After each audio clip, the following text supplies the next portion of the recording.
Hi hello welcome to my channel. ಇನ್ನೂ ಯಾರೆಲ್ಲ ಈ ಚಾನಲ್ಗೆ ಸಬ್ಸ್ಕ್ರೈಬ್ ಆಗಿಲ್ಲ ದಯವಿಟ್ಟು ಈ ಕೂಡಲೇ ಸಬ್ಸ್ಕ್ರೈಬ್ ಆಗಿ. ಈ ಒಂದು ಕತೆ ತುಂಬ ಇಂಟ್ರೆಸ್ಟಿಂಗ್ ಆಗಿದೆ, ಸ್ವಲ್ಪನೂ ಸ್ಕಿಪ್ ಮಾಡದೆ ನೋಡಿ. ಎಂದೆಂದಿಗೂ ನಿನ್ನ ಪ್ರೀತಿಯಲ್ಲೇ. ಅಮ್ಮ, ಎಷ್ಟು ಬಾರಿ ಹೇಳಿಲ್ಲ ನಾನು ನಿಂಗೆ ನನ್ನ ಮದುವೆ ವಿಷಯದ ಬಗ್ಗೆ ಮಾತಾಡಬೇಡ ಅಂತ. ನಂಗೆ ಈಗಾಗಲೇ ಮದುವೆ ಆಗಿದೆ, ಈ ಜನ್ಮಕ್ಕೆ ಅದೊಂದೇ ಸಾಕು. ಇವತ್ತೇ ಕೊನೆ, ಇನ್ಯಾವತ್ತೂ ಈ ಮನೆಯಲ್ಲಿ ನನ್ನ ಮದುವೆ ಬಗ್ಗೆ ಯಾರೂ ಮಾತಾಡೋ ಹಾಗಿಲ್ಲ. ಪ್ರತಿ ಬಾರಿಯೂ ಮದುವೆಯ ವಿಷಯ ಪ್ರಸ್ತಾಪವಾದಾಗ ಗುಡುಗುತ್ತಿದ್ದಂತೆ ಈ ಬಾರಿಯೂ ಗುಡುಗಿ ಕೋಣೆ ಸೇರಿದ್ದಳು ಆರಾಧ್ಯ.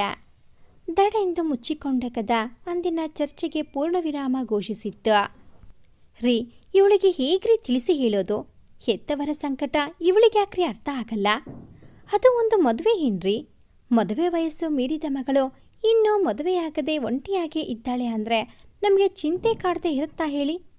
ಗಂಡ ಮನೆ ಮಕ್ಕಳು ಅಂತ ನಗ್ನಗ್ತಾ ಸಂಸಾರ ಮಾಡಿಕೊಂಡಿದ್ರೆ ನಮಗೂ ನಿಶ್ಚಿಂತೆ, ಅವಳ ಭವಿಷ್ಯ ಸುರಕ್ಷಿತವಾಗಿದೆ ಅನ್ನೋ ನೆಮ್ಮದಿ.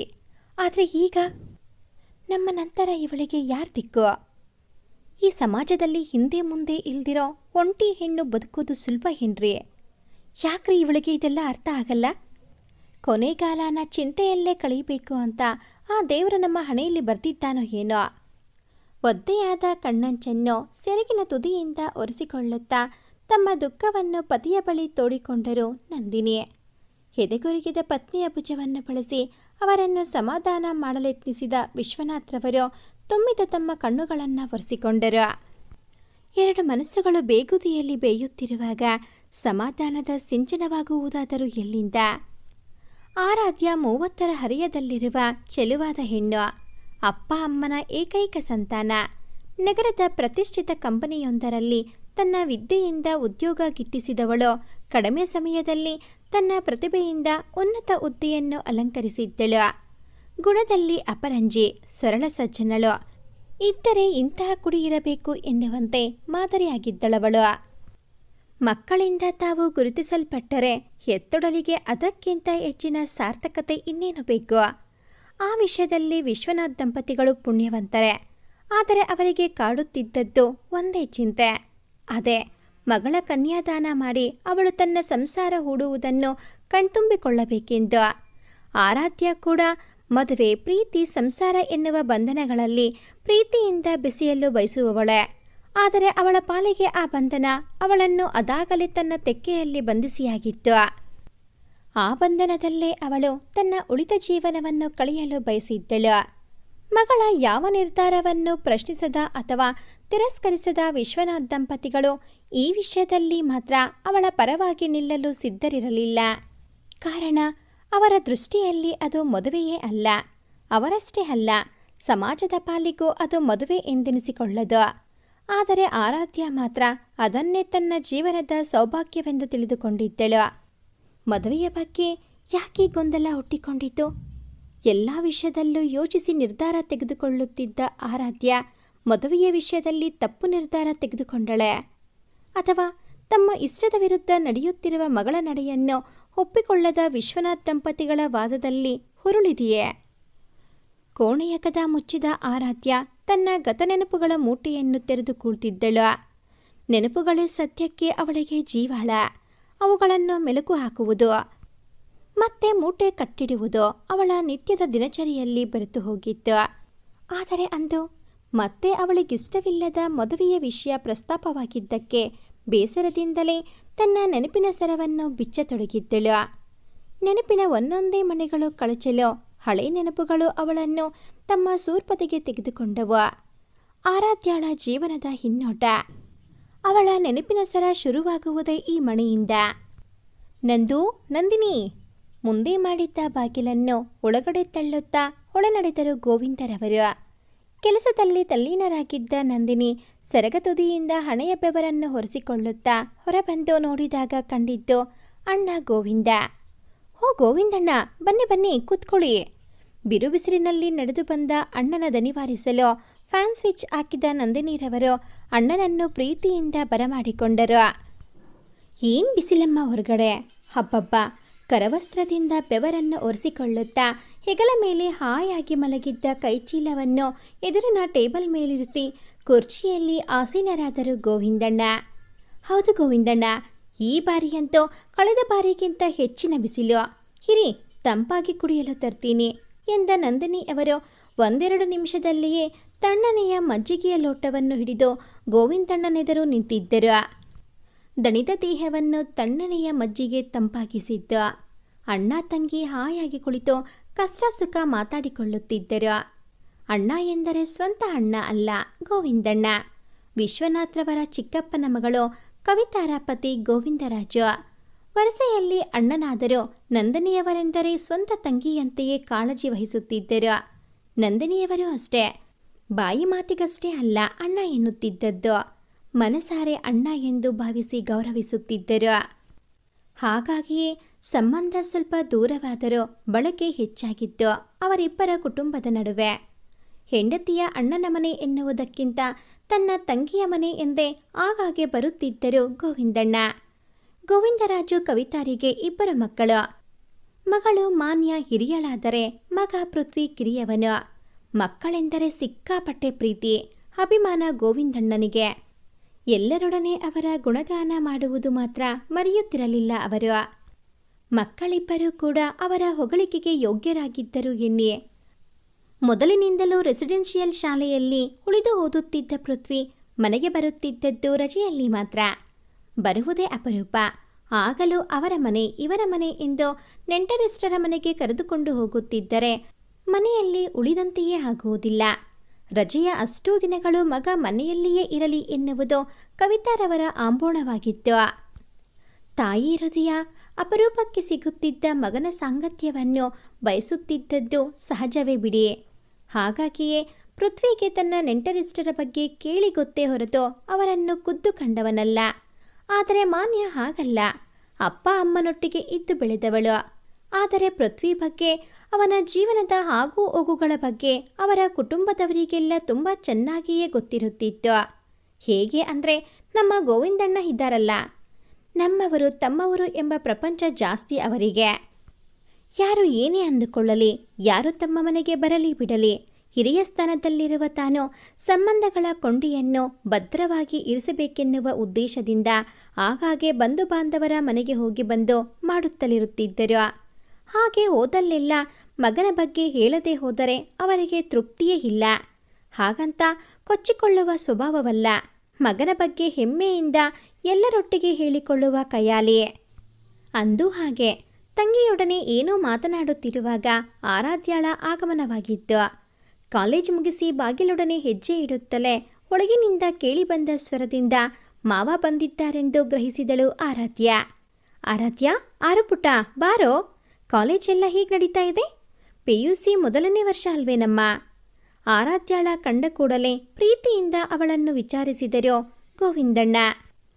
ಮಾವ, PUC ಮೊದಲನೇ ವರ್ಷ, ವಿಜ್ಞಾನ ವಿಷಯವನ್ನು ಆರಿಸಿಕೊಂಡಿದ್ದೀನಿ. ಇಲ್ಲಿಯವರೆಗೂ ಓದು ಬರಹವೆಲ್ಲ ಚೆನ್ನಾಗೇ ನಡೀತಿದೆ. ಮಾವನ ಪಕ್ಕದಲ್ಲಿದ್ದ ಕುರ್ಚಿಯಲ್ಲಿ ಕುಳಿತುಕೊಳ್ಳುತ್ತಾ ನುಡಿದಳು ಆರಾಧ್ಯ. ಮೊದಲಿನಿಂದಲೂ ಗೋವಿಂದಣ್ಣನಿಗೆ ಒಂದು ಆಸೆ, ಆರಾಧ್ಯಾಳನ್ನು ತಮ್ಮ ಸೊಸೆಯಾಗಿ ಮಾಡಿಕೊಳ್ಳಬೇಕೆಂದು.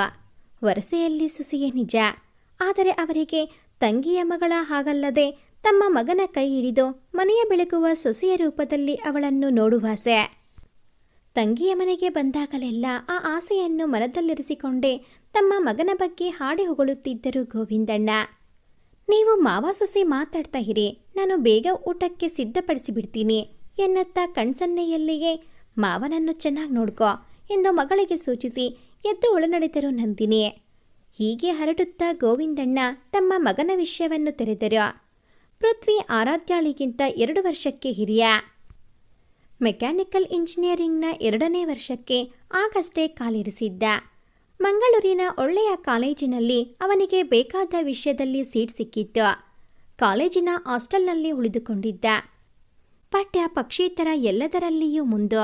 ಗುಣ ನಡತೆಯ ಬಗ್ಗೆಯೂ ಚಕಾರೆತ್ತುವ ಹಾಗಿಲ್ಲ.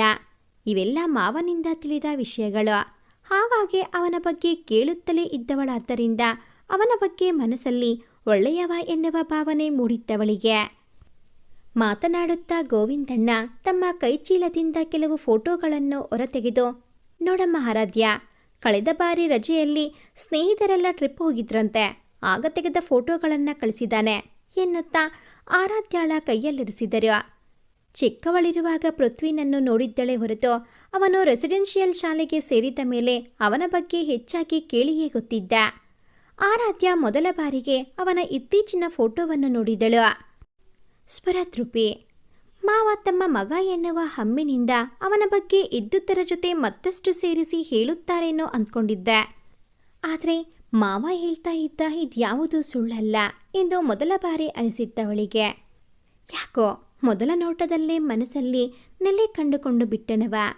ಹರೆಯದ ಮನಸ್ಸಿಗೆ ಅವನಿಷ್ಟವಾಗಿ ಬಿಟ್ಟಿದ್ದ.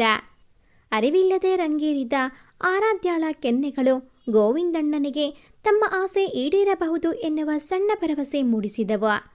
ಅಂದಿನಿಂದ ಶುರುವಾಯಿತು ಆರಾಧ್ಯಾಳ ಮನಸ್ಸಿನಲ್ಲಿ ಹೊಸ ಭಾವಗಳ ಚುಮ್ಮುವಿಕೆ. ಅವನೊಂದಿಗೆ ಒಡನಾಟವಿಲ್ಲದಿದ್ದರೂ ತನಗವನು ಆಪ್ತವೆನ್ನಿಸಿ ಬಿಟ್ಟಿತ್ತು ಅವಳಿಗೆ. ಅವಳ ಮನಸ್ಸಲ್ಲಿ ಚಿಗುರಡೆದ ಪ್ರೀತಿ ಎಂಬ ಸಸಿ ದಿನೇ ದಿನೇ ಇಷ್ಟಿಷ್ಟಾಗಿ ಬೆಳೆಯುತ್ತಲೇ ಇತ್ತು. ಆರಾಧ್ಯಾಳ ಮನಸ್ಸಲ್ಲೇನೋ ತಮ್ಮ ಮಗನನ್ನು ಪ್ರತಿಷ್ಠಾಪಿಸಿಯಾಯಿತು. ಇನ್ನು ತಮ್ಮ ಮಗನ ಮನಸ್ಸಿಗೆ ಅವಳನ್ನು ಪರಿಚಯಿಸುವುದು ಬೇಡವೇ? ಇದರ ಕುರಿತಾಗಿಯೇ ಯೋಜನೆಯೊಂದು ರೂಪ ತಳೆಯುತ್ತಲಿತ್ತು ಗೋವಿಂದಣ್ಣನ ಮನದಲ್ಲಿ. ಮಗ ಫೋನಾಯಿಸಿದಾಗಲೆಲ್ಲ ತನ್ನ ತಂಗಿಯ ಮಗಳು ಆರಾಧ್ಯ ಅಷ್ಟು ಜಾಣೆ, ಹಾಗೆ ಮಾಡಿದಳು ಹೀಗೆ ಮಾಡಿದಳು ಎನ್ನುತ್ತಾ ಪರೋಕ್ಷವಾಗಿ ಆರಾಧ್ಯಾಳ ಬಗ್ಗೆ ಇಷ್ಟಿಷ್ಟೇ ಹೇಳುತ್ತಿದ್ದ ಗೋವಿಂದಣ್ಣ ನಿಧಾನವಾಗಿ ಮಗನ ಮನಸ್ಸಿಗೆ ಆರಾಧ್ಯಾಳನ್ನು ಪರಿಚಯ ಮಾಡಿಕೊಡುತ್ತಿದ್ದರು. ಗೋವಿಂದಣ್ಣನ ಈ ಕರಾಮತ್ತಿನಿಂದ ಕಾಲಕ್ರಮೇಣ ಅವನ ಮನಸ್ಸಲ್ಲೂ ಆರಾಧ್ಯ ಅಮೂರ್ತ ರೂಪ ಪಡೆದುಕೊಳ್ಳುತ್ತಾ ನವಿರಾದ ಭಾವಗಳನ್ನು ಹುಟ್ಟು ಹಾಕತೊಡಗಿದ್ದಳು. ಆದರೂ ಗೋವಿಂದಣ್ಣ ತೂರಿಬಿಟ್ಟ ಮಾತುಗಳಿಂದ ಮಾತ್ರಕ್ಕೆ ಇವರಿಬ್ಬರ ನಡುವೆ ಅವ್ಯಕ್ತ ತಂತು ಬೆಸೆದಿದ್ದಲ್ಲ. ಅರೆಯದ ಅನುಬಂಧವೊಂದು ಬೆಸೆಯಲು ಕಾದು ಹವಣಿಸುತ್ತಿರುವಂತಿತ್ತು. ಸಮಯ ಅರೆಯ ತನ್ನ ಕೈಚಳಕ ತೋರಿತ್ತು ಅನ್ನಿಸುತ್ತೆ. ದಿನಗಳು ಹುರಳಿ 2 ವರ್ಷ ಕಳೆದವು. ಇವಳಿಗೆ ತಿಳಿಯದೆ ಅವನು, ಅವನಿಗೆ ತಿಳಿಯದೆ ಇವಳು ಮನಸ್ಸಲ್ಲಿ ಒಬ್ಬರನ್ನೊಬ್ಬರು ಇರಿಸಿಕೊಂಡು ಆರಾಧಿಸತೊಡಗಿದ್ದರು. ಇದರ ರೂವಾರಿ ಗೋವಿಂದಣ್ಣ. ತಮ್ಮ ಪ್ರಯತ್ನ ರಂಗೇರುತ್ತಿದೆ ಎಂದು ಸುಳಿವು ಸಿಕ್ಕ ಗೋವಿಂದಣ್ಣವರಿಗಂತೂ ಅಂದು ಕನಸು ನನಸಾಗುವ ಖುಷಿ. ಅವರಿಗೆ ಜೊತೆಯಾದ ವಿಧಿಯೂ ಸಹ ವಿಜಯದ ಮೇಲೂ ನಗೆ ಬೀರಿತ್ತು. ಮಾವನಿಂದ ಅವನ ಬಗ್ಗೆ ಕೇಳಿದ್ದನ್ನು, ತಾನು ಫೋಟೋದಲ್ಲಿ ನೋಡಿದ ಚಹರೆಯನ್ನು ಎಲ್ಲವನ್ನೂ ಕಲೆ ಹಾಕಿದ ಆರಾಧ್ಯ ಪೃಥ್ವಿನ ಒಂದು ವ್ಯಕ್ತಿತ್ವವನ್ನು ಅದಾಗಲೇ ಅವಳ ಮನಸ್ಸಿನಲ್ಲಿ ರೂಪಿಸಿಕೊಂಡು ಬಿಟ್ಟಿದ್ದಳು. ಆದರೆ ಇಲ್ಲಿ ನಮ್ಮ ಪೃಥ್ವಿನ ಕಥೆಯೇ ಬೇರೆ. ಕೇವಲ ಆರಾಧ್ಯಾಳ ಬಗ್ಗೆ ಕೇಳಿ ಮಾತ್ರ ಗೊತ್ತಿದ್ದ ಪೋರನಿಗೆ ಅವಳ ಚಹರೆಯ ಸುಳಿವಿರಲಿಲ್ಲ. ಕಲ್ಪನೆಯಲ್ಲೇ ಅವಳ ರೂಪವನ್ನು ಕಲ್ಪಿಸಿಕೊಂಡವ ತನ್ನ ತಂದೆಯಿಂದ ಕೇಳಿ ತಿಳಿದುಕೊಂಡ ಅವಳ ಮಾಹಿತಿಯನ್ನು ತನ್ನ ಕಲ್ಪನೆಯ ರೂಪಕ್ಕೆ ಹೊದಿಸಿ ಮನದಲ್ಲಿ ತನ್ನ ಹರಸಿಯನ್ನು ನೆಲೆ ನಿಲ್ಲಿಸಿಬಿಟ್ಟಿದ್ದ. ಪರಸ್ಪರ ಪ್ರೀತಿಸುವ ಮನಸ್ಸುಗಳು ಎದುರಾಗುವುದು ಯಾವಾಗ? ಮನಸ್ಸಿನಲ್ಲಿರುವ ಪ್ರೀತಿ ವ್ಯಕ್ತವಾಗುವುದು ಯಾವಾಗ? ಸಮಯದೊಂದಿಗೆ ಹುಟ್ಟಿದ ಪ್ರೀತಿ ಸಮಯದೊಂದಿಗೆ ಅಳಿದು ಹೋಗುವುದೇ? ಅಥವಾ ಪ್ರೀತಿಯ ಪಯಣಕ್ಕೊಂದು ತಿರುವು ದೊರೆತು ಪ್ರೀತಿಯ ಬಳ್ಳಿ ಇಬ್ಬರ ಮನಸ್ಸನ್ನು ಇನ್ನಷ್ಟು ಗಟ್ಟಿಯಾಗಿ ಬೆಸೆಯುವುದೇ?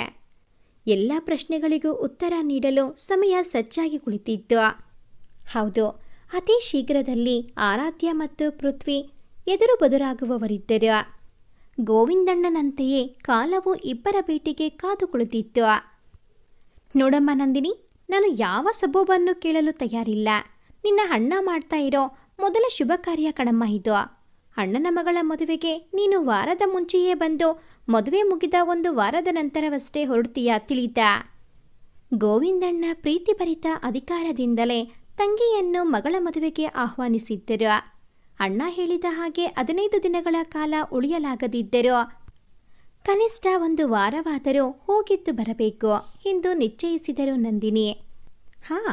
ಆರಾಧ್ಯ ಪೃಥ್ವಿರ ಭೇಟಿಯ ಕುತೂಹಲ ನನಗೂ ಎಷ್ಟಿದೆ ಅಂದರೆ ಮುಖ್ಯವಾದ ವಿಷಯ ಹೇಳೋದೇ ಮರೆತುಬಿಟ್ಟೆ ನೋಡಿ. ಅಂದಹಾಗೆ ನಮ್ಮ ಗೋವಿಂದಣ್ಣನ ಮಗಳು ಮಾನ್ಯಾಳ ಮದುವೆ ನಿಶ್ಚಯವಾಗಿದೆ. ಅದರ ತಯಾರಿಯಲ್ಲಿ ಗೋವಿಂದಣ್ಣನ ಕುಟುಂಬ ವ್ಯಸ್ತವಾಗಿದೆ. ಮನೆ ತುಂಬ ಸಡಗರ. ಮದುವೆ ತಯಾರಿಯಲ್ಲಿ ಮನೆ ಮಂದಿಗೆಲ್ಲ ಬಿಡುವಿಲ್ಲದಷ್ಟು ಕೆಲಸ, ತರಾತುರಿ. ಇತ್ತ ನಮ್ಮ ಪೃಥ್ವಿ ಕೂಡ ಇಂಜಿನಿಯರಿಂಗ್ ಕೋರ್ಸ್ನ 3ನೆಯ ವರ್ಷದ ಅಂತಿಮ ಪರೀಕ್ಷೆ ಮುಗಿಸಿ ಮದುವೆ ಸಂಭ್ರಮದಲ್ಲಿ ಜೊತೆಯಾಗಲು ಸಿದ್ಧತೆ ನಡೆಸುತ್ತಿದ್ದಾನೆ. ಈ ಕಡೆ ನಂದಿನಿ ಕುಟುಂಬವು ಮದುವೆ ಮನೆಯಲ್ಲಿ ತಮ್ಮ ಹಾಜರಿ ನೀಡಲು ತಯಾರಿ ನಡೆಸುತ್ತಿದೆ. ಆರಾಧ್ಯ ಪೃಥ್ವಿರ ಭೇಟಿಗೆ ಕ್ಷಣಗಣನೆ ಆರಂಭವಾಗಿದೆ. ಪಾದದ ತುದಿಗೆ ತಣ್ಣನೆಯ ಗಾಳಿ ಕಚಗಳು ಇಡುತ್ತಿದ್ದ ಹಾಗೆ ಪಾದವನ್ನು ಹೊದಿಕೆಯೊಳಗೆ ಸೇರಿಸಿಕೊಂಡ ಪೃಥ್ವಿ. ಮತ್ತದೇ ಆಟದಿಂದ ಹೊದಿಕೆಯೊಳಗೆ ನುಸುಳಿತು ತಂಗಾಳಿ ತನ್ನಾಟವನ್ನು ಮುಂದುವರಿಸಲು. ಅದರ ಆಟಕ್ಕೊಂದು ಪೂರ್ಣವಿರಾಮ ಹಾಕಲೇಬೇಕೆಂದು ಕಣ್ಣು ಬಿಟ್ಟು ಎದ್ದು ಕುಳಿತ. ಏರಿಳಿತದ ರಸ್ತೆಯಲ್ಲಿ ಡ್ಯಾನ್ಸ್ ಮಾಡಿಸುತ್ತಾ ಹೊರಟಿದ್ದ ಬಸ್ಸಿನ ವೇಗಕ್ಕೆ ಕಿಟಕಿಯ ಬಾಗಿಲು ಕೊಂಚ ತೆರೆದಿತ್ತು. ಅದನ್ನು ಮುಚ್ಚಿ ತಂಗಾಳಿಯ ಆಟವನ್ನು ನಿಲ್ಲಿಸಬೇಕೆಂದು ಕೈ ಎತ್ತಿದಾಗ ದೃಷ್ಟಿ ಕಿಟಕಿ ತೋರುತ್ತಿದ್ದ ಹೊರಗಿನ ಸೊಬಗಿನತ್ತ ಹರಿಯಿತು. ಬೆಳಗಿನ ತಿಳಿ ಕಾವು ಆಗಷ್ಟೇ ಭೂಮಿಯನ್ನು ಆವರಿಸುತ್ತಿತ್ತು. ಅಲ್ಲಲ್ಲಿ ಕವಿದ ಮಂಜು. ರಸ್ತೆಯ ಇಕ್ಕೆಲೆಗಳಲ್ಲಿ ಸೋಂಪಾಗಿ ಪವಡಿಸಿದ್ದ ಹಸಿರು ಗದ್ದೆ, ಬಾಳೆ, ತೆಂಗು, ಅಡಿಕೆ, ಕಾಳ್ಮೆಣಸು ಮುಂತಾದ ಫಲಗಳಿಂದ ತುಂಬಿ ಗಾಳಿಗೆ ಮೆಲ್ಲುವಾಗಿ ತೂರಾಡುತ್ತಿದ್ದ ತೋಟ. ಅಲ್ಲಲ್ಲಿ ಇಣುಕುವ ಸಣ್ಣ ಸಣ್ಣ ತೊರೆ. ಸೂರ್ಯನ ಕಿರಣಕ್ಕೆ ಮುತ್ತಿನಂತೆ ಹೊಳೆಯುತ್ತಿದ್ದ ಪೈರಿನ ಮೇಲಣ ಇಬ್ಬನಿ. ಎಲ್ಲವೂ ಮನಮೋಹಕ. ಮಲೆನಾಡ ಸೊಬಗನ್ನು ಕಣ್ತುಂಬಿಕೊಳ್ಳುತ್ತಿದ್ದವನಿಗೆ ತನ್ನೂರು ಬಂದಿದ್ದೇ ತಿಳಿಯಲಿಲ್ಲ. ಕಂಡಕ್ಟರ್ ತನ್ನೂರಿನ ಹೆಸರು ಕೂಗಿದಾಗಲೇ ಅವನಿಗೆ ಅರಿವಾಗಿದ್ದು ತಾನು ಗಮ್ಯ ತಲುಪಿದನೆಂದು. ಲಘುಬಗೆಯಿಂದ ತನ್ನೆಲ್ಲ ವಸ್ತುಗಳನ್ನು ಪೇರಿಸಿಕೊಂಡವ ತನಗಾಗಿ ಬಸ್ಸನ್ನು ಕೆಲ ಕ್ಷಣ ನಿಲ್ಲಿಸಬೇಕಾಗಿ ಬಂದ ಕಾರಣಕ್ಕೆ ಕಣ್ಣು ಕಿರಿದಾಗಿಸಿ ಹುಬ್ಬುಗಳನ್ನು ಸೇರಿಸಿ ಸಾರಿ ಗುರು ಎನ್ನುವಂತೆ ತಲೆಯಾಡಿಸಿ ಬಸ್ಸಿನಿಂದ ಕೆಳಗಿಳಿದ. ಧೂಳಪ್ಪಿಸಿ ಹೊರಟ ಬಸ್ಸು ತನ್ನ ಮುಂದಿನ ತಾಣಕ್ಕೆ ತೆರಳಿತು. ನಮ್ಮ ಪೃಥ್ವಿ ತನ್ನೂರಿನ ಶುದ್ಧ ಗಾಳಿಯನ್ನು ದೀರ್ಘವಾಗಿ ಹೊಳತೆಗೆದುಕೊಂಡವ ಉತ್ಸಾಹದಿಂದ ತನ್ನ ಮನೆಯೆಡೆ ಹೆಜ್ಜೆ ಹಾಕಿದ. ಮದುಮಗಳು ಮಾನ್ಯ ಆಗಿದ್ದರೂ ಅವಳಿಗಿಂತ ಮುನ್ನ ಮನೆಯೇ ಮದುವಣಗಿತ್ತಿಯಂತೆ ಸಿದ್ಧವಾಗಿ ಕಂಗೊಳಿಸುತ್ತಿತ್ತು. ಹೊಸದಾಗಿ ಮಾಡಿದ ಪೇಂಟ್, ಅಂದವಾಗಿ ಸಜ್ಜುಕೊಂಡ ಎದುರಿನ ಸಣ್ಣ ಕೈತೋಟ, ಚೊಕ್ಕವಾಗಿ ನಗುತ್ತಿದ್ದ ಮನೆಯ ಸುತ್ತಮುತ್ತಲಿನ ಜಾಗ ಎಲ್ಲವೂ ಸುಂದರ. ಕುಣಿಯತ್ತ ಒಳಗಡೆಯಿಟ್ಟ ಪೃಥ್ವಿ. ಬಾಗಿಲಿಗೆ ಎದುರಾಗಿದ್ದ ಮೆಟ್ಟಲಿನಿಂದ ಇಳಿದು ಬರುತ್ತಿದ್ದ ಕವಿತಾರ ಕಣ್ಣಿಗೆ ಮೊದಲು ಪೃಥ್ವಿ ಕಂಡಿದ್ದು. ಕಣ್ಣರಳಿಸಿ ಅವನನ್ನು ನೋಡಿದವರು ಇನ್ನೇನು ಆನಂದದಿಂದ ಅವನ ಹೆಸರು ಕೂಗಿ ಅವನನ್ನು ಅಪ್ಪಿಕೊಳ್ಳಬೇಕು ಎನ್ನುವಷ್ಟರಲ್ಲಿ ಮೂಕಾಭಿನಯದಲ್ಲೇ ತಾಯಿಗೆ ಹಾಯ್ ಹೇಳಿದವ ಕೈ ಸನ್ನೆ ಮಾಡಿ ಕೂಗಬೇಡ ಎಂದು ವಿನಂತಿಸಿಕೊಂಡನು. ಮಗನ ಉದ್ದೇಶ ಅರಿತ ತಾಯಿ ಅವನ ಕೋರಿಕೆಯನ್ನು ಅನುಮೋದಿಸಿ ಮುಂದೆ ನಡೆಯುವುದನ್ನು ನೋಡಲು ಕಾತರಳಾಗಿ ನಿಂತಳು. ಕೂದಲನ್ನೆಲ್ಲ ಮೇಲೆತ್ತಿ ಗಂಟು ಹಾಕಿಕೊಳ್ಳುತ್ತಿದ್ದ ಮಾನ್ಯ ಕೂದಲನ್ನು ಕ್ಲಿಪ್ನಲ್ಲಿ ಬಂಧಿಸಬೇಕೆನ್ನುವಷ್ಟರಲ್ಲಿ ಹಿಂದಿನಿಂದ ಯಾರೋ ಕೈಯಲ್ಲಿದ್ದ ಕ್ಲಿಪ್ ಕಸಿದು ಬಿಟ್ಟಿದ್ದರು. ಅವಾಕ್ಕಾದ ಮಾನ್ಯ ತಿರುಗಿ ನೋಡಲು ಹುಬ್ಬೇರಿಸಿ ನಕ್ಕ ಕೀಟಲಿತ್ತಮ್ಮ ಒಪ್ಪವಾಗಿದ್ದ ಕೂದಲನ್ನೆಲ್ಲ ಹರಡಿ ಮುಂದಾಗುವ ಅವಳ ಆಕ್ರಮಣದಿಂದ ತಪ್ಪಿಸಿಕೊಳ್ಳಲು ಜಾಗ ಖಾಲಿ ಮಾಡಿದ್ದ. ಇವತ್ತು ನಿನ್ನ ಬಿಡಲ್ಲ ಕಣೋ ಕೀಟಲೆತ್ತಿಮ್ಮ, ಕೊಡೋ ನನ್ನ ಕ್ಲಿಪ್ನ. ಹರಡಿದ ಕೂದಲನ್ನು ಕೈಯಲ್ಲೇ ಬಂಧಿಸಿ ಅವನ ಹಿಂದೆ ಓಡುತ್ತಿದ್ದಳು ಮಾನ್ಯ. ಬೆಳೆದು ನಿಂತ ಮಕ್ಕಳ ಈ ಚೇಷ್ಟೆ ನೋಡುತ್ತಾ ನಿಂತ ಕವಿತಾರಿಗೆ ಸಣ್ಣ ಸಣ್ಣದಕ್ಕೂ ಅಕ್ಕನನ್ನು ಗೋಳು ಹೊಯ್ದುಕೊಳ್ಳುತ್ತಿದ್ದ ತಮ್ಮ, ಅವನ ಹಿಂಬಾಲಿಸಿ ಓಡುತ್ತಿದ್ದ ಅಕ್ಕ, ಅವರಿಬ್ಬರ ಜಗಳವನ್ನು ಬಿಡಿಸಲು ಓಡಾಡುತ್ತಿದ್ದ ನಾನು. ಎಲ್ಲ ನೆನ್ನೆ ಮೊನ್ನೆ ಅಷ್ಟೇ ನಡೆದಂತಿದೆ. ಕಾಲ ಎಷ್ಟು ಬೇಗ ಸರಿದು ಹೋಯಿತು. ಮಗ ಎದೆ ಎತ್ತರಕ್ಕೆ ಬೆಳೆದು ನಿಂತಿದ್ದರೆ ಮಗಳು ಮತ್ತೊಂದು ಮನೆಯ ಬೆಳಕಾಗಿ ಹೊರಡಲು ಹಣಿಯಾಗಿದ್ದಾಳೆ. ಹೆತ್ತಮ್ಮ ಏನೇನೋ ಯೋಚಿಸುತ್ತಾ ನಿಂತಲ್ಲೇ ನಿಂತಿದ್ದರೆ ಮಕ್ಕಳ ಗಲಾಟೆ ಕೇಳಿ ಒಳಗಿನಿಂದ ಓಡಿ ಬಂದಿದ್ದರು ಗೋವಿಂದಣ್ಣ. ಅರೆ ಪೃಥ್ವಿ, ಯಾವಾಗ ಬಂದ್ಯೋ? ಹೇಳಿದ್ರೆ ನಾನೇ ಬರ್ತಿದ್ನಲ್ಲಪ್ಪ ಬಸ್ ಸ್ಟಾಪ್ಗೆ ನಿನ್ನನ್ನು ಕರ್ಕೊಂಡು ಬರೋಕೆ. ಮಗನ ಕಂಡು ಆನಂದದಿಂದ ನುಡಿದಿದ್ದರು ಗೋವಿಂದಣ್ಣ. ಟೇಬಲ್ ಸುತ್ತ ಓಡಿ ಓಡಿ ಸಾಕಾಗಿತ್ತು ಅಕ್ಕ ತಮ್ಮ ಇಬ್ಬರಿಗೂ. ಅಕ್ಕನ ಕೈಯಲ್ಲಿ ಕ್ಲಿಪ್ ಇರಿಸುತ್ತಾ ಅಪ್ಪನ ಬಳಿ ತೆರಳಿದ ಪೃಥ್ವಿ. ಅದಕ್ಕೆ ಹೇಳಿಲ್ಲ ಅಪ್ಪ, ನಾನೇ ಚಿಕ್ಕ ಮಗುನ ಎಂದವನೇ ಅಪ್ಪನನ್ನು ಪ್ರೀತಿಯಿಂದ ತಬ್ಬಿದ. ಮಗು ಅಲ್ಲ ಅಂತೀಯ, ಆದರೆ ಮಾಡೋದೆಲ್ಲ ಚಿಕ್ಕ ಮಕ್ಕಳ ತರಲೆಗಳನ್ನೇ ಕೀಟಲೆ ತಿಮ್ಮ. ಪೃಥ್ವಿಯ ತಲೆಯನ್ನು ಮೊಟಕಿದವಳು ತುಟಿ ಕೊಂಕಿಸಿದಳು ಮಾನ್ಯ. ಇನ್ನೆಷ್ಟು ದಿನ ನಿನ್ನನ್ನು ಹೀಗೆ ಕಾಡಕ್ಕಾಗುತ್ತೆ ಅಕ್ಕ? ಕೆಲವೇ ದಿನ, ನಂತರ ನೀನು ಮದುವೆಯಾಗಿ ಗಂಡನ ಮನೆಗೆ ಹೋದ್ಮೇಲೆ ಭಾವನನ್ನು ಕಾಡೋದ್ರಲ್ಲಿ ಬ್ಯುಸಿ ಆಗ್ಬಿಡ್ತೀಯ. ಆಗ ಹೀಗೆಲ್ಲ ನಾನು ನಿನ್ನ ಕಾಡ್ಸಕ್ಕಾಗುತ್ತಾ? ಪಾಪ ಭಾವ ಎಂದು ಅಕ್ಕನ ಕಾಲೆಳೆದ. ಪ್ರತಿ ಹೆಣ್ಣಿಗೂ ಮದುವೆ ಒಂದು ಮಿಶ್ರಭಾವಗಳ ಸಮ್ಮಿಲನ. ಹೊಸ ಜೀವನದ ಆರಂಭದ ಸಂಭ್ರಮ ಒಂದೆಡೆ, ಹುಟ್ಟಿ ಬೆಳೆದ ಮನೆ ಮತ್ತು ಹೆತ್ತವರನ್ನು ಬಿಟ್ಟು ಹೋಗುವ ನೋವು ಇನ್ನೊಂದೆಡೆ. ಮನೆಯವರನ್ನು ಬಿಟ್ಟು ಹೋಗಬೇಕಲ್ಲ ಎಂದು ನೆನೆಸಿಕೊಂಡು ಮಾನ್ಯ ಹನಿಗಣ್ಣಾದಳು. ಛೇ, ತಮಾಷೆ ಮಾಡಲು ಹೋಗಿ ಅಳಿಸಿಬಿಟ್ಟೆನಲ್ಲ ಎಂದು ನೊಂದ ಪೃಥ್ವಿ ವಾತಾವರಣವನ್ನು ತಿಳಿಯಾಗಿಸಲು, ಅಯ್ಯೋ ಮಾರಾಯ್ತಿ, ಈಗ ಮತ್ತೆ ಗಂಗೆ ಭಾಗೀರಥಿನ ಧರೆಗಿಳಿಸಬೇಡಮ್ಮ. ಮದುವೆ ಮನೆಗೆಂದು ಬರುವ ನೆಂಟರಿಗೆಲ್ಲ ನಿನ್ನ ಊದಿದ ಕಣ್ಣುಗಳನ್ನು ತೋರಿಸ್ತೀಯಾ ಎಂದಾಗ ಎಲ್ಲರ ತುಟಿಗಳು ಬಿರಿದು ನಗು ಚೆಲ್ಲಿದ್ದು. ಹೌದೌದು, ಇವತ್ತಿಂದಾನೇ ನೆಂಟರೆಲ್ಲ ಒಬ್ಬೊಬ್ಬರೇ ಬರೋಕೆ ಶುರು ಮಾಡ್ತಾರೆ. ನಾವು ಎಲ್ಲ ಸಿದ್ಧತೆಯನ್ನು ಮಾಡ್ಕೋಬೇಕು. ಪೃಥ್ವಿ, ನಡಿಯಪ್ಪ, ಫ್ರೆಶ್ ಆಗಿ ಸುಧಾರಿಸಿಕೋ, ತುಂಬ ಕೆಲಸ ಇದೆ. ಇವತ್ತು ಸಂಜೆ ಒಳಗೆ ನಂದಿನಿ ಕುಟುಂಬದವರು ಬರ್ತಾರೆ ಎನ್ನುತ್ತಾ ಗೋವಿಂದಣ್ಣ ಎಲ್ಲರನ್ನೂ ಅವರವರ ಕೆಲಸಕ್ಕೆ ಹೊರಡಿಸಿದರು. ಅಪ್ಪ ಹೇಳಿದ ಕೊನೆಯ ಸಾಲುಗಳೇ ಪೃಥ್ವಿನ ಕಿವಿಯಲ್ಲಿ ಗುಯ್ಗುಡುತ್ತಿದ್ದೆವು.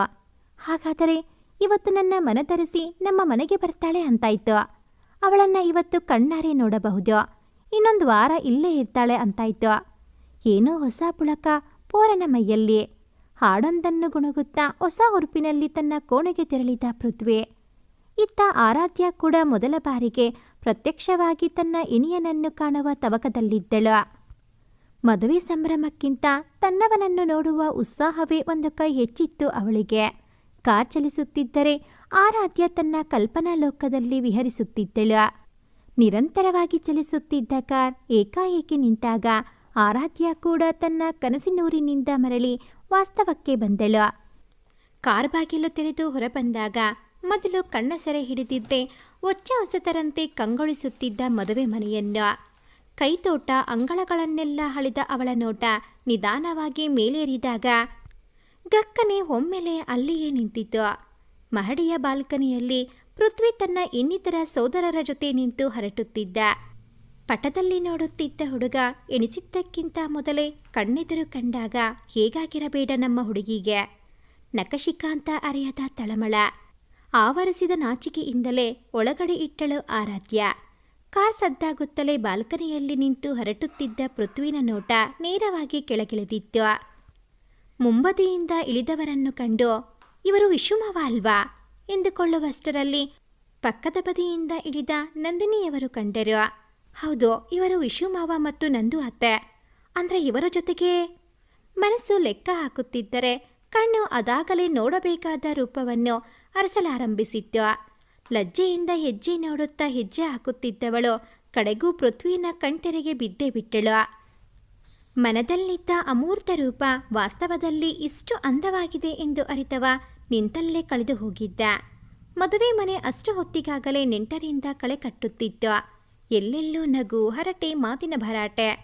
ಅಣ್ಣ, ಅತ್ತಿಗೆ, ಆರು, ಬನ್ನಿ ಬನ್ನಿ, ತುಂಬ ಸಂತೋಷ ಆಯಿತು ನಿಮ್ಮನ್ನೆಲ್ಲ ನೋಡಿ. ನೀವು ಬಂದಿದ್ದು ಆನೆ ಬಲ ಬಂದ ಹಾಗಾಯಿತು ನೋಡಿ ಅತ್ತಿಗೆ. ಅಣ್ಣ ಅತ್ತಿಗೆಯನ್ನು ಪ್ರೀತಿಯಿಂದ ಬರಮಾಡಿಕೊಂಡ ಕವಿತಾ ನಂದಿನಿ ಅವರನ್ನು ಆತ್ಮೀಯವಾಗಿ ತಪ್ಪಿಕೊಂಡು ತಮ್ಮ ಆನಂದವನ್ನು ವ್ಯಕ್ತಪಡಿಸಿದರು. ಇವತ್ತು ನಮ್ಮನೆಗೆ ಲೈಟ್ಗಳೇ ಬೇಡವಾ ಅಂತ. ನಮ್ಮ ಕವಿತಾ ಮುಖದ ಮೇಲಿರುವ ಖುಷಿಯ ಬೆಳಕೆ ಸಾಕೇನೋ. ಬೆಳಗ್ಗೆ ಮಗ ಬಂದ, ಮಧ್ಯಾಹ್ನ ತವರಿನ ನೆಂಟರು, ಈಗ ಅಣ್ಣ ಅತ್ತಿಗೆ. ಎಲ್ಲರ ನಡುವೆ ನನ್ನನ್ನು ಮರಿಬೇಡ ಕವಿತಾ. ನಗುವಿನ ಚಟಾಕಿ ಸಿಡಿಸಿ ಹೆಂಡತಿಯ ಕಾಲೆಳೆಯುತ್ತಲೇ ಹೊರಬಂದ ಗೋವಿಂದಣ್ಣ ಬಂದವರನ್ನು ಆದರದಿಂದ ಸ್ವಾಗತಿಸಿದರು. ನೆಂಟರು ಮನೆಗೆ ಬಂದಾಗ ಅವರನ್ನು ಮಾತನಾಡಿಸುವುದು ಸಂಸ್ಕಾರ ಅಲ್ಲವೇ? ಪೃಥ್ವಿ ಕೂಡ ಅದನ್ನೇ ಮಾಡಲು ಮಹಡಿಯಿಂದ ಕೆಳಗಿಳಿದು ಬಂದಿದ್ದ. ಹಸೆಮಣೆ ಹೇರುವ ಕುವರಿಯ ಕಾಲೆಳೆಯುತ್ತಾ ತಮಾಷೆ ಮಾಡುತ್ತಾ ಬಂದ ನೆಂಟರೆಲ್ಲರೂ ಮಾನ್ಯಾಳನ್ನು ಸುತ್ತುವರೆದಿದ್ದರು. ಅದರಲ್ಲಿ ಆಗಷ್ಟೇ ಆಗಮನಿಸಿದ್ದ ವಿಶ್ವನಾಥ್ರವರ ಕುಟುಂಬವೂ ಸೇರಿತ್ತು. ವಿಶುಮಾವ, ನಂದು ಅತ್ತೆ, ಚೆನ್ನಾಗಿದ್ದೀರಾ? ಅತ್ತೆ ಮಾವನ ಕಾಲನ್ನು ಸ್ಪರ್ಶಿಸುತ್ತಾ ಕುಶಲೋಪರಿ ವಿಚಾರಿಸಿದ ಪೃಥ್ವಿ. ಖುಷಿಯಿಂದ ಬೆನ್ನ ಸವರಿ ಆಶೀರ್ವದಿಸಿದರು ವಿಶ್ವನಾಥ್ ದಂಪತಿಗಳು. ಬಂದ ಮೂವರಲ್ಲಿ ಇಬ್ಬರನ್ನು ಮಾತಾಡಿಸಿ ಒಬ್ಬರನ್ನು ಬಿಡುವುದು ಸರಿಯಲ್ಲ ಅಲ್ವೇ? ಆರಾಧ್ಯಾಳನ್ನು ಮಾತನಾಡಿಸುವಾಸೆ ಅವನಿಗೆ. ಆದರೆ ಕಟ್ಟಿ ಹಾಕಿದ ನಾಚಿಕೆಯಿಂದ ಏನು ಮಾಡಬೇಕೆಂದು ತಿಳಿಯದೆ ತಡೆವರಿಸುತ್ತಾ ನಿಂತ ಪೃಥ್ವಿ. ಎದುರಿಗಿದ್ದವರ ಮೇಲಿನ ಭಾವನೆ ನಮಗೆ ಸ್ಪಷ್ಟವಾಗಿರುವಾಗ ಮಾತುಗಳು ಸರಾಗವಾಗಿ ಹೊರಹೊಮ್ಮುತ್ತವೆ. ಆದರೆ ಪ್ರೀತಿಯಂತಹ ಭಾವನೆ, ಅದು ಇನ್ನು ಹೇಳಿಕೊಳ್ಳದೆ ಅಡಗಿ ಕುಳಿತಿರುವಾಗ ಮಾತುಗಳು ಹೇಗೋ ಅಡಗುವವು. ಅದೇ ಆಗಿತ್ತು ಪೃಥ್ವಿಗೂ ಸಹ. ಅವನ ಸಂಕಟವನ್ನರಿತ ಗೋವಿಂದಣ್ಣ, ನಮ್ಮ ಆರುನ ಮಾತಾಡಿಸಲ್ವೇನೋ ಪೃಥ್ವಿ ಎಂದಾಗ ದಾರಿ ಸುಗಮವಾಗಿತ್ತವನಿಗೆ.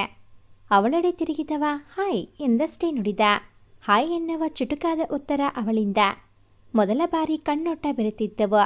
ಇಬ್ಬರ ಮೈಮನಸ್ಸಲ್ಲೂ ಮಧುರವಾದ ಕಂಪನದ ಸಂಚಾರ. ಸುತ್ತುವರಿದ ಜನರ ಅರಿವಿಗೆ ಬರುವ ಮುನ್ನ ಮನದಲ್ಲಿದ್ದ ಭಾವ ತರಂಗಗಳನ್ನು ಬಚ್ಚಿಡಲು ಇಬ್ಬರು ಪರದಾಡುತ್ತಿದ್ದರಾದರೂ ಆ ಮೊದಲ ನೋಟ ಇಬ್ಬರಲ್ಲೂ ಒಂದು ಆತ್ಮೀಯ ಬೆಸುಗಿಗೆ ನಾಂದಿ ಹಾಡಿತ್ತು. ನೋಡಿದ್ದು ಮೊದಲ ಬಾರಿ, ಆದರೆ ಆ ನೋಟದಲ್ಲಿ ಅದೇನೋ ಆಪ್ಯಾಯನ, ವರ್ಷಗಳಿಂದಲೇ ಪರಿಚಯವಿದ್ದ ಹಾಗೆ, ಒಬ್ಬರಿಗೊಬ್ಬರು ಅರ್ಥವಾದ ಹಾಗೆ. ಸಂಭ್ರಮ ಸಡಗರದ ನಡುವೆ ಎಲ್ಲರ ಕಣ್ಣೋಟ ತಪ್ಪಿಸಿ ಅಲ್ಲೆರಡು ಕಂಗಳು ಸೇರಲು ತವಕಿಸುತ್ತಿದ್ದವು. ಬೆಚ್ಚನೆ ಹೊತ್ತು ಮಲಗಿದವರ ಎಬ್ಬಿಸಲು ನೇಸರ ತನ್ನ ಕಿರಣಗಳನ್ನು ಹೊರಚೆಲ್ಲುತ್ತಿದ್ದ. ಹಕ್ಕಿ ಗೂಡಿನ ಕಲವರದಂತೆ ಮದುವೆ ಮನೆಯಲ್ಲೂ ಹಿಗ್ಗಿನ ಕಲವರ ಆರಂಭವಾಗಿತ್ತು. ಗುಡಿಸಿ ಸಾರಿಸಲಾಗಿದ್ದ ಅಂಗಳ ತರುಣಿಯರ ಕೈಚಳಕಕ್ಕೆ ಬಡ್ಡಿಕೊಂಡು ರಂಗೋಲಿಯ ರಂಗುಗಳಲ್ಲಿ ಮೀಯುತ್ತಿತ್ತು. ಅಂಗಳದ ಸುತ್ತಲಿನ ಕೆಲಸದಲ್ಲಿ ಮನೆಯ ಗಂಡಸರು ವ್ಯಸ್ತ. ಬೆಳಗಿನ ತಿಂಡಿಯ ತಯಾರಿಗಾಗಿ ಹೆಂಗಳೆಯರ ತಂಡ ಅಡಿಗೆ ಕೋಣೆಯಲ್ಲಿ ಸೇರಿತ್ತು.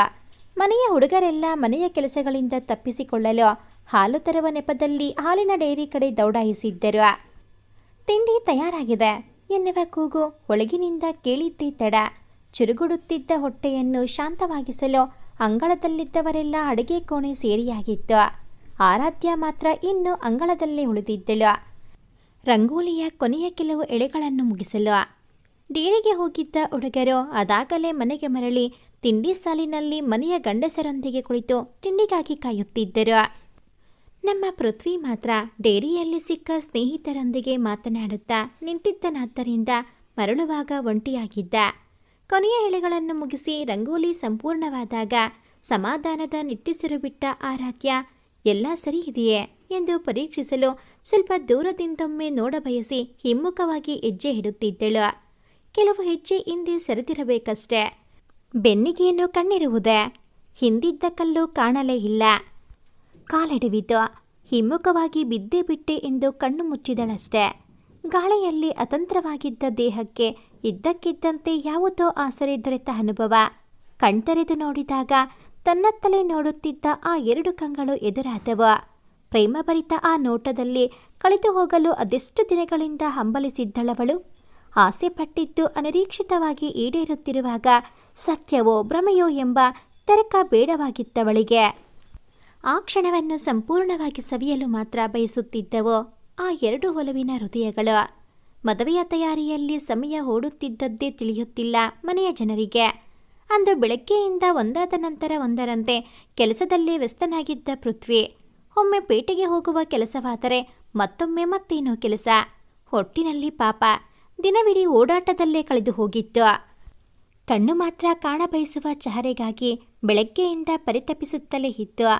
ಅಂತೂ ಸಂಜೆಯ ವೇಳೆಗೆ ತುಸು ಬಿಡುವಾದ ಪೃಥ್ವಿ ತನ್ನರಸಿಯನ್ನು ಹುಡುಕುತ್ತಾ ಹೊರಟ. ಒಂದೇ ಮನೆಯಲ್ಲಿರುವಾಗ ಹುಡುಕುವುದೆಂತು ಅಂದ್ರ? ಒಂದೇ ಮನೆಯಲ್ಲಿದ್ದಾರೆ ನಿಜ, ಆದರೆ ಮನೆ ತುಂಬ ಜನರಿದ್ದಾರಲ್ಲ, ಹತ್ತಿರದಿಂದ ನೋಡಲು ಕಷ್ಟ ಸಾಧ್ಯ. ಅಂಥದ್ರಲ್ಲಿ ಏಕಾಂತ ಬಹುದೂರದ ಮಾತು. ಕಣ್ಣೆದುರೇ ಇರುತ್ತಾಳೆ, ಆದರೂ ಮಾತನಾಡಲಾಗದು. ಹತ್ತಿರದಲ್ಲೇ ಸುಳಿದಾಡುತ್ತಾಳೆ, ಆದರೆ ನೋಟ ಬೆರೆಸಿ ನೋಡಲಾಗದು. ಆದರೂ ಮನೆಯವರ ಕಣ್ತಪ್ಪಿಸಿ ಅಲ್ಲಲ್ಲೇ ಸುಳಿದಾಡುವ ಆ ಕಣ್ಣೋಟಗಳು, ಆ ತುಂಟನಗೆ, ಸಣ್ಣ ಸಣ್ಣ ಜಲಗುಗಳಲ್ಲಿ ಹರಿದಾಡುವ ಆ ಮಿಂಚಿನ ಸಂಚಾರ, ನೆಪಹೊಟ್ಟಿ ಮಾತಿಗೆಳೆಯುವ ಕಸರತ್ತು ಎಲ್ಲವೂ ಮಧುರಕ್ಷಣಗಳನ್ನು ಕಟ್ಟಿಕೊಡುತ್ತಿದ್ದವು. ಯೋಚಿಸುತ್ತಿದ್ದವನಿಗೆ ಮೀಸೆಯಡಿಯಲ್ಲಿ ನಗುವೊಂದು ಸರಿದು ಹೋಗಿತ್ತು. ತನ್ನ ಯೋಚನೆಯ ವೈಖರಿಗೆ ತಾನೇ ನಗುತ್ತಾ ಹಿಂದಲ್ಲೇ ಕೊಡುವಿಕೊಂಡವನ ಕಣ್ಣಿಗೆ ಬಿದ್ದಳು ಆರಾಧ್ಯ. ಹೆಂಗಳೆಯರ ಜೊತೆಗೂಡಿ ಬತ್ತಿ ಹೊಸೆಯುವ ಕೆಲಸದಲ್ಲಿ ಮಗ್ನಳಾಗಿದ್ದಳು. ಅಯಸ್ಕಾಂತದ ಸೆಳೆತಕ್ಕೆ ಒಳಗಾದಂತೆ ಅವನ ಪಾದಗಳು ಅವಳಿತ್ತಲೆಗೆ ಚಲಿಸತೊಡಗಿದ್ದವು. ಏನಪ್ಪ ಪೃಥ್ವಿ, ಇಲ್ಲಿಯವರೆಗೂ ಬಂದ್ಬಿಟ್ಟಿದ್ದೆ ಸವಾರಿ? ಹೆಂಗಸರ ಗುಂಪಲ್ಲಿ ಒಬ್ಬರು ಕೇಳಿಯೇ ಬಿಟ್ಟಿದ್ದರು. ಆರಾಧ್ಯ ಕೂಡ ಬೆಳಗ್ಗಿನಿಂದ ಅವನ ಒಂದು ನೋಟಕ್ಕಾಗಿ ಪರಿತಪಿಸಿದ್ದಳಲ್ಲ. ಹೆಸರ ಕೇಳುತ್ತಲೇ ತಲೆ ಎತ್ತಿ ನೋಡಿದವಳ ಮೊಗದಲ್ಲಿ ಸಣ್ಣ ಮಂದಹಾಸ ಮಿಂಚಿ ಹೋಗಿತ್ತು. ಏನಿಲ್ಲ ಅತ್ತೆ, ಏನೋ ಬೇಕಿತ್ತು, ಅದನ್ನೇ ಹುಡುಕುತ್ತಾ ಬಂದೆ. ನಿಮ್ಮನ್ನೆಲ್ಲ ಕಂಡೆನಲ್ಲ, ಸ್ವಲ್ಪ ಕೈ ಜೋಡಿಸೋಣ ಅಂತ ಬಂದೆ ಅಷ್ಟೆ ಎಂದವನು ಅವರು ರಚಿಸಿದ ವೃತ್ತಾಕಾರದಲ್ಲೇ ಜಾಗ ಮಾಡಿಕೊಂಡು ಕುಳಿತ. ಆರಾಧ್ಯಳಿಗೆ ಸರಿಯಾಗಿ ಎದುರಾಗಿ, ಓಹೋ, ಹಾಗಿದ್ರೆ ಬೇಕಾಗಿರೋದನ್ನು ಹುಡುಕೋ ಹೋಗಪ್ಪ, ನಾವಿದನ್ನೆಲ್ಲ ಮಾಡ್ತೀವಿ. ಅನುಮಾನದ ಎಳೆ ಹಿಡಿದವರೊಬ್ಬರು ಬೇಕಂದಲೇ ಹಾಗೆ ನುಡಿದಿದ್ದರು. ವಯಸ್ಸಿಗೆ ಬಂದ ಹೆಣ್ಣು ಮಕ್ಕಳು ಗಂಡು ಮಕ್ಕಳು ಇರುವ ಮನೆ, ಅದರಲ್ಲೂ ಮದುವೆ ಮನೆ ಅಂದರೆ ಇಂತಹ ತಮಾಷೆಗೆ ಎಲ್ಲೇ ಇಲ್ಲಿ. ಕಿರುಗಣ್ಣಲ್ಲಿ ಆರಾಧ್ಯಾಳನ್ನು ನೋಡುತ್ತಾ ಬೇಕಾಗಿರೋದು ಇಲ್ಲೇ ಇದ್ದಿದ್ದಕ್ಕೆ ಇಲ್ಲಿ ಬಂದೆ ಅತ್ತೆ ಎಂದು ಗೊಣಗಿದವನ ಮಾತು ತಲುಪಬೇಕಾದ ಗಮ್ಯ ತಲುಪಿತ್ತು. ರಂಗೇರಿದ ಕೆನ್ನೆ, ನಾಚಿ ಬಿರಿದ ಅದರಗಳು ತಲುಪರಿತವನ್ನು ನೀಡಿದ್ದವು. ಲೋ ಪೃಥ್ವಿ, ಇಲ್ಲಿದ್ದೀಯೇನೋ? ಶಾಸ್ತ್ರಿಗಳ ಮನೆಗೆ ಹೋಗಿ ಪೂಜೆ ಸಾಮಾನಿನ ಪಟ್ಟಿ ತಂದ್ಬಿಡಪ್ಪ. ಕತ್ತಲಾದ ಮೇಲೆ ಅವರ ಮನೆ ದಾರಿಯಲ್ಲಿ ಓಡಾಡೋದು ಕಷ್ಟ. ಮನೆಯ ಅಜ್ಜಿ ಮತ್ತೊಂದು ಕೆಲಸ ವಹಿಸಿದಾಗ ಇಲ್ಲವೆನ್ನಲಾಗಲಿಲ್ಲ ಅವನಿಗೆ. ಬೇಸರದಿಂದಲೇ ತಲೆಯಾಡಿಸಿದವ ಎದುರಿಗಿದ್ದ ಹುಡುಗಿಯ ಮುಖ ನೋಡಲು ಸರಿಯಾಗಿ ಅವಳು ಅವನನ್ನೇ ನೋಡುತ್ತಿದ್ದಳು.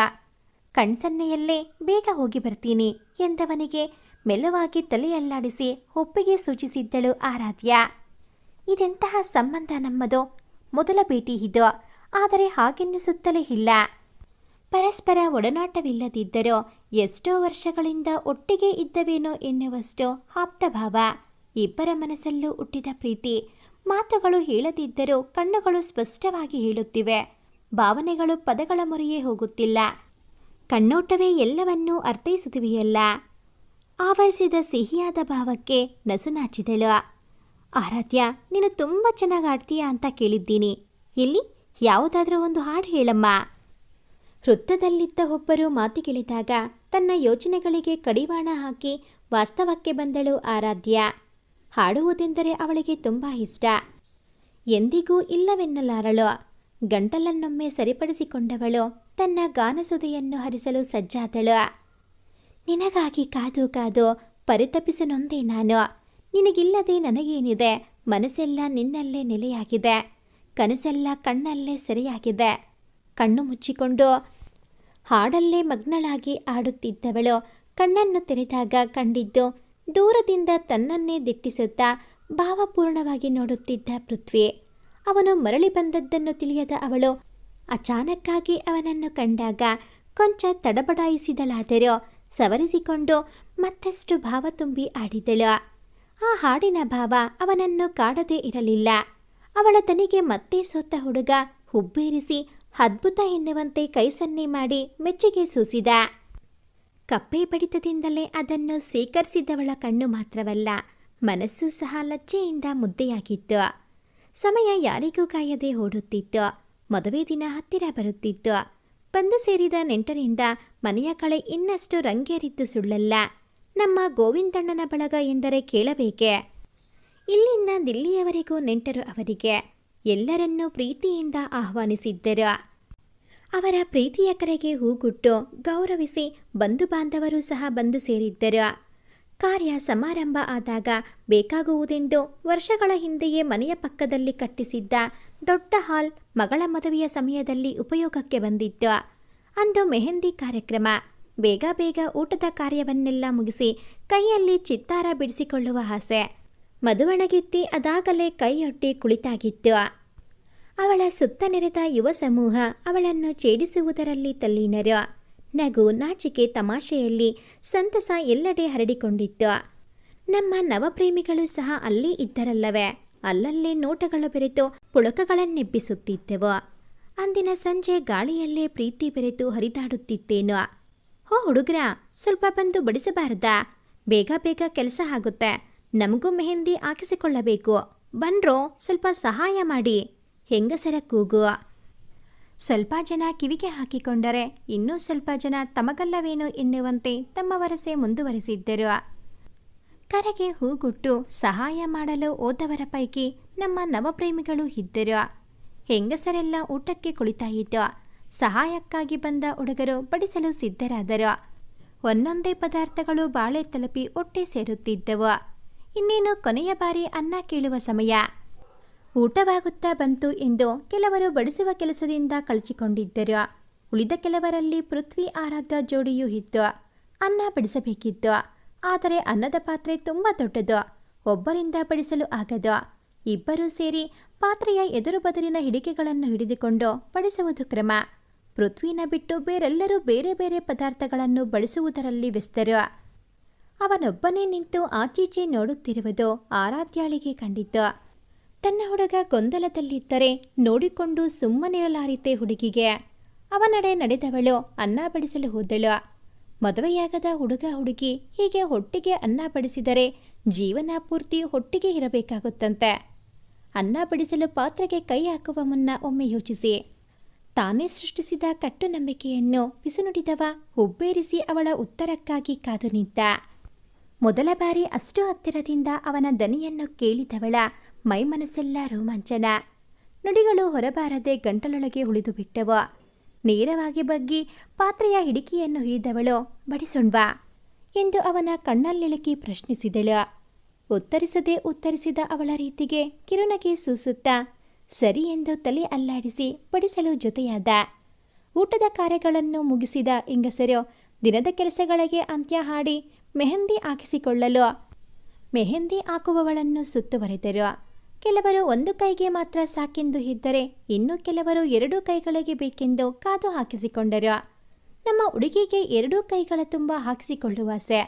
ತಡವಾದರೂ ಸರಿ ಹಾಕಿಸಿಕೊಳ್ಳಬೇಕೆಂಬ ಆಸೆಗೆ ತನ್ನ ಸರದಿಗಾಗಿ ಕಾಯುತ್ತಾ ಕುಳಿತಿದ್ದಳು.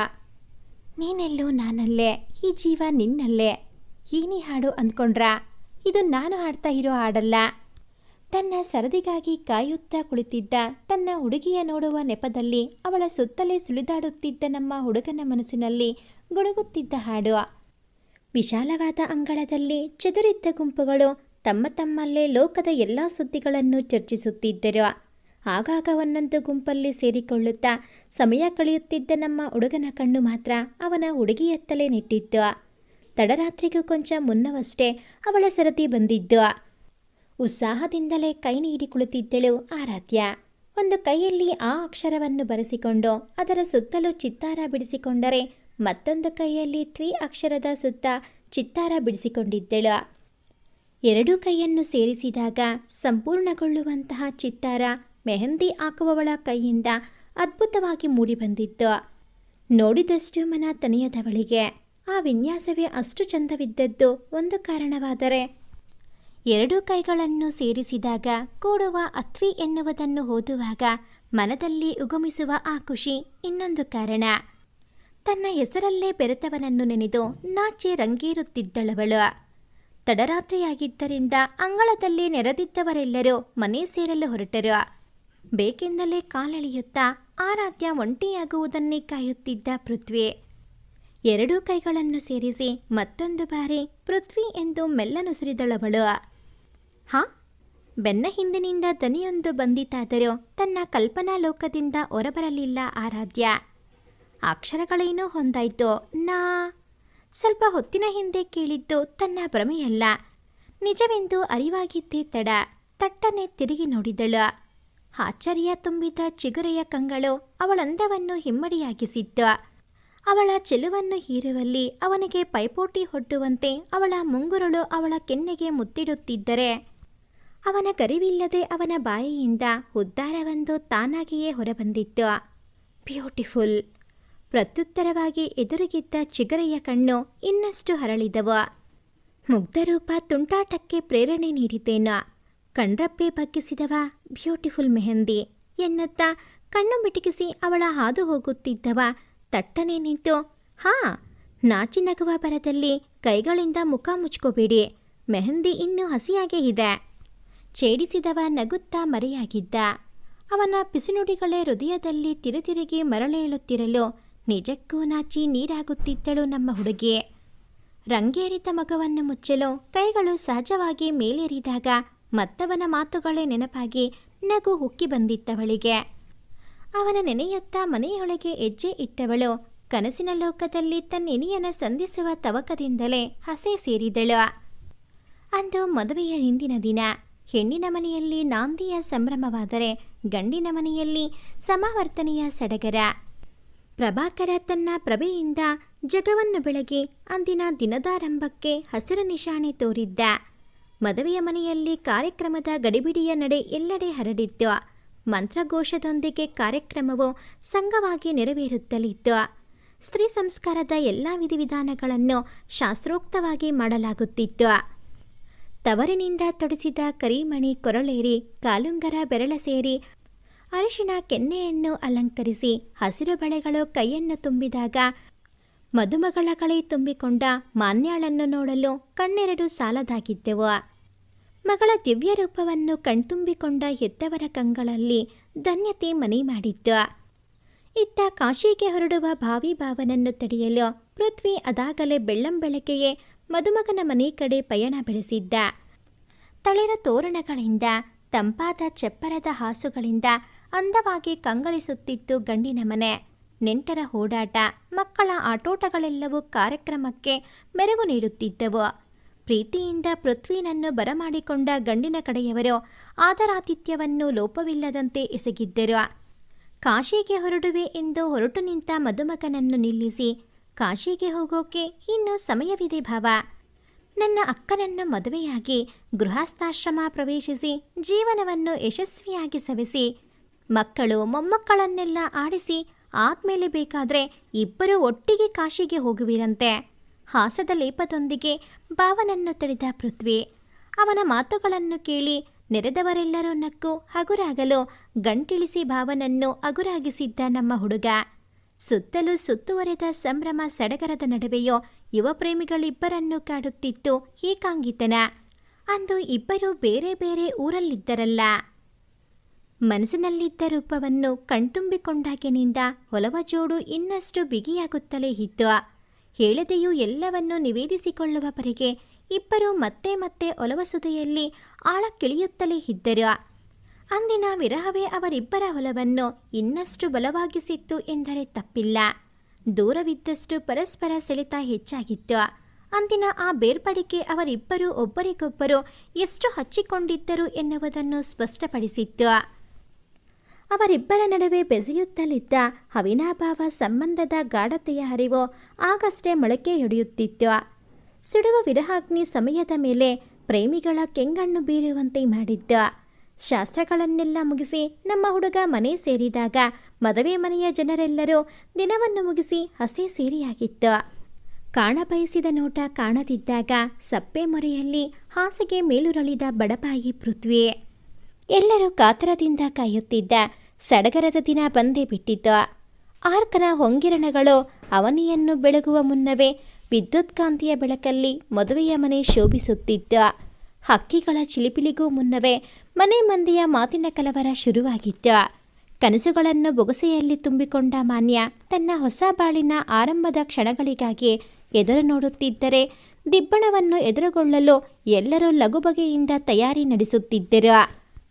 ಊರಿನ ಪ್ರವೇಶ ದ್ವಾರವು ಬೀಗರನ್ನು ಸ್ವಾಗತಿಸಲು ಹಸಿರು ತೋರಣ ಕಟ್ಟಿಕೊಂಡು ಸಜ್ಜಾಗಿ ನಿಂತಿತ್ತು. ವರನ ಬಳಗದ ಆಗಮನವಾಗುತ್ತಿದ್ದಂತೆ ತೆಳುಗಾಳಿಗೆ ತಲೆದೂಗಿ ಸ್ವಾಗತ ಕೋರಿದವು ತರುಲತೆಗಳು. ದಾರಿಯ ಇಕ್ಕೆಲೆಗಳಲ್ಲಿ ಕಟ್ಟಿದ್ದ ತೋರಣ ಶುಭಶಕುನವನ್ನು ತೋರುತ್ತಾ ಶುಭ ಹಾರೈಸುತ್ತಿದ್ದವು. ಮನೆ ಅಂಗಳ ತಲುಪಿದ ದಿಬ್ಬಣವನ್ನು ಹೆಣ್ಣಿನ ಬಳಗ ಪ್ರೀತ್ಯಾಧಾರಗಳಿಂದ ಸ್ವಾಗತಿಸಿ ವಿದ್ಯುಕ್ತವಾಗಿ ಎದುರುಗೊಂಡಿತ್ತು. ವಿಧಿವತ್ತಾಗಿ ಒಂದೊಂದಾಗಿ ನಡೆದ ಶಾಸ್ತ್ರಗಳು ಎರಡು ಕುಟುಂಬಗಳ ಹೊಸ ಬಂಧವನ್ನು ಭದ್ರವಾಗಿ ಬೆಸೆಯುತ್ತಿದ್ದವು. ಗಿಣಿ ಹಸಿರಿನ ಒಡಲಿಗೆ ಮೆರುಗು ನೀಡುತ್ತಿದ್ದ ಬಂಗಾರ ಬಣ್ಣದ ಹಂಚು, ಅದರ ಅಂದವನ್ನು ದುಪ್ಪಟ್ಟುಗೊಳಿಸುತ್ತಿದ್ದ ಗುಲಾಬಿ ಮತ್ತು ಹೊನ್ನಿನ ಬಣ್ಣದ ಕಸೂತಿಯುಳ್ಳ ಅಂದದ ರವಿಕೆ. ಇದನ್ನು ಹುಟ್ಟು ಆರಾಧ್ಯ ಸೀರೆಯ ಅಂದವನ್ನು ಹೆಚ್ಚಿಸಿದ್ದಳು ಅಥವಾ ಸೀರೆಯ ಅಂದವೇ ಅವಳ ಚಂದವನ್ನು ಎತ್ತಿ ತೋರುತ್ತಿತ್ತು. ನೋಡಿದವರಲ್ಲಿ ಸಹಜವಾಗಿ ಈ ಗೊಂದಲ ಹುಟ್ಟಿಸುತ್ತಿತ್ತು ಆರಾಧ್ಯಾಳ ಅಂದಿನ ಸೌಂದರ್ಯ. ರೇಷ್ಮೆ ಪಂಚೆ, ಅದಕ್ಕೊಪ್ಪುವ ಶಲ್ಯವನ್ನು ಧರಿಸಿ ಒಪ್ಪವಾಗಿ ಸಿದ್ಧನಾಗಿದ್ದ ಪೃಥ್ವಿ ಕೂಡ ಹುಡುಗಿಯರ ನಿದ್ದೆ ಕೆಡಿಸುವಷ್ಟು ಚಂದವಾಗಿ ಕಾಣುತ್ತಿದ್ದ ಎನ್ನಿ. ಹೆಗಲಿಗೇರಿಸಿಕೊಂಡ ಅಕ್ಕನ ಮದುವೆಯ ಜವಾಬ್ದಾರಿಗಳನ್ನು ಅಚ್ಚುಕಟ್ಟಾಗಿ ನಿಭಾಯಿಸುತ್ತಿದ್ದ ಪೃಥ್ವಿನ ಕಂಡು ನಮ್ಮ ಹುಡುಗಿ ಮತ್ತಷ್ಟು ಅಭಿಮಾನದಿಂದ ಬೀಗಿದ್ದು ಸುಳ್ಳಲ್ಲ. ಮೆಚ್ಚುಗೆಯ ಮಹಾಪುರವೇ ಹರಿಯುತ್ತಿತ್ತು ಅವಳ ಕಂಗಳಲ್ಲಿ. ಗೌರವ ಅಭಿಮಾನಗಳಿಂದ ಬೆರೆತ ಪ್ರೀತಿ ಹೊಸ ಆಯಾಮವನ್ನೇ ಕಂಡುಕೊಳ್ಳುತ್ತಲಿತ್ತು. ಗೋಧೂಳಿ ಸಮಯದ ಶುಭ ಮುಹೂರ್ತದಲ್ಲಿ ವಧುವರರ ಗೃಹಪ್ರವೇಶವೆಂದು ನಿಶ್ಚಯವಾಗಿತ್ತು. ಸಂಘವಾಗಿ ನೆರವೇರಿದ ಮದುವೆ ಶಾಸ್ತ್ರಗಳನ್ನೆಲ್ಲ ಮುಗಿಸಿ ಮುಂದಿನ ಕಾರ್ಯಕ್ರಮಕ್ಕೆಂದು ಮನೆಯವರೆಲ್ಲ ಅಣೆಯಾಗುತ್ತಿದ್ದರು. ದಿನದಾರಂಭದಲ್ಲಿ ಮಾನ್ಯಾಳ ಕಂಗಳಿದ್ದ ಖುಷಿಯ ಜಾಗವನ್ನೀಗ ದುಃಖ ಆಕ್ರಮಿಸಿತ್ತು. ಸ್ವಲ್ಪ ಹೊತ್ತಿನಲ್ಲೇ ಶಾಶ್ವತವಾಗಿ ತನ್ನ ಮನೆಯಾಗಲಿರುವ ಹೊಸ ಜಾಗಕ್ಕೆ ತೆರಳುವವಳಿದ್ದಾಳಲ್ಲ. ಹುಟ್ಟಿ ಆಡಿ ಬೆಳೆದ ಮನೆ ಈಗ ತವರಾಗಿ ಬದಲಾಗುತ್ತಲಿತ್ತು. ದಿನ ಬೆಳಗಾದರೆ ಕಾಣುವ ಅಪ್ಪ ಅಮ್ಮನನ್ನು ಇನ್ನು ಮುಂದೆ ಅಪರೂಪಕ್ಕೊಮ್ಮೆ ಮಾತ್ರ ಕಾಣಬಹುದಾಗಿತ್ತು. ಹೊಸ ಜಾಗ, ಹೊಸ ಜನ, ಹೊಸ ಜೀವನ. ಪ್ರತಿ ಹೆಣ್ಣಿಗೂ ಈ ಹೊಸತನ ಒಂದಿಷ್ಟು ಖುಷಿಯ ಮುಗಿದುಕೊಟ್ಟರೆ ಜೊತೆಗೊಂದಿಷ್ಟು ಆತಂಕ. ಜವಾಬ್ದಾರಿಯನ್ನು ಹೊತ್ತು ತರುತ್ತದೆ. ತುಂಬಿದ್ದ ಕಣ್ಣಾಳಿಗಳಲ್ಲಿ ತವರನ್ನೊಮ್ಮೆ ನೋಡಿದ ಮಾನ್ಯ ಹಾಲುಂಡ ತವರು ಸದಾ ತಂಪಾಗಿರಲೆಂದು ಆಶಿಸುತ್ತಾ ತನ್ನ ಹೊಸ ಪಯಣದತ್ತ ಹೆಜ್ಜೆ ಇಟ್ಟಳು. ಗೃಹ ಪ್ರವೇಶಕ್ಕೆಂದು ಕೆಲವರು ಮಾತ್ರ ಹೊರಟು ನಿಂತಿದ್ದರು. ಉಳಿದವರು ವರನ ಗೃಹದಲ್ಲಿ ಹಮ್ಮಿಕೊಳ್ಳಲಾಗಿದ್ದ ಮರುದಿನದ ಔತಣಕೂಟ ಮತ್ತು ಪೂಜೆಗೆ ಹೋಗುವುದೆಂದು ನಿರ್ಧರಿಸಿದ್ದರು. ಹಾಗೆ ನಿರ್ಧರಿಸಿ ಗೋವಿಂದಣ್ಣನ ಮನೆಯಲ್ಲೇ ಉಳಿದ ಹಲವರಲ್ಲಿ ಆರಾಧ್ಯ ಸಹ ಒಬ್ಬಳು. ವರನ ಸ್ವಗೃಹದಲ್ಲಿ ಕುಟುಂಬದ ಹೊಸ ಸದಸ್ಯೆಯನ್ನು ಬರಮಾಡಿಕೊಳ್ಳಲು ಸಕಲ ಸಿದ್ಧತೆಗಳನ್ನು ಮಾಡಿಕೊಳ್ಳಲಾಗಿತ್ತು. ಹೊಸ ಜೋಡಿಯನ್ನು ವಿಧಿವತ್ತಾಗಿ ಮನೆ ತುಂಬಿಸಿಕೊಳ್ಳಲಾಯಿತು. ಗೋವಿಂದಣ್ಣ, ಕವಿತಾ ಇನ್ನಿತರು ಅಂದು ರಾತ್ರಿ ಗಂಡಿನ ಮನೆಯಲ್ಲಿಯೇ ತಂಗಿದರೆ ಮಿಕ್ಕ ಕೆಲವರು ರಾತ್ರಿಯೇ ಮರಳಿ ಗೋವಿಂದಣ್ಣನ ಮನೆ ಸೇರುವ ಆಶಯ ಹೊಂದಿದ್ದರು. ಹಾಗಾಗಿ ಕಾರ್ಯಕ್ರಮವೆಲ್ಲ ಮುಗಿದ ಮೇಲೆ ಗೋವಿಂದಣ್ಣನ ಮನೆಗೆ ಹೊರಡುವವರನ್ನು ಕರೆದುಕೊಂಡು ಮನೆ ದಾರಿ ತುಳಿದಿದ್ದ ಪೃಥ್ವಿ ಗಂಡಿನ ಮನೆಯಿಂದ ಗೋವಿಂದಣ್ಣನ ಮನೆ ತಲುಪುವ ಹೊತ್ತಿಗೆ ಅದಾಗಲೇ ತಡರಾತ್ರಿಯಾಗಿತ್ತು. ಕಾರ್ ಸದ್ದಾಗುತ್ತಲೇ ಹೊರಗೂಡಿ ಬಂದಿದ್ದಳು ಆರಾಧ್ಯ. ಕಾರಿಂದ ಇಳಿದ ಸಂಬಂಧಿಕರು ಅವರವರ ಮಲಗುವ ಕೋಣೆಗೆ ತೆರಳಿದರು. ಕಾಳಜಿ ತುಂಬಿದ ಎರಡು ಕಣ್ಣುಗಳು ತನ್ನನ್ನೇ ನೋಡುತ್ತಿವೆ ಎನ್ನುವ ಅರಿವಿದ್ದರೂ ಆ ನೋಟಕ್ಕೆ ನೋಟ ಬೆರೆಸಲಿಲ್ಲ ಪೃಥ್ವಿ. ಅವನ ಮನದಲ್ಲಿದ್ದ ಮಡುಗಟ್ಟಿದ್ದ ದುಃಖದ ಛಾಯೆ ಬಹುಶಃ ಕಾದಿರುವ ಆ ಕಂಗಳನ್ನು ಸಂಧಿಸಲು ತಡೆಯಾಗಿತ್ತೇನೋ. ಅವಳನ್ನು ಕಂಡರೂ ಕಾಣದವರಂತೆ ತಲೆ ಬಗ್ಗಿಸಿ ಒಳನಡೆದಿದ್ದ ಪೃಥ್ವಿ. ಅವನ ಈ ಚರ್ಯಕ್ಕೆ ಅವನ ಮನಸ್ಸಿನಲ್ಲಿರುವ ನೋವೇ ಕಾರಣವೆಂದು ಅರಿತಳವಳು. ಇಡೀ ದಿನದ ಮದುವೆಯ ಓಡಾಟ ಎಲ್ಲರನ್ನೂ ದಣಿಸಿತ್ತು. ಅಲ್ಲದೆ ಮರುದಿನದ ಕಾರ್ಯಕ್ರಮಕ್ಕೆ ಮತ್ತೆ ಗಂಡಿನ ಮನೆಗೆ ಹೋಗುವ ಯೋಜನೆ ಇತ್ತಲ್ಲ. ಹಾಗಾಗಿಯೇ ಮನೆಯವರೆಲ್ಲರೂ ಹಾಸಿಗೆ ಕಂಡೊಡನೆಯೇ ನಿದ್ರಾದೇವಿಯ ಮೊರೆ ಹೋಗಿದ್ದರು.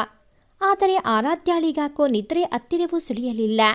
ಕಾರಣ ಪೃಥ್ವಿನ ವರ್ತನೆಯೇ ಅವಳ ಮನಸ್ಸಿನಲ್ಲಿ ಕೊರೆಯುತ್ತಿತ್ತು.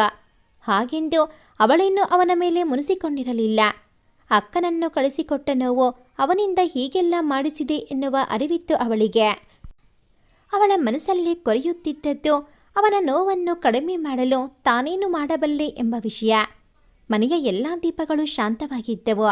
ಎಲ್ಲರೂ ನಿದ್ದೆ ಹೋಗಿರುವ ಸೂಚನೆ ಸ್ಪಷ್ಟವಾಗಿತ್ತು. ಆದರೆ ಪೃಥ್ವಿ ಮಾತ್ರ ಇನ್ನೂ ಮಲಗಿರಲಾರ ಎನ್ನುವ ಗುಮಾನಿಗೆ ಕಟ್ಟುಬಿದ್ದ ಆರಾಧ್ಯ ಅವಳ ಮನಸ್ಸು ಹೇಳಿದಂತೆ ಮೆಲ್ಲನೆ ಟೆರೆಸ್ ಮೆಟ್ಟಿಲನ್ನು ಹತ್ತಿದ್ದಳು. ಟೆರೆಸ್ನ ಪ್ರವೇಶ ದ್ವಾರ ತೆರೆದೇ ಇತ್ತು. ಅಲ್ಲಿಗೆ ಅವಳ ಗುಮಾನಿ ಖಾತ್ರಿಯಾಗಿತ್ತು. ಒಂದೊಂದೇ ಹೆಜ್ಜೆ ಇಡುತ್ತಾ ಹೊಳಹೋದವಳು ಸುತ್ತಲೂ ಕಣ್ಣಾಡಿಸಿದಳು. ಟೆರೆಸ್ ಮೂಲೆಯಲ್ಲಿ ಕಟ್ಟಿಗೆ ನಾದುಕೊಂಡು ಅವಳಿಗೆ ಬೆನ್ನು ಮಾಡಿ ನಿಂತಿದ್ದನವ. ಕಪ್ಪು ಆಕಾಶದಲ್ಲಿ ಏನನ್ನೋ ಹುಡುಕುತ್ತಿದ್ದವನಂತೆ ನಿಂತಿದ್ದನವನ ಭುಜದ ಮೇಲೆ ಕೈ ಇಟ್ಟಳು. ಅಷ್ಟು ರಾತ್ರಿಯಲ್ಲಿ ಯಾರನ್ನೋ ನಿರೀಕ್ಷಿಸಿರದ ಪೃಥ್ವಿ ಅನಿರೀಕ್ಷಿತ ಸ್ಪರ್ಶದಿಂದ ತಬ್ಬಿಬ್ಬಾಗಿ ಹಿಂತಿರುಗಿ ನೋಡಿದ. ಕೊಳಗಳಾಗಿದ್ದ ಅವನ ಕಂಗಳನ್ನು ಕಂಡು ವೇದನೆಯಾಯಿತು ಅವಳಿಗೆ. ಭಾವೋದ್ವೇಗದ ಜರ್ಜರಿತಕ್ಕೆ ಒಳಗಾಗಿದ್ದ ಪೃಥ್ವಿ ಅವಳನ್ನು ಕಂಡ ಕ್ಷಣದಲ್ಲಿ ಅವಳನ್ನು ತಬ್ಬಿಕೊಂಡು ತನ್ನ ಹೃದಯದ ಭಾರವೆಲ್ಲ ಕರಗುವಂತೆ ಬಿಕ್ಕಲಾರಂಭಿಸಿದ. ಯಾರೊಂದಿಗೂ ಹಂಚಿಕೊಳ್ಳಲಾಗದೆ ತನ್ನೊಳಗೆ ಪೇರಿಸಿಟ್ಟುಕೊಂಡ ದುಃಖ ಆರಾಧ್ಯಾಳನ್ನು ಕಂಡಾಗ ಅವನ ಅಣತಿಗೂ ಕಾಯದೆ ಹುಕ್ಕಿತ್ತು.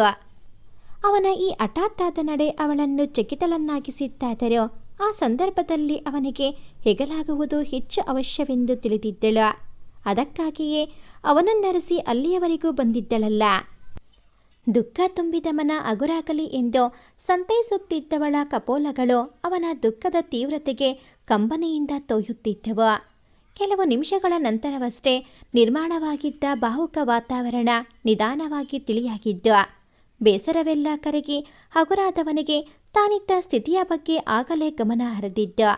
ಸತ್ಯದ ಅರಿವಾಗುತ್ತಲೇ ತಟ್ಟನೆ ಕೈ ಸಡಿಲಿಸಿ ತಲೆ ಬಗ್ಗಿಸಿಯೇ ಹಿಂದೆ ಸರಿದಿದ್ದ. ಅದು ಸಾರಿ ಆರಾಧ್ಯ, ನಾನು ಬೇಕಂತ ತಪ್ಪಿಕೊಳ್ಳಲಿಲ್ಲ. ಅದು ಕಾಡುತ್ತಿದ್ದ ತಪ್ಪಿತಸ್ಥ ಭಾವದಿಂದ ದನಿ ಹೊರಡಿಸಲು ಕಷ್ಟಪಡುತ್ತಿದ್ದವನನ್ನು ಕಂಡು ತಾನೇ ಮಾತು ಮುಂದುವರೆಸಿದಳು ಆರಾಧ್ಯ. ನಂಗೊತ್ತು ನೀವು ಬೇಕು ಅಂತ ಹಾಗೆ ಮಾಡಲಿಲ್ಲ ಅಂತ.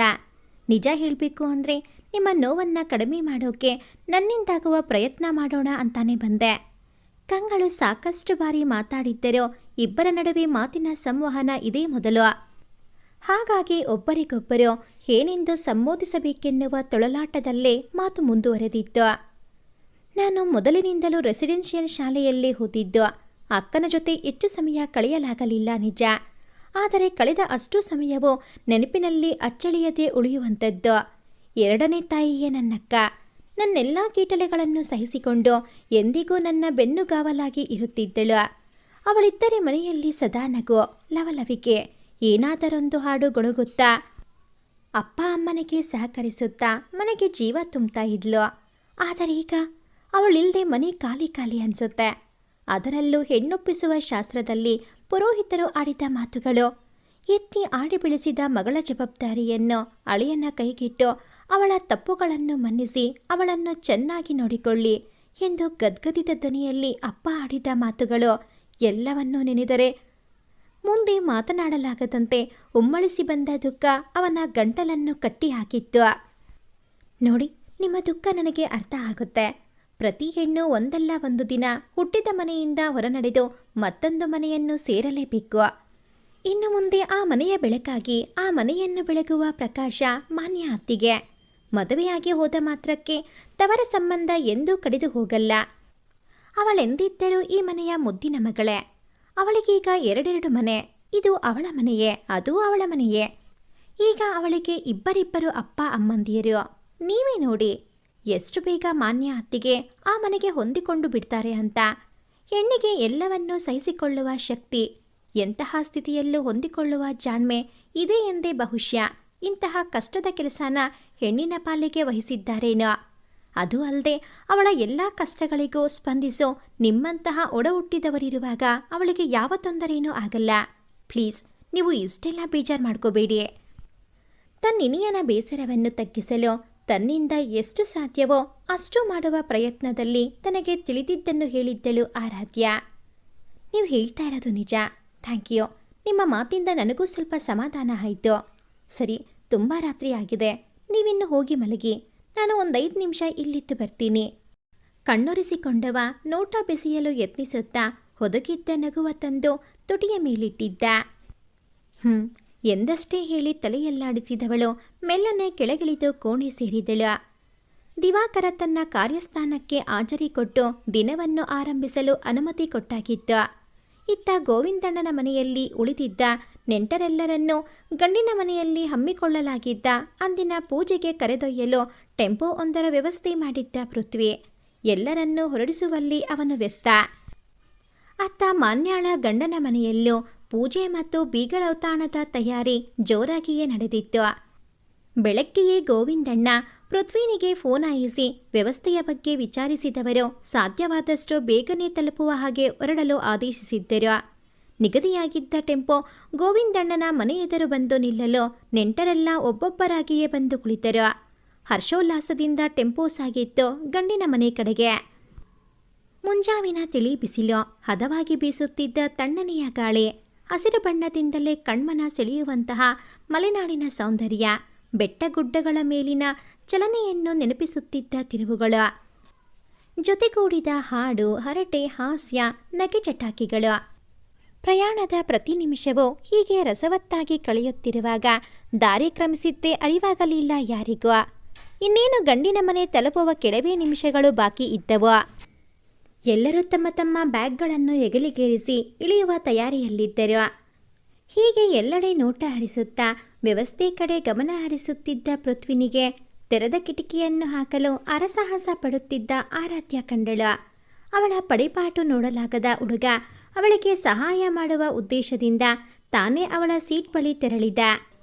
ಅವನ ಕಂಡೊಡನೆ ತನ್ನ ಪ್ರಯತ್ನವನ್ನು ಕೈಬಿಟ್ಟು ಹಿಂದಕ್ಕೆ ಸರಿದು ಕುಳಿತಳವಳು. ಮುಂದಕ್ಕೆ ಬಾಗಿದವ ಕಿಟಕಿಯ ಬಾಗಿಲನ್ನು ಬಲವಾಗಿ ಎಳೆದು ಭದ್ರಪಡಿಸಿದ್ದನಷ್ಟೇ. ದಿಢೀರನೆ ಟೆಂಪೋಗೆ ಬ್ರೇಕ್ ಬಿದ್ದಿತ್ತು. ಅನಿರೀಕ್ಷಿತವಾಗಿ ಬಿದ್ದ ಬ್ರೇಕ್ ತನ್ನ ರಭಸದಿಂದ ಹಿಂದೆ ಹೊರಗೆ ಕುಳಿತಿದ್ದ ಆರಾಧ್ಯಾಳನ್ನು ಮುಂದೆ ತಳ್ಳಿದ್ದು. ಅದೇ ಸಮಯಕ್ಕೆ ಸರಿಯಾಗಿ ಕಿಟಕಿಯ ಬಾಗಿಲನ್ನು ಹಾಕಿ ಹಿಂದೆ ಸರಿಯುತ್ತಿದ್ದ ಪೃಥ್ವಿ ಬ್ರೇಕ್ನ ಮಹಿಮೆಯಿಂದ ಇಬ್ಬರು ಪರಸ್ಪರ ಎದುರು ಬದರಾಗಿದ್ದಾಗ ಆರಾಧ್ಯಾಳ ಅದರಗಳು ಪೃಥ್ವಿನ ಕೆನ್ನೆಯನ್ನು ಸ್ಪರ್ಶಿಸಿಬಿಟ್ಟವು. ಕ್ಷಣಾರ್ಧದಲ್ಲಿ ನಡೆದ ಘಟನೆ ಉಳಿದವರ ಗಮನಕ್ಕೆ ಬರಲಿಲ್ಲವಾದರೂ ಸ್ತಂಭೀಭೂತರಾದ ಅವರಿಬ್ಬರಿಗೂ ಏನಾಯಿತೆಂದು ಅರಗಿಸಿಕೊಳ್ಳಲು ಕೆಲವು ಸೆಕೆಂಡುಗಳೇ ಹಿಡಿದಿದ್ದವೆನ್ನಿ. ತಟ್ಟನೆ ಹಿಂದಕ್ಕೆ ಸರಿದಳವಳು. ನಾಚಿಕೆ ಮುಜುಗರದಿಂದ ಅವನೆಡೆ ಕಣ್ಣೋಟ ಬೆರೆಸದಾದಳ. ಛೇ, ಇದೇನಾಗಿ ಹೋಯಿತು? ನನ್ನ ಬಗ್ಗೆ ಏನೆಂದುಕೊಂಡೋ ಏನೋ.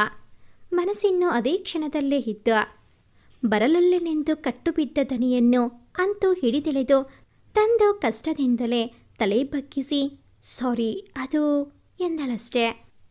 ಮುಂದೆ ತನ್ನಿಂದಾಗದೆಂದು ಮುಷ್ಕರ ಹೂಡಿದ ದನಿ ಮತ್ತೆ ಅಡಿಗೆ ಕುಳಿತಿತ್ತು. ನಡೆದ ಘಟನೆ ಅಚಾನಕ್ಕಾದರೂ ಲಜ್ಜೆಯಿಂದ ಕೆಂಪೇರಿದ ಅವಳ ಕೆನ್ನೆ ಅವಳ ಒಳಗಿನ ತರಂಗಗಳನ್ನು ಸ್ಪಷ್ಟಪಡಿಸುತ್ತಿದ್ದವು. ಅವುಗಳನ್ನು ಕುಡಿನೋಟದಲ್ಲೇ ನೋಡಿ ತಣಿಯುತ್ತಿದ್ದ ಹುಡುಗ, ಸಾರಿನಾ, ಇಂಥ ಒಳ್ಳೆ ಗಿಫ್ಟ್ ಕೊಡಿಸಿದ್ದಕ್ಕೆ ನಾನು ಡ್ರೈವರಿಗೆ ಥ್ಯಾಂಕ್ಸ್ ಹೇಳಿ ಬರ್ತೀನಿ. ಇಳಿಯುತ್ತಿದ್ದ ನೆಂಟರ ಕಿವಿ ತಪ್ಪಿಸಿ ಮೆಲ್ಲನುಸಿರಿದವ ಕಣ್ಣು ಮಿಟಿಕಿಸಿ ಜಾಗ ಖಾಲಿ ಮಾಡಿದ್ದ. ಅವನು ನೋಟದಿಂದ ದೂರವಾದ ಮೇಲೆಯೇ ಅವಳು ನಿರಾಳವಾಗಿ ಉಸಿರಾಡಿದ್ದು. ನಾಚಿಕೆಯ ಭಾರಕ್ಕೆ ಅವನೆದುರು ಉಸಿರಾಡಲು ಕಷ್ಟಪಡುತ್ತಿದ್ದಳವಳು. ಉಸಿರಾಟದ ಏರಿಳಿತ ತನ್ನೊಳಗೆದ್ದ ಭಾವತಳೆಗಳನ್ನು ತೋರಿಬಿಟ್ಟರೆ ಎನ್ನುವ ಅಳಗು. ಮತ್ತೆ ಆ ಘಟನೆ, ಅವನ ಪಿಸುನುಡಿಗಳೇ ನೆನಪಾಗಲು ಅವಳಲ್ಲಿ ಹಿತವಾದ ಭಾವಸಂಚಾರ. ಅದನ್ನು ಖುಷಿಯಿಂದಲೇ ಅನುಭವಿಸಿದಳವಳು. ಗಂಡಿನ ಮನೆಯಲ್ಲಿ ಕಾರ್ಯಕ್ರಮವೆಲ್ಲ ಸುಲಲಿತವಾಗಿ ನೆರವೇರಿತು. ಟೆಂಪೋ ಘಟನೆಯ ನಂತರ ಹುಡುಗನ ಕಣ್ಣಿಗೆ ಬೀಳದೆ ಅವನ ನೋಟ ತಪ್ಪಿಸಿ ಓಡಾಡುತ್ತಿದ್ದಳು ಆರಾಧ್ಯ. ನೋಟ ಬೆರೆತರೆ ಆ ಘಟನೆಯನ್ನೇ ಮನಸ್ಸಲ್ಲಿಟ್ಟುಕೊಂಡು ಅವಳನ್ನು ನೋಡುವ ಅವನ ನೋಟದ ಮಾದಕತೆಯನ್ನು ಸಹಿಸುವ ಶಕ್ತಿ ಅವಳಲ್ಲಿ ಇರಲಿಲ್ಲ. ಅವನ ಆ ಮಾದಕ ನೋಟ ತನ್ನೊಳಗೆ ಭಾವತರಂಗಗಳನ್ನೇ ಎಬ್ಬಿಸುವುದು.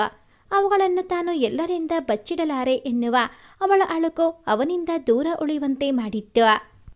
ಬೇಕೆಂದಲೇ ತನ್ನಿಂದ ದೂರ ಉಳಿದು ನೋಟ ತಪ್ಪಿಸುತ್ತಿದ್ದಾಳೆ ಎಂದು ಪೃಥ್ವಿ ಕೂಡ ಗ್ರಹಿಸಿಬಿಟ್ಟಿದ್ದ. ಕಾರಣವು ಸ್ಪಷ್ಟವಾಗಿತ್ತವನಿಗೆ. ತಪ್ಪಿಸಿಕೊಂಡು ಎಲ್ಲಿ ಹೋಗ್ತಾಳೆ, ಸಿಕ್ಕೇ ಸಿಗ್ತಾಳೆ ಎಂದು ಮನಸ್ಸಲ್ಲಿ ಅಂದುಕೊಂಡವನ ಅದರಗಳನ್ನು ತೆಳುನಗೆ ಅಲಂಕರಿಸಿದರೆ ಮನಸ್ಸನ್ನು ಅವಳ ಸಿಹಿಯಾದ ನೆನಪು ಮುದಗೊಳಿಸುತ್ತಿತ್ತು. ಪೃಥ್ವಿನ ಮನಸ್ಸಿನ ಮಾತು ಆ ವಿಧಾತನಿಗೂ ಕೇಳಿಸಿತೇನೋ, ಅಸ್ತು ಎಂದು ಬಿಟ್ಟಿದ್ದ. ಸದ್ಯದಲ್ಲೇ ಅವನ ಆಸೆ ಈಡೇರುವುದರಲ್ಲಿತ್ತು. ಅದಕ್ಕೆ ವೇದಿಕೆ ಸಜ್ಜುಗೊಳಿಸುವ ಹುನ್ನಾರ ವಿಧಾತನಿಂದ ನಡೆಯುತ್ತಲಿತ್ತು. ಪೂಜೆ, ಊಟ ಎಲ್ಲವೂ ಮುಗಿದ ಬಳಿಕ ಗೋವಿಂದಣ್ಣ ತಮ್ಮ ಕುಟುಂಬ ಮತ್ತು ಸಂಬಂಧಿಕರೊಡನೆ ಮರಳಿ ತಮ್ಮೂರಿಗೆ ಹೊರಟು ನಿಂತರು. ಮರುದಿನ ತಮ್ಮ ಮನೆಯಲ್ಲಿ ಆಯೋಜಿಸಲಾಗಿದ್ದ ಸತ್ಯನಾರಾಯಣ ಪೂಜೆಗೆ ಬೀಗರನ್ನು, ಅವರ ನೆಂಟರಿಷ್ಟರನ್ನು ಪ್ರೀತಿಯಿಂದ ಆಹ್ವಾನಿಸಿದ ಗೋವಿಂದಣ್ಣ ಮಗಳು ಅಳಿಯನನ್ನು ಅಂದೇ ತಮ್ಮೊಡನೆ ಕರೆದುಕೊಂಡು ಹೋಗುವ ಕೋರಿಕೆ ಇಟ್ಟಾಗ ಯಾವ ಆಕ್ಷೇಪಣೆಯೂ ಇಲ್ಲದೆ ದೊರೆತ ಬೀಗರ ಸಮ್ಮತಿ ಗೋವಿಂದಣ್ಣ ದಂಪತಿಗಳಲ್ಲಿ ಹಿಗ್ಗು ಮೂಡಿಸಿತ್ತು. ಹಾಗಾಗಿ ಅವರನ್ನು ಹೊಸ ಜೋಡಿ ಕೂಡ ಸೇರಿಕೊಂಡಿತ್ತು. ಹಿಂದಿನ ದಿನದ ಬೇಸರವನ್ನೆಲ್ಲ ಮೊದಲ ಬಾರಿ ಬರುತ್ತಿರುವ ಅಳಿಯ ಮಗಳನ್ನು ಸತ್ಕರಿಸುವ ಸಂಭ್ರಮ ಆವರಿಸಿಕೊಂಡಿತ್ತು. ಸಂತಸದಳೆಗಳ ನಡುವೆ ತನ್ನವರೊಂದಿಗೆ ತವರೂರಿಗೆ ಹೊರಟು ನಿಂತಿದ್ದಳು ಮಾನ್ಯ. ಮರುದಿನದ ಕಾರ್ಯಕ್ರಮಕ್ಕೆ ಸಕಲ ಸಿದ್ಧತೆಗಳು ಸಡಗರದಿಂದ ನಡೆಯುತ್ತಿದ್ದವು. ರಾತ್ರಿ ಊಟವೆಲ್ಲ ಆದ ಬಳಿಕ ಗಂಡಸರೆಲ್ಲ ಹರಟೆಯಲ್ಲಿ ವ್ಯಸ್ತರಾದರು. ಯುವ ಸಮೂಹ ಹೊಸ ಜೋಡಿಯ ಕಾಲೆಳೆಯುವ ಕಾರ್ಯದಲ್ಲಿ ತೊಡಗಿದ್ದರು. ಹೆಂಗಸರು ಮದುವೆಯ ಸುದ್ದಿ, ಗಂಡಿನ ಮನೆಯಲ್ಲಿ ನಡೆದ ಪೂಜೆಯ ಸುದ್ದಿಯನ್ನು ಹರಟುತ್ತಾ ಮರುದಿನದ ಪೂಜೆಗೆ ತಯಾರಿ ಮಾಡಿಕೊಳ್ಳುತ್ತಿದ್ದರು. ತಯಾರಿಯಲ್ಲಿ ಕೈಜೋಡಿಸುವ ನೆಪಹೊಡ್ಡಿ ಹುಡುಗಿ ಕೂಡ ಹೆಂಗಳಿಯರ ನಡುವೆಯೇ ಇರತೊಡಗಿದ್ದಳು. ಆದಷ್ಟು ಹುಡುಗನೆದರು ಬರದಿದ್ದರೆ ಸಾಕಿತ್ತವಳಿಗೆ. ಅದೇ ಹೊತ್ತಿಗೆ ಆರಾಧ್ಯ, ಪೃಥ್ವಿಯ ಕೋಣೆಯಲ್ಲಿ ಅವನ ಟೇಬಲ್ ಮೇಲೆ ಕೆಲವು ವಸ್ತುಗಳನ್ನು ಸೇರಿಸಿ ಇಟ್ಟಿದ್ದೀನಿ, ಸ್ವಲ್ಪ ತಗೊಂಡು ಬರ್ತೀಯಾ? ಕಾರ್ಯೋದ್ಯೋಕ್ತರಾಗಿದ್ದ ಕವಿತಾರವರು ಆರಾಧ್ಯಳಿಗೆ ಹೇಳಿದಾಗ ಇಲ್ಲವೆನ್ನಲಾಗಲಿಲ್ಲ ಅವಳಿಗೆ. ಯಾವುದರಿಂದ ತಪ್ಪಿಸಿಕೊಳ್ಳಬೇಕೆಂದು ಯತ್ನಿಸುತ್ತಿದ್ದಳೋ ಪರಿಸ್ಥಿತಿ ಅದರೊಳಗೆ ಅವಳನ್ನು ನೂಕಲು ಸಜ್ಜಾಗಿತ್ತು. ಅಳಕುತ್ತಲೇ ಅವನ ಕೋಣೆಯೊಳಗೆ ಅಡಿಯಿಟ್ಟಳು ಆರಾಧ್ಯ. ಕೋಣೆಯ ಬಾಗಿಲು ಸುಮ್ಮನೆ ಮುಂದೆ ಮಾಡಲಾಗಿತ್ತು. ತಳ್ಳಿ ಒಳಗೆ ಹೋದವಳಿಗೆ ಖಾಲಿ ಕೋಣೆಯನ್ನು ಕಂಡು ಅವನಿಲ್ಲವಲ್ಲ ಎಂದರಿವಾದಾಗ ಸಮಾಧಾನವಾಗಿತ್ತು. ಕೋಣೆಯ ಸುತ್ತಲೂ ಕಣ್ಣಾಡಿಸಿದಳು. ಕಾರ್ಯದ ಗಜಿಬಿಜಿಯ ನಡುವೆಯೂ ಕೋಣೆಯನ್ನು ಒಪ್ಪುವಾಗಿರಿಸಿಕೊಂಡವನ ನೆನೆದು ಖುಷಿಯಾಯಿತು. ಮುಂದೊಂದು ದಿನ ಇದು ನಿನ್ನ ಕೋಣೆಯಾಗುವುದು ಎಂದು ಮನಸ್ಸು ಮೆಲ್ಲನುಸಿರಿದಾಗ ಕಪೋಲಗಳು ಅಪ್ರಯಾಸವಾಗಿ ರಂಗೇರಿದ್ದವು. ತನ್ನ ಭಾವಲಹರಿಯಲ್ಲಿ ತೇಲಿ ಹೋದವಳಿಗೆ ಬಂದ ಕೆಲಸವೇ ಮರೆತು ಹೋಗಿತ್ತು. ತಕ್ಷಣ ಪ್ರಜ್ಞಾವಂತಳಾದ ಅವಳು ಟೇಬಲ್ ಬಳಿ ಸಾಗಿ ಅಲ್ಲಿಟ್ಟಿದ್ದ ವಸ್ತುಗಳನ್ನು ತೆಗೆದುಕೊಂಡು ಮರಳಲು ಹಿಂತಿರುಗಿದಳು. ಎದುರಿಗೆ ಕಂಡಿದ್ದು ತನ್ನನ್ನೇ ದಿಟ್ಟಿಸುತ್ತಿದ್ದ ಆ ಎರಡು ಕಣ್ಣುಗಳು. ಆ ಕಂಗಳಲ್ಲಿ ನನ್ನ ಕೋಣೆಯಲ್ಲಿ ನೀನು ಎನ್ನುವ ಪ್ರಶ್ನೆ ಇತ್ತು. ಕಡೆಗೂ ಸಿಕ್ಕಳಲ್ಲ ಎನ್ನುವ ಖುಷಿ ಇತ್ತು. ತಪ್ಪಿಸಿಕೊಂಡವಳ ಕಾಡುವ ತುಂಟಾಟವಿತ್ತು ಅರಿಯದಾದಳ. ಇಬ್ಬರ ನಡುವಿದ್ದ ಅಂತರ ಕಡಿಮೆಯಾಗುತ್ತಲಿದ್ದಾಗ ಅವಳ ಅರಿವಿಲ್ಲದೆ ಅವಳ ಹೆಜ್ಜೆಗಳು ಹಿಂದೆ ಸರಿಯುತ್ತಿದ್ದವು. ಅದಕ್ಕೆ ಜೊತೆಯಾಗುವಂತೆ ಅವನ ಹೆಜ್ಜೆ ಮುನ್ನುಗ್ಗುತ್ತಿದ್ದವು. ಅವನ ನೋಟದ ಬಿಸಿಗೆ ಮೆಲ್ಲನೆ ಕರಗುತ್ತಿದ್ದಳವಳು. ಆದರೂ ಇದು ಸರಿಯಲ್ಲ ಎನ್ನುವ ಭಾವ ಅವಳನ್ನು ಬಿಟ್ಟು ಬಿಡದೆ ಕಾಡುತ್ತಿತ್ತು. ಅವಳ ಹಣೆಯ ಮೇಲೆ ಸಾಲುಗಟ್ಟಿದ ಸಣ್ಣ ಬೆವರಿನ ಸಾಲುಗಳು ಅವಳ ಆತಂಕವನ್ನು ಅರುಹುತ್ತಿದ್ದವು. ನೋಡುತ್ತಾ ಹೆಜ್ಜೆಗಳು ಇನ್ನೂ ಹಿಂದೆ ಸರಿಯದಂತೆ ಗೋಡೆ ತಡೆಯಾದಾಗ ಗೋಡೆಗೆ ಆನಿಸಿ ನಿಂತಳು. ಅವನಿಂದ ತಪ್ಪಿಸಿಕೊಂಡು ಹೋಗಲು ಎಡಗಡೆ ತಿರುಗಿದಳು. ತಟ್ಟನೆ ಗೋಡೆಗೆ ಕೈ ಇಟ್ಟವ ಅವಳ ದಾರಿಯನ್ನು ತಡೆಗಟ್ಟಿದ್ದ. ಬಲಕ್ಕೆ ತಿರುಗಿ ಓಡೋಣವೆಂದುಕೊಂಡರೆ ಅದಾಗಲೇ ಗೋಡೆಗೆ ಅಂಟಿಕೊಂಡಿದ್ದ ಅವನ ಕೈ ದಾರಿಯನ್ನು ಮುಚ್ಚಿತ್ತು. ಅವಳ ಭಯಮಿಶ್ರಿತ ಹಾವಭಾವ ಅವನಿಗೆ ತುಂಟಾಟ ಮೆರೆಯಲು ಕುಮ್ಮಕ್ಕು ನೀಡಿದ್ದೇನೋ. ಭಯ, ಲಜ್ಜೆ, ಆತಂಕ ಎಲ್ಲವೂ ಮೇಲೈಸಿದ ಅವಳಲ್ಲಿ ಅರಿಯದ ತೊಳಲಾಟ. ನನಗೆ ಮೊದಲಿನಿಂದಲೂ ಪಡೆದಿದ್ದನ್ನು ಮರಳಿಕೊಟ್ಟು ಅಭ್ಯಾಸ. ನಿಮ್ಮಿಂದ ಪಡೆದಿದ್ದನ್ನು ಮರಳಿಕೊಡೋಕೆ ಅಂತ ಬಂದೆ. ಅವನ ನೋಟಕ್ಕೆ ನೋಟ ಬೆರೆಸಲಾಗದೆ ನೆಲವನ್ನು ದಿಟ್ಟಿಸುತ್ತಿದ್ದವಳೀಗ ಅವನ ಮಾತಿನ ಅರ್ಥವಾಗದೆ ತಲೆ ಎತ್ತಿ ನೋಡಿದಳು. ಒಂದೇ ಹುಬ್ಬೇರಿಸಿ ತುಂಟನೆಗೆ ನಕ್ಕವನ ಚರ್ಯ ಟೆಂಪೋ ದೃಶ್ಯವನ್ನು ನೆನಪಿಸಿಬಿಟ್ಟಿತ್ತು. ಕೂಡಲೇ ನೋಡಿ, ಅದು ಅಕಸ್ಮಾತ್ತಾಗಿ ಆಗಿದ್ದು ಎಂದವಳ ದನಿ ಮತ್ತೆ ಅಡಗಿ ಹೋಗಿತ್ತು. ಅದೇನೇ ಇರಲಿ, ನೀವು ಕೊಟ್ಟಾಯ್ತು, ನಾನು ಪಡೆದಾಯ್ತು, ಈಗ ನನ್ನ ಸರದಿ ಅಲ್ವಾ ಎಂದವ ಅವನ ಬಿಸಿ ಉಸಿರು ಅವಳಿಗೆ ಸೋಕುವಷ್ಟು ಹತ್ತಿರ ಬಂದಿದ್ದ. ಅವಳಿಗೂ ಅವನೆಂದರೆ ಇಷ್ಟ. ಆದರೂ ಯಾಕೋ ಅವನ ಈ ನಡೆ ಅವಳಿಗೆ ಇರಿಸು ಮುರಿಸು ತಂದಿತ್ತು. ಅವನ ಸನಿಹವನ್ನು ಸಹಿಸಲಾಗದೆ ಮುಖ ಓರೆ ಮಾಡಿದವಳು ಕಣ್ಮುಚ್ಚಿ ಮನಸ್ಸಲ್ಲೇ ದೇವರಲ್ಲಿ ಮೊರೆ ಇಟ್ಟಳು. ಭಗವಂತ, ಇವರು ಮುಂದುವರಿಯದಿರಲಿ. ಈ ಒಂದು ನಡೆಯಿಂದ ನಾನವರ ಮೇಲಿಟ್ಟ ಅಭಿಮಾನ ಗೌರವಕ್ಕೆ ಧಕ್ಕೆ ಬಾರದಿರಲಿ. ಒಂದೆರಡು ಕ್ಷಣಗಳ ನಂತರ ಈವರೆಗೆ ತನ್ನನ್ನು ಸೋಕುತ್ತಿದ್ದ ಅವನ ಬಿಸಿ ಉಸಿರು ಈಗ ತಾಕುತ್ತಿಲ್ಲವಲ್ಲ ಎಂದರಿವಾದಾಗ ಕಣ್ಣು ತೆರೆದು ನೋಡಿದರೆ ಅವಳ ಮಾರ್ಗ ತಡೆ ಹಿಡಿದಿದ್ದ ಕೈಗಳನ್ನು ಎದೆ ಸಮಕ್ಕೆ ಕಟ್ಟಿ ಒಂದೆರಡು ಹೆಜ್ಜೆ ಹಿಂದೆ ಸರಿದವ ಅವಳನ್ನೇ ದಿಟ್ಟಿಸುತ್ತಾ ನಿಂತಿದ್ದ. ಅದನ್ನು ಕಂಡ ಅವಳಿಗೆ ಸಮಾಧಾನವಾಯಿತು. ಡೋಂಟ್ ವರಿ, ಅಧಿಕೃತವಾಗಿ ಅಧಿಕಾರ ಪಡೆದ ಮೇಲೆಯೇ ಕೊಡಬೇಕಾದನ್ನು ಕೊಡ್ತೀನಿ. ನಗು ಬೆರೆಸಿ ನುಡಿದವನ ನಗುವಿಗೆ ಮತ್ತೆ ಸೋತಳವಳು. ಅವನ ಈ ನಡೆಯಿಂದ ಅವಳ ದೃಷ್ಟಿಯಲ್ಲಿ ಇನ್ನೂ ಎತ್ತರಕ್ಕೇರಿ ನಿಂತಿದ್ದನವ ಮತ್ತಷ್ಟು ಹಿಂದೆ ಸರಿದು ಅವಳಿಗೆ ಹೋಗಲು ಅನುವು ಮಾಡಿಕೊಟ್ಟ.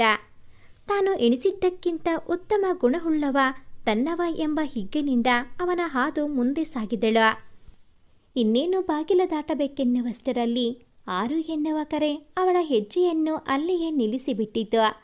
ಮನದ ಪ್ರೀತಿಯನ್ನೆಲ್ಲ ಮುಗಿದು ಜೇನ ಬೆರೆಸಿ ನುಡಿದಂತಿತ್ತು ಆ ಕರೆ. ನಾಚಿ ನೀರಾದವಳಿಗೆ ಮತ್ತೆ ಅವನನ್ನೆದುರಿಸುವ ಧೈರ್ಯವಿರಲಿಲ್ಲ.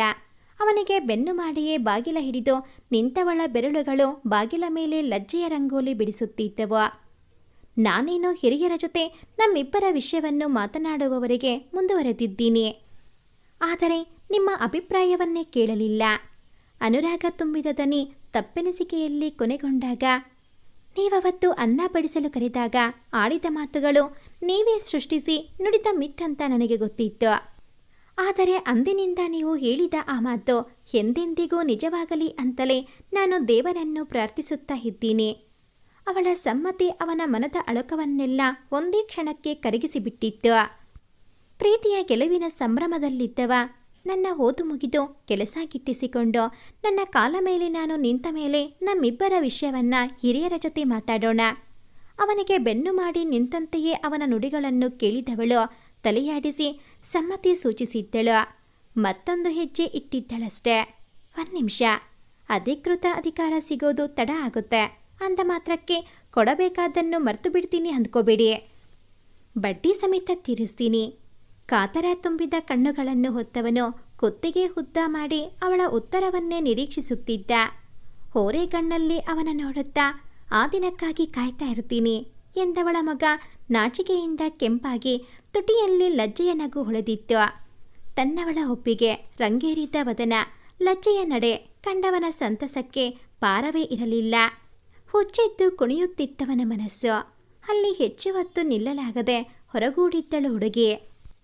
ಇವರೀರ್ವರನ್ನೂ ಒಂದುಗೂಡಿಸಿ ನಗುತ್ತಿದ್ದ ವಿಧಾತನ ತುಟಿಯಂಚಲ್ಲಿ ಮಾತ್ರ ಅದೇಗೋ ವಿಷಾದದ ನಗು. ಅವಳ ಕೊನೆಯ ಮಾತುಗಳಿಗೂ ಅಸ್ತು ಎಂದು ಬಿಟ್ಟಿದ್ದನೇನೋ. ಅವನ ಯೋಜನೆಯಲ್ಲಿ ಇನ್ನೂ ಏನೇನಿತ್ತೋ ಬಲ್ಲವರ್ಯಾರು. ಮರುದಿನದ ಸಮಾರಂಭವು ಸಂಘವಾಗಿ ನೆರವೇರಿತ್ತು. ಸಂಜೆ ಹೊತ್ತಿಗೆ ವಿಶ್ವನಾಥ್ರವರಿಗೆ ಒಂದು ಕರೆ ಬಂದಿತ್ತು. ತುರ್ತಾಗಿ ಅವರನ್ನು ಬರ ಹೇಳಲಾಗಿತ್ತು. ಹಾಗಾಗಿ ಅಂದೇ ಮರಳಿ ಊರಿಗೆ ಪ್ರಯಾಣಿಸಬೇಕಾಗಿತ್ತು. ಎಲ್ಲರಿಗೂ ವಿಷಯವನ್ನು ತಿಳಿಸಿ ಹೊರಡುವ ತಯಾರಿ ಮಾಡಿಕೊಳ್ಳತೊಡಗಿದರು ವಿಶ್ವನಾಥ್ ದಂಪತಿಗಳು. ಅಣ್ಣ ಅತ್ತಿಗೆ, ಇನ್ನೊಂದೆರಡು ದಿನ ಉಳಿದು ಹೋಗ್ಬೋದಿತ್ತು. ಬಂದಾಗಿಂದ ನಿಮಗೆ ಬರೀ ಮದುವೆ ಕೆಲಸವೇ ಆಯಿತು. ನಿಮ್ಮನ್ನು ಉಪಚರಿಸೋಕೆ ಆಗಲಿಲ್ಲ ನನಗೆ. ಈಗ ನೋಡಿದ್ರೆ ಇವತ್ತೇ ಹೋಗಬೇಕು ಅಂತ ಹೇಳ್ತಿದ್ದೀರಾ. ಏನಾದರೂ ಪರ್ಯಾಯ ವ್ಯವಸ್ಥೆ ಮಾಡೋ ಹಾಗಿದ್ರೆ ನೋಡಿ. ಹೊರಟು ನಿಂತವರನ್ನು ಉದ್ದೇಶಿಸಿ ಅವರ ದಿಢೀರ್ ನಿರ್ಗಮನದಿಂದ ಅವರಿಗಾಗುತ್ತಿದ್ದ ಬೇಸರವನ್ನು ವ್ಯಕ್ತಪಡಿಸಿದರು ಕವಿತಾ. ಇಲ್ಲ ಕವಿ, ನಾನೇ ಹೋಗಬೇಕು.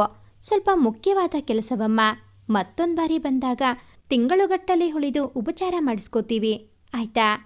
ತಂಗಿಯ ಬೇಸರವನ್ನು ತಗ್ಗಿಸಲು ಯತ್ನಿಸಿದರು ವಿಶ್ವನಾಥ್ರವರು. ಸರಿ ಅಣ್ಣ, ಕಚೇರಿಯ ಕೆಲಸ ಅಂತಿದ್ದೀರಿ, ತುಂಬ ಒತ್ತಾಯ ಮಾಡೋಕ್ಕೂ ಆಗಲ್ಲ. ಹೋಗಿ ಬನ್ನಿ, ಅಸಹಾಯಕರಾಗಿ ನುಡಿದಿದ್ದರು ಕವಿತಾ. ಹಠಾತ್ತನೆ ಹೀಗೆ ಬೇರಾಗಬೇಕೆನ್ನುವಾಗ ಯುವ ಪ್ರೇಮಿಗಳ ನೋವು ಹೇಳತೀರದು. ಏನೂ ಮಾಡಲಾಗದ ಸ್ಥಿತಿ. ನೋವಿನ ಛಾಯೆ ಹೊತ್ತು ಸತ್ಯವನ್ನು ಒಪ್ಪಿಕೊಂಡಿದ್ದರವರು. ಅಣ್ಣ ಅತ್ತಿಗೆಗಾಗಿ ಕೆಲವು ತಿಂಡಿ, ಹಪ್ಪಳ, ಸಂಡಿಗೆ, ಉಪ್ಪಿನಕಾಯಿ, ಹಣ್ಣು ಹಂಪಲು, ಇತರೆ ಸಾಮಾನುಗಳನ್ನು ಪ್ಯಾಕ್ ಮಾಡಿದ ಕವಿತಾ ಮಗನ ಬಳಿ ಅವುಗಳನ್ನೆಲ್ಲ ಕಾರ್ನಲ್ಲಿ ಇಡಲು ತಿಳಿಸಿದರು. ಸಿಕ್ಕ ಅವಕಾಶವನ್ನು ಸದುಪಯೋಗ ಪಡಿಸಿಕೊಳ್ಳುವಲ್ಲಿ ಭಾರೀ ಜಾಣ ನಮ್ಮ ಹುಡುಗ. ಆರಾಧ್ಯ ಹಿಂದಿನ ಸೀಟ್ನಲ್ಲೇ ಕುಳಿತುಕೊಳ್ಳುತ್ತಾಳೆ ಎಂದು ಅರಿತಿದ್ದ ಅವನು ಸೀಟ್ನ ಸಂದಿಯಲ್ಲಿ ಚೀಟಿಯೊಂದನ್ನು ಸಿಕ್ಕಿಸಿ ಬಂದಿದ್ದ. ನವದಂಪತಿಗಳು ಅತ್ತೆ ಮಾವನ ಆಶೀರ್ವಾದ ಪಡೆದರು. ಜೊತೆಗೆ ಪೃಥ್ವಿ ಕೂಡ ಅವರ ಆಶೀರ್ವಾದ ಪಡೆಯಲು ಬಂದ. ಜೊತೆಗೆ ನಿಂತಿದ್ದ ಆರಾಧ್ಯಳನ್ನು ನೋಡಿ ಕಣ್ಸನ್ನೆಯಲ್ಲೇ ಏನನ್ನು ಹೇಳಿದ.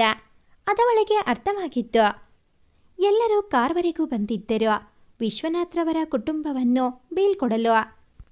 ಕಾರ್ ಒಳ ಸೇರಿದವರು ಎಲ್ಲರತ್ತ ಕೈ ಬೀಸಿ ತಮ್ಮ ಪ್ರಯಾಣವನ್ನು ಆರಂಭಿಸಿದರು. ಕಣ್ಣೋಟಕ್ಕೆ ನಿಲುಕುವವರೆಗೂ ಕಿಟಕಿಯಿಂದ ಮುಖವನ್ನು ಹೊರಚಾಚಿ ಕೈ ಬೀಸುತ್ತಲೇ ಇದ್ದಳು ಆರಾಧ್ಯ. ಅತ್ತ ಪೃಥ್ವಿ ಪಾಡು ಸಹ ಭಿನ್ನವಾಗೇನಿರಲಿಲ್ಲ. ಕಣ್ಣೋಟಕ್ಕೆ ಬರಿಯ ರಸ್ತೆ ಕಾಣಲಾರಂಭಿಸಿದ ಮೇಲಷ್ಟೇ ಮುಖ ಒಳತಂದ ಆರಾಧ್ಯ ಬೇಸರದಲ್ಲಿ ನಿಡಿಸುತ್ತಿದ್ದಳು. ತಟ್ಟನೆ ಗೆಳೆಯನ ಕಣ್ಸನ್ನೆ ನೆನಪಾಯಿತು. ಅತ್ತಿತ್ತ ಕಣ್ಣಾಡಿಸಿದಾಗ ಕಂಡಿದ್ದು ಸೀಟಿನ ಸಂದಿಯಲ್ಲಿದ್ದ ಒಂದು ಚೀಟಿ. ಗಡಿಬಿಡಿಯಿಂದಲೇ ತೆರೆದು ನೋಡಿದವಳ ತುಟಿಗಳ ಜೊತೆ ಮನಸ್ಸು ಬಿರಿದಿತ್ತು. ಯಾಕೆಂದರೆ ಅದರಲ್ಲಿ ಇದ್ದದ್ದು ಅವನ ಫೋನ್ ನಂಬರ್. ಸೀಟ್ನ ಹಿಂಭಾಗಕ್ಕೆ ಹೊರಗೆ ಕುಳಿತವಳ ಮನಸ್ಸು ಸಹ ಒಂದು ವಾರ ಹಿಂದಕ್ಕೆ ಸರಿದಿತ್ತು. ಆರಾಧ್ಯ, ಜೋರಾದ ಕೂಗಿನೊಂದಿಗೆ ದಡದಡನೆ ಬಡಿಯುವ ಬಾಗಿಲ ಸದ್ದು. ತಟ್ಟನೆ ಎಚ್ಚೆತ್ತಳವಳು. ಸುತ್ತಲೂ ಕಣ್ಣಾಡಿಸಿದಾಗ ಅವಳಿಗೆ ಕಂಡಿದ್ದು ತನ್ನದೇ ಕೋಣೆ. ಆಗಲೇ ಅವಳಿಗೆ ಅರಿವಾಗಿದ್ದು ಸಂಜೆ ಆಫೀಸಿಂದ ಬಂದ ಮೇಲೆ ನಡೆದ ಮಾತಿನ ಚಕಾಮಕಿಯಿಂದ ಮುನಿಸಿಕೊಂಡು ಬಂದು ಕೋಣೆ ಸೇರಿದವಳು ರಾತ್ರಿಯ ಕತ್ತಲಾವರಿಸಿದರೂ ಇನ್ನೂ ಬಾಗಿಲನ್ನು ತೆರೆದಿರಲಿಲ್ಲ ಎಂದು. ತನ್ನ ನೆನಪಿನ ದೋಣಿಯಲ್ಲಿ ಗತಜೀವನದ ಪಯಣ ಮಾಡುತ್ತಿದ್ದವಳು ಆಗಷ್ಟೇ ವಾಸ್ತವಕ್ಕೆ ಬಂದಿದ್ದ. ಬಾಗಿಲನ್ನು ಬಡಿಯುತ್ತಿದ್ದ ರಭಸ ತಂದೆ ತಾಯಿಯ ದನಿಯಲ್ಲಿದ್ದ ಕಂಪನವೇ ಹೇಳುತ್ತಿತ್ತು ಅವಳ ಈ ನಡೆಯಿಂದ ಅವರೆಷ್ಟು ಗಾಬರಿಯಾಗಿದ್ದಾರೆಂದು. ಕೂಡಲೇ ಎದ್ದವಳು ಬಾಗಿಲು ತೆರೆದಳು. ಮಗಳು ಕಣ್ಣೆದರು ಕಂಡೊಡನೆ ಹೋದ ಜೀವ ಬಂದಂತಾಗಿತ್ತು ವಿಶ್ವನಾಥ್ ದಂಪತಿಗಳಿಗೆ. ಎಷ್ಟು ಹೊತ್ತಾದರೂ ನೀನು ಕೋಣೆಯಿಂದ ಆಚೆ ಬರುತ್ತಿದ್ದನ್ನು ಕಂಡು ನಮಗೆಲ್ಲ ಎಷ್ಟು ಹೆದರಿಕೆ ಆಗಿತ್ತು ಗೊತ್ತಾ? ಇನ್ನೂ ತಹಬದಿಗೆ ಬರೆದ ಎದೆ ಬಡಿತ, ಕಂಪಿಸುವ ಧ್ವನಿ, ನಡುಗುವ ಕೈಗಳು, ಎತ್ತವರ ಮನದ ದುಗುಡವನ್ನು ಸ್ಪಷ್ಟವಾಗಿ ಆರಾಧ್ಯಾಳಿಗೆ ಅರುಹಿದ್ದವು. ಮಗಳ ಭುಜ, ಮುಖ, ಕೈಗಳನ್ನು ಮುಟ್ಟಿ ನೋಡುತ್ತಾ ಅವಳೇನು ತನಗೆ ತೊಂದರೆ ಮಾಡಿಕೊಂಡಿಲ್ಲ ಎನ್ನುವುದನ್ನು ಖಾತ್ರಿಪಡಿಸಿಕೊಳ್ಳುತ್ತಿದ್ದರು ನಂದಿನಿ. ಅಮ್ಮನನ್ನು ಸಮಾಧಾನಪಡಿಸಲು ಯತ್ನಿಸುತ್ತಾ, ಅಮ್ಮ, ನನಗೇನೂ ಆಗಿಲ್ಲ. ಜೀವಕ್ಕೆ ಹಾನಿ ಮಾಡಿಕೊಳ್ಳುವಷ್ಟು ಹೇಳಿ ನಾನಲ್ಲ ಅಮ್ಮ. ಏನೇ ಆದರೂ ಇತ್ತು ಜಯಿಸುವ ಜಾಯಮಾನದವಳು ನಿನ್ನ ಮಗಳು. ಯಾಕೋ ಸ್ವಲ್ಪ ಬೇಸರವಾಗಿತ್ತು, ಮನ ಏಕಾಂತ ಬಯಸಿತ್ತು. ಅದಕ್ಕೆ ಕೋಣೆಯಿಂದ ಆಚೆ ಬರಲಿಲ್ಲ ಅಷ್ಟೇ. ನಡಿ, ಹೊಟ್ಟೆ ತಾಳ ಹಾಕ್ತಿದೆ, ಊಟ ಮಾಡೋಣ ನಡೀರಿ. ಹೆತ್ತವರ ಗಾಬರಿಯನ್ನು ತನ್ನ ಗೆಲುವಿನ ಮಗ ಸಹಜ ನಡವಳಿಕೆಯೇ ಸರಿಪಡಿಸಬಲ್ಲದು ಎಂದು ಚೆನ್ನಾಗಿ ಬಲ್ಲ ಅವಳು ತನ್ನ ಮನಸ್ಸಿನ ನೋವನ್ನೆಲ್ಲ ಬದಿಗಿರಿಸಿ ಸಹಜತೆಯ ಮುಖವಾಡ ಧರಿಸಿದಳು. ತಂದೆ ತಾಯಿಯನ್ನು ಕರೆದುಕೊಂಡು ಊಟದ ಮನೆ ಹಿಡಿ ಹೋಗುತ್ತಿದ್ದವಳು ಜಗುಳಿಯಲ್ಲಿ ಕುಳಿತ ವ್ಯಕ್ತಿಯನ್ನು ಕಂಡು ಹರಕ್ಷಣ ಹೆಜ್ಜೆ ಮುಂದಿಡದಾದಳು. ಅಲ್ಲಿದ್ದವರ್ಯಾರು? ತಂದೆ ತಾಯಿಯನ್ನು ಕರೆದುಕೊಂಡು ಊಟದ ಮನೆಯೆಡೆ ಹೋಗುತ್ತಿದ್ದವಳಿಗೆ ಜಗುಳಿಯಲ್ಲಿ ಕುಳಿತಿದ್ದ ಮಾವನನ್ನು ಕಂಡು ಆಶ್ಚರ್ಯವಾಯಿತು. ಅರೆ ಮಾವ, ನೀವ್ಯಾವಾಗ ಬಂದ್ರಿ? ಚೆನ್ನಾಗಿದ್ದೀರಾ? ಹೆತ್ತವರ ಹೆಗಲ ಮೇಲಿದ್ದ ತನ್ನೆರಡೂ ಕೈಗಳನ್ನು ಇಳಿಸಿ ಮಾವನಿದ್ದಲ್ಲಿಗೆ ಹೋಗಿ ಅವರ ಕ್ಷೇಮವನ್ನು ವಿಚಾರಿಸುತ್ತಾ ಅವರ ಬಳಿಯೇ ಕುಳಿತಳು ಆರಾಧ್ಯ. ನಂದಿನಿ ಅವರು ಊಟದ ತಯಾರಿಗೆ ಹೊಳನಡೆದರೆ ವಿಶ್ವನಾಥ್ರವರು ಮಗಳ ಪಕ್ಕದ ಆಸನವನ್ನು ಅಲಂಕರಿಸಿದರು. ಆರ್ಯು, ನಿನ್ನ ಹತ್ರ ಒಂದು ವಿಷಯ ಮಾತಾಡಬೇಕು ಅಂತಾನೆ ಬಂದೆನಮ್ಮ. ನೋಡಮ್ಮ, ನಂದು ಮತ್ತೆ ಭಾವ ಹೇಳ್ತಾ ಇರೋದು ನಿನ್ನ ಒಳ್ಳೆಯದಕ್ಕೆ. ಅವರ ಮಾತನ್ನು ಕೇಳಿ ಮದುವೆಗೆ ಒಪ್ಕೊಳ್ಳಮ್ಮ. ನಮಗೆ ಮಗನೊಂದಿಗೆ ಬದುಕುವ ಯೋಗವಿರಲಿಲ್ಲವೋ ಅಥವಾ ನಿನ್ನೊಂದಿಗೆ ಬದುಕು ಕಟ್ಟಿಕೊಳ್ಳುವ ಅದೃಷ್ಟ ಅವನಿಗಿರಲಿಲ್ಲವೋ? ಎಲ್ಲ ವಿಧಿಯಾಟ. ಅವನನ್ನು ನಮ್ಮಿಂದ ಕಸಿದುಕೊಂಡು ಬಿಟ್ಟ. ಅವನ ಅಗಲಿಕೆಯಿಂದ ನಮ್ಮ ಬಾಳಲ್ಲಂತೂ ಕತ್ತಲಾವರಿಸಿತು. ನಮ್ಮದು ಬಿಡು. ಬಾಳ ಸಂಜೆಯಲ್ಲಿ ಹೀಗೆ ಪುತ್ರವಿಯೋಗದ ದುಃಖ ಉಣ್ಣಬೇಕು ಎಂದು ಕೇಳಿಕೊಂಡು ಬಂದಿದ್ದರೆ ಯಾರೇನು ಮಾಡಿಯಾರೋ. ಆದರೆ ನಿನ್ನ ಬಾಳು ಹಾಗಲ್ಲ ಆರಾಧ್ಯ. ನೀನಿನ್ನು ಬಾಳಿ ಬದುಕಬೇಕಾದವಳು. ಸಂಗಾತಿಯೊಡನೆ ಸವಿಸಬೇಕಾದ ಜೀವನವನ್ನು ಹೀಗೆ ಒಂಟಿಯಾಗಿ ಸವಿಸೋದು ನಮ್ಮಿಂದ ನೋಡಲಾಗುತ್ತಿಲ್ಲ. ದಯವಿಟ್ಟು ನಮ್ಮೆಲ್ಲರ ಮಾತಿಗೆ ಬೆಲೆ ಕೊಟ್ಟು ಮದುವೆಯಾಗು ಆರ್ಯೋ.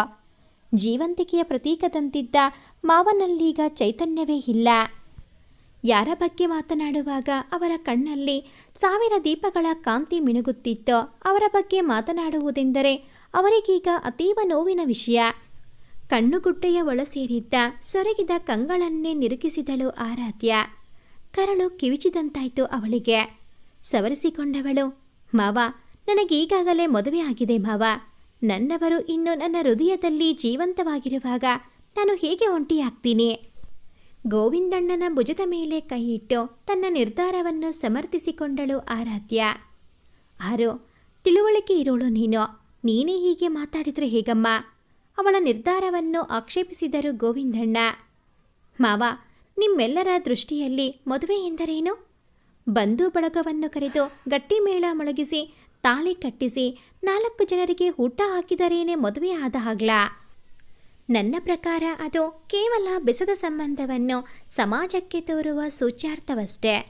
ನನ್ನ ಮತ್ತು ಪೃಥ್ವಿನ ಮನಸ್ಸುಗಳು ಬೆರೆತ ದಿನವೇ ನಮ್ಮಿಬ್ಬರಿಗೂ ಮದುವೆ ಆಗಿ ಹೋಗಿತ್ತು ಮಾವ. ಮತ್ತು ನಾನು ಆ ಮದುವೆಗೆ ನನ್ನ ಮನಸ್ಸಲ್ಲಿ ಅತ್ಯಂತ ಪ್ರಮುಖ ಮತ್ತು ಪವಿತ್ರವಾದ ಸ್ಥಾನ ಕೊಟ್ಟಿದ್ದೀನಿ. ಪೃಥ್ವಿ ಈಗ ನಮ್ಮ ನಡುವೆ ಇಲ್ಲ ನಿಜ. ಆದರೆ ನನ್ನ ಉಸಿರು ಇರುವವರೆಗೂ ನನ್ನ ಮನಸ್ಸಿನಲ್ಲಿ ಅವನು ಜೀವಂತವಾಗಿಯೇ ಇರ್ತಾನೆ. ಸರಿ, ನಿಮ್ಮೆಲ್ಲರ ಸಮಾಧಾನಕ್ಕೆ ನಾನು ಮದುವೆ ಆದರೆ ನಾನು ಸುಖವಾಗಿ ಇರ್ತೀನಿ ಅಂದ್ಕೊಂಡ್ರಾ? ಜೀವನ ಅಥವಾ ಮದುವೆ ಯಶಸ್ವಿಯಾಗಬೇಕು ಅಂದರೆ ಸಂಗಾತಿಯಾದವನು ಕೇವಲ ಜೀವನದೊಳಗೆ ಬಂದರೆ ಸಾಲದು, ಮನಸ್ಸಿನೊಳಗೂ ಬರಬೇಕಲ್ಲ ಮಾವ. ಆದರೆ ಮನಸ್ಸಿನಲ್ಲಿ ಅದಾಗಲೇ ಪೃಥ್ವಿ ಇರುವಾಗ ಮತ್ತೊಬ್ಬರಿಗೆ ಜಾಗ ಹೇಗೆ ಕೊಡಲು ಸಾಧ್ಯ? ಮನಸ್ಸಲ್ಲಿ ಒಬ್ಬರನ್ನು ಇರಿಸಿಕೊಂಡು ಮತ್ತೊಬ್ಬರನ್ನು ವರಿಸಿದರೆ ನಾನಷ್ಟೇ ಅಲ್ಲ, ಅವರು ಸಂತೋಷದಿಂದಿರಲಾರರು. ನೀವೆಲ್ಲ ಹೇಳುವಂತೆ ಮದುವೆಯಾಗಿ 2 ಜೀವಗಳ ಜೀವನ ಹಾಳಾಗುವ ಬದಲು ನನ್ನ ನಿರ್ಧಾರವನ್ನು ನೀವೆಲ್ಲ ಒಪ್ಪಿಕೊಂಡು ಸಮ್ಮತಿಸುವುದರಲ್ಲೇ ಎಲ್ಲರ ಒಳಿತು ಅಡಗಿದೆ ಮಾವ. ಯಾರು ಎಷ್ಟೇ ಹೇಳಿದರೂ ತನ್ನ ನಿರ್ಧಾರದಿಂದ ತಾನು ವಿಚಲಿತಲಾಗಲಾರೆ ಎನ್ನುವುದನ್ನು ಮತ್ತೆ ಸ್ಪಷ್ಟಪಡಿಸಿದ್ದಳು ಆರಾಧ್ಯ. ಪ್ರಯತ್ನವನ್ನು ಕೈಚೆಲ್ಲಿದ ಮನೆಯವರು ಭಾರವಾದ ಹೃದಯದಿಂದ ನಿಸ್ಸಹಾಯಕ ನಿಟ್ಟುಸಿರನ್ನು ಬಿಡಲಷ್ಟೇ ಶಕ್ತರಾದರು. ತಮಾಷೆ, ಚರ್ಚೆ, ಮಾತು, ಹರಟೆಗಳಲ್ಲಿ 4 ತುತ್ತು ಹೆಚ್ಚೇ ಹೊಟ್ಟೆಗಿಳಿಯುತ್ತಿದ್ದ ಊಟದ ಕಾರ್ಯವೀಗ ಮಾತುಕತೆ ಇಲ್ಲದೆ ಮೌನವಾಗಿ ಯಾಂತ್ರಿಕವಾಗಿ ಸಂಪನ್ನಗೊಂಡಿತ್ತು. ಕೋಣೆ ಸೇರಿದವಳ ಮನದಲ್ಲಿ ಮತ್ತೆ ತೊಯ್ದಾಟ ಶುರುವಾಗಿತ್ತು. ಅವರ ಸ್ಥಾನದಲ್ಲಿ ನಿಂತು ಯೋಚಿಸಿದರೆ ಅವರ ಮಾತಲ್ಲಿ ಯಾವ ತಪ್ಪೂ ಇಲ್ಲ. ಹೆತ್ತವರಾಗಿ ಮಗಳು ಬಾಳು ಕಟ್ಟಿಕೊಳ್ಳಲಿ ಎಂದು ಬಯಸುವುದು ಸಹಜವೇ. ಆದರೆ ನನ್ನ ಸ್ಥಾನದಲ್ಲಿ ನಿಂತು ಯೋಚಿಸಿದರೆ ಇದರಲ್ಲಿ ನನ್ನದು ತಪ್ಪಿಲ್ಲ. ನಾನಾದರೂ ಏನು ಮಾಡಲಿ? ಉಸಿರೊಂದಿಗೆ ಬೆರೆತವನನ್ನು, ಹಿದಬಡಿತದಲ್ಲಿ ಒಂದಾದವನನ್ನು ನಾನು ಹೇಗೆ ಮರೆಯಲು ಸಾಧ್ಯ? ನಮ್ಮಿಬ್ಬರದ್ದು ಮನಸ್ಸಿನಿಂದ ಶುರುವಾದ ಪವಿತ್ರವಾದ ಸಂಬಂಧ. ಅದಕ್ಕೆ ತಾನೇ ಒಡನಾಟ ಕಡಿಮೆಯೇ ಆದರೂ ಮನಸ್ಸುಗಳು ಹಲವು ವರ್ಷಗಳ ಒಡನಾಟದಂತೆ ಬೆಸೆದು ಹೋಗಿದ್ದು. ಹಾಗೇನಾದರೂ ನಾನು ಮದುವೆಯಾದರೂ ಕ್ಷಣ ಕ್ಷಣಕ್ಕೂ ನನ್ನ ಮನಸ್ಸಾಕ್ಷಿ ಮೋಸಗಾತಿ ಎಂದು ನನ್ನ ಕೊಲ್ಲದೇನು? ಇಲ್ಲ, ಸಾಧ್ಯವೇ ಇಲ್ಲ. ಆತ್ಮಸಾಕ್ಷಿಗೆ ದ್ರೋಹ ಮಾಡಿಕೊಂಡು ಬದುಕುವುದಕ್ಕಿಂತ ಹೀಗಿರುವ ಹಾಗೆಯೇ ಇದ್ದರೆ ಚೆನ್ನ. ಆದರೆ ಪದೇ ಪದೇ ಮದುವೆಯ ವಿಷಯ ಪ್ರಸ್ತಾಪವಾಗುತ್ತಿದ್ದ ಕಾರಣ ಮನಸ್ಸು ಮತ್ತೆ ಮತ್ತೆ ನೋವುಣ್ಣುತ್ತಿತ್ತು. ಆಗಲೇ ಅವಳಿಗೆ ನೆನಪಾಗಿದ್ದು, ಒಂದೆರಡು ದಿನಗಳ ಹಿಂದೆ ಅವಳ ಮ್ಯಾನೇಜರ್ ಒಂದು ಪ್ರಾಜೆಕ್ಟ್ ಕೆಲಸದ ನಿಮಿತ್ತ ಕೆನಡಾಗೆ ಹೋಗುವ ಅವಕಾಶವನ್ನು ಅವಳ ಮುಂದಿಟ್ಟಿದ್ದರು. ಆದರೆ ಆಗ ಅವಳು ಅದರ ಬಗ್ಗೆ ಯೋಚಿಸಲು ಕಾಲಾವಕಾಶ ಕೋರಿದ್ದಳು. ಕಾರಣ ಅದು 1 ವರ್ಷದ ಒಪ್ಪಂದ. ಒಪ್ಪಿಕೊಂಡು ವಿದೇಶಕ್ಕೆ ತೆರಳಿದರೆ ವರ್ಷಗಟ್ಟಲೆ ಇಲ್ಲಿ ತಾಯಿ ತಂದೆ ಇಬ್ಬರೇ ಆಗಿಬಿಡುತ್ತಾರಲ್ಲ ಎಂಬ ಯೋಚನೆಯೇ ಅವಳ ಹಿಂಜರಿಕೆಗೆ ಕಾರಣವಾಗಿತ್ತು. ಆದರೀಗ ವಿದೇಶ ಪ್ರವಾಸದ ಅವಕಾಶವನ್ನು ಕೈಗೆತ್ತಿಕೊಳ್ಳಲು ನಿರ್ಧರಿಸಿದಳು ಆರಾಧ್ಯ. ಹೌದು, ಇಲ್ಲೇ ಇದ್ದರೆ ಮತ್ತೆ ಅದೇ ವಿಷಯದ ಬಗ್ಗೆ ಚರ್ಚೆ ನಡೆಯುತ್ತೆ. ಸ್ವಲ್ಪ ದಿನದ ಮಟ್ಟಿಗೆ ಎಲ್ಲರಿಂದ ದೂರವಿದ್ದರೆ ಕ್ರಮೇಣ ಮನಸ್ಥಿತಿ ಸರಿಯಾಗಬಹುದು. ಮಾವನಿಗೂ ವಿಷಯ ತಿಳಿಸಿ ಆಗಾಗ ಬಂದು ಅಪ್ಪ ಅಮ್ಮನನ್ನು ನೋಡಿಕೊಂಡು ಹೋಗಿ ಎಂದು ವಿನಂತಿಸಿಕೊಳ್ಳಬಹುದು. ಹೇಗಿದ್ದರೂ ವಿಡಿಯೋ ಕಾಲ್ ಮಾಡಿ ಆಗಾಗ ಮಾತನಾಡಬಹುದಲ್ಲ. ಎಲ್ಲ ರೀತಿಯಲ್ಲೂ ವಿದೇಶ ಪ್ರವಾಸವೇ ಸದ್ಯದ ಪರಿಸ್ಥಿತಿಗೆ ಸರಿಯಾದ ಉಪಾಯ ಎಂದುಕೊಂಡಾಗ ಅವಳ ಮನಸ್ಸಿಗೆ ತುಸು ನೆಮ್ಮದಿಯಾಯಿತು. ಮೂಡಣದ ಬಾಗಿಲು ತೆರೆದು ಬೆಳಕ ಚೆಲ್ಲಿದ್ದ ದಿವಸ್ಪತಿ ಇಳೆಯ ಸಕಲ ಚರಾಚಾರಗಳಲ್ಲಿ ಜೀವ ತುಂಬಿದ್ದ. ಅಂದು ಮಧ್ಯಾಹ್ನದ ವೇಳೆ ಗೋವಿಂದಣ್ಣ ಮರಳಿ ತಮ್ಮೂರಿಗೆ ತೆರಳುವವರಿದ್ದರು. ತನ್ನ ನಿರ್ಧಾರವನ್ನು ಮಾವನೆದರು ತಿಳಿಸಬೇಕೆನ್ನುವ ಯೋಚನೆ ಅವಳದು. ಹಾಗಾಗಿ ಆಫೀಸಿಗೆ ಕರೆ ಮಾಡಿ ತನಗೆ ಮೊದಲರ್ಧ ದಿನ ರಜೆ ಬೇಕೆಂದು ಕೇಳಿ ರಜೆ ಪಡೆದಿದ್ದಳು ಆರಾಧ್ಯ. ತಿಂಡಿಯ ಕಾರ್ಯವೆಲ್ಲ ಮುಗಿದ ಮೇಲೆ ಎಲ್ಲರನ್ನೂ ಜಗುಳಿಯಲ್ಲಿ ಸೇರಿಸಿದಳು. ಜಗುಳಿಯ ಮಧ್ಯದಲ್ಲಿ ಇರಿಸಲಾಗಿದ್ದ ಇಬ್ಬರು ಕೂರಬಹುದಾದ ಆಸನದಲ್ಲಿ ವಿಶ್ವನಾಥ್ ದಂಪತಿಗಳು ಕುಳಿತಿದ್ದರೆ, ಅವರ ಪಕ್ಕದಲ್ಲಿದ್ದ ಆಸನದಲ್ಲಿ ಗೋವಿಂದಣ್ಣ ಕುಳಿತಿದ್ದರು. ಅವರಿಗೆ ಎದುರಾಗಿ ಕುಳಿತು ಅವರ ಕಣ್ಣೋಟವನ್ನು ಎದುರಿಸಿ ವಿಷಯವನ್ನು ಅರುಹುವ ಧೈರ್ಯ ಅವಳಲ್ಲಿರಲಿಲ್ಲ. ಯಾಕೆಂದರೆ ತಾನು ಹೇಳುವ ವಿಷಯವನ್ನು ಕೇಳಾದ ಮೇಲೆ ಅವರುಗಳ ಮುಖದ ಮೇಲೆ ಮೂಡಬಹುದಾದ ಬೇಸರದ ಛಾಯೆ, ಕಂಗಳಲ್ಲಿ ಹುಕ್ಕುವ ಆ ದೀನತೆಗೆ ಅವಳ ನಿರ್ಧಾರವನ್ನು ಸಡಿಲಿಸುವ ಶಕ್ತಿ ಇದೆ ಎಂದು ತಿಳಿದಿದ್ದಳವಳು. ಹಾಗಾಗಿಯೇ ಯಾವುದೇ ಕಾರಣಕ್ಕೂ ತಾನು ಭಾವೋದ್ವೇಗಕ್ಕೆ ಒಳಗಾಗದೆ ತನ್ನ ನಿರ್ಧಾರಕ್ಕೆ ಬದ್ಧಳಾಗಿರಬೇಕೆಂದು ಅವರೆಲ್ಲ ಕುಳಿತ ಜಾಗದಿಂದ 1-2 ಹೆಜ್ಜೆ ಮುಂದೆ ಹೋದವಳು ಅವರುಗಳಿಗೆ ಬೆನ್ನು ಮಾಡಿ ನಿಂತು ಮಾತಿಗಿಳಿದಳು. ನಿಮ್ಮೆಲ್ಲರಿಗೂ ಒಂದು ವಿಷಯ ತಿಳಿಸಬೇಕು ಅಂತ ಇಲ್ಲಿ ಸೇರಿಸಿದೆ. ತುಂಬ ಯೋಚಿಸಿ ತೆಗೆದುಕೊಂಡ ನಿರ್ಧಾರವಿದು. ಬಹುತೇಕ ನನ್ನೆಲ್ಲ ನಿರ್ಧಾರಗಳನ್ನು ಒಪ್ಪಿಕೊಳ್ಳುವಂತೆ ಇದನ್ನು ಒಪ್ಪಿಕೊಡ್ತೀರಿ ಅಂತ ಭಾವಿಸ್ತೀನಿ. ವಿಷಯಕ್ಕೆ ಪೀಠಿಕೆ ಹಾಕಿದವಳು ಮುಖ್ಯ ವಿಷಯದ ಜೊತೆ ಅವಳ ನಿರ್ಧಾರ ಮತ್ತು ಅದಕ್ಕನುಗುಣವಾಗಿ ಅವಳು ಯೋಚಿಸಿದ ಯೋಜನೆಯನ್ನು ಸಹ ಸವಿವರವಾಗಿ ವಿವರಿಸಿದಳು. ಅದನ್ನು ಕೇಳಿದ ಅವರೆಲ್ಲರೂ ಒಂದು ಕ್ಷಣ ನಿಬ್ಬೆರಗಾಗಿದ್ದು ಸುಳ್ಳಲ್ಲ. ಏನ್ರಿ ಇದು, ಇವಳು ಇಷ್ಟು ಕಠಿಣವಾದ ನಿರ್ಧಾರ ತಗೊಂಡ್ಬಿಟ್ಲು? ಪತ್ನಿಯ ಕಣ್ಣಲ್ಲಿ ಸ್ಪಷ್ಟವಾಗಿ ತೋರುತ್ತಿದ್ದ ಪ್ರಶ್ನೆಗೆ ಅವರ ಕರಗಳನ್ನು ಹಿಡಿದು ಮೃದುವಾಗಿ ಅದುಮಿ ಎಲ್ಲ ಸರಿ ಹೋಗುತ್ತೆ ಎಂದು ಕಣ್ಣಲ್ಲೇ ಭರವಸೆ ನೀಡಿದ ವಿಶ್ವನಾಥ್ರವರ ಕಂಗಳು ಗೋವಿಂದಣ್ಣನತ್ತ ಹೊರಳಿದಾಗ ಅವರ ಕಂಗಳಲ್ಲೂ ಆರಾಧ್ಯಾಳ ನಿರ್ಧಾರಕ್ಕೆ ಅವರ ಒಪ್ಪಿಗೆ ಸ್ಪಷ್ಟವಾಗಿ ತೋರುತ್ತಿತ್ತು. ಅಲ್ಲದೆ ಸದ್ಯದ ಪರಿಸ್ಥಿತಿಯಲ್ಲಿ ಸ್ವಲ್ಪ ದಿನಗಳ ಏಕಾಂತ, ಜಾಗದ ಬದಲಾವಣೆ ಮತ್ತು ಹೊಸ ಕೆಲಸ ಅವಳ ಮನಸ್ಥಿತಿಯ ಬದಲಾವಣೆಗೆ ಸಹಾಯವಾಗಬಲ್ಲದು ಎಂದೆನಿಸಿ ಏನಾಗಬೇಕು ಅದು ಆಗಿಯೇ ತೀರುವುದು ಎನ್ನುವ ಅರ್ಥದಲ್ಲಿ ನಿಟ್ಟುಸಿರು ಹೊರ ಹಾಕಿದ ವಿಶ್ವನಾಥ್ರವರು, ಸರಿಯಮ್ಮ, ನಿನ್ನಿಷ್ಟದಂತೆ ಆಗಲಿ ಎನ್ನುತ್ತಾ ತಮ್ಮ ಸಹಮತವನ್ನು ವ್ಯಕ್ತಪಡಿಸಿದರು. ಮುಂದಿನ ಕೆಲವು ದಿನಗಳು ವಿದೇಶ ಪ್ರವಾಸದ ಸಿದ್ಧತೆಯಲ್ಲಿ ಚುರುಕಾಗಿ ಕಳೆದು ಹೋಗಿದ್ದವು. ತಮಗಿಷ್ಟವಿಲ್ಲದಿದ್ದರೂ ಮಗಳ ನಿರ್ಣಯವನ್ನು ಗೌರವಿಸುವ ಸಲುವಾಗಿ ಭಾರವಾದ ಹೃದಯದಿಂದಲೇ ಅವಳನ್ನು ಬೀಳ್ಕೊಟ್ಟರು ವಿಶ್ವನಾಥ್ ದಂಪತಿಗಳು.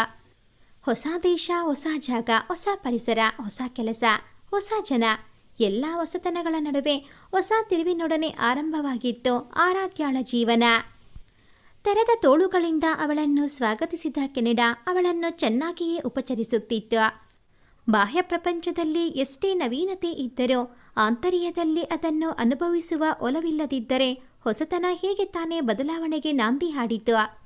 ಹಗಲಿಡೀ ಆಫೀಸ್ನಲ್ಲಿ ಕೆಲಸ, ಸಂಜೆ ಸುತ್ತಮುತ್ತಲಿನ ಉದ್ಯಾನವನದ ಪರಿಸರದೊಡನೆ ಸಂಭಾಷಣೆ, 1-2 ದಿನಕ್ಕೊಮ್ಮೆ ಅಪ್ಪ ಅಮ್ಮ ಮಾವನನ್ನು ಮಾತನಾಡಿಸುವುದು, ಅಷ್ಟೇ ಅವಳ ದಿನಚರ್ಯೆ.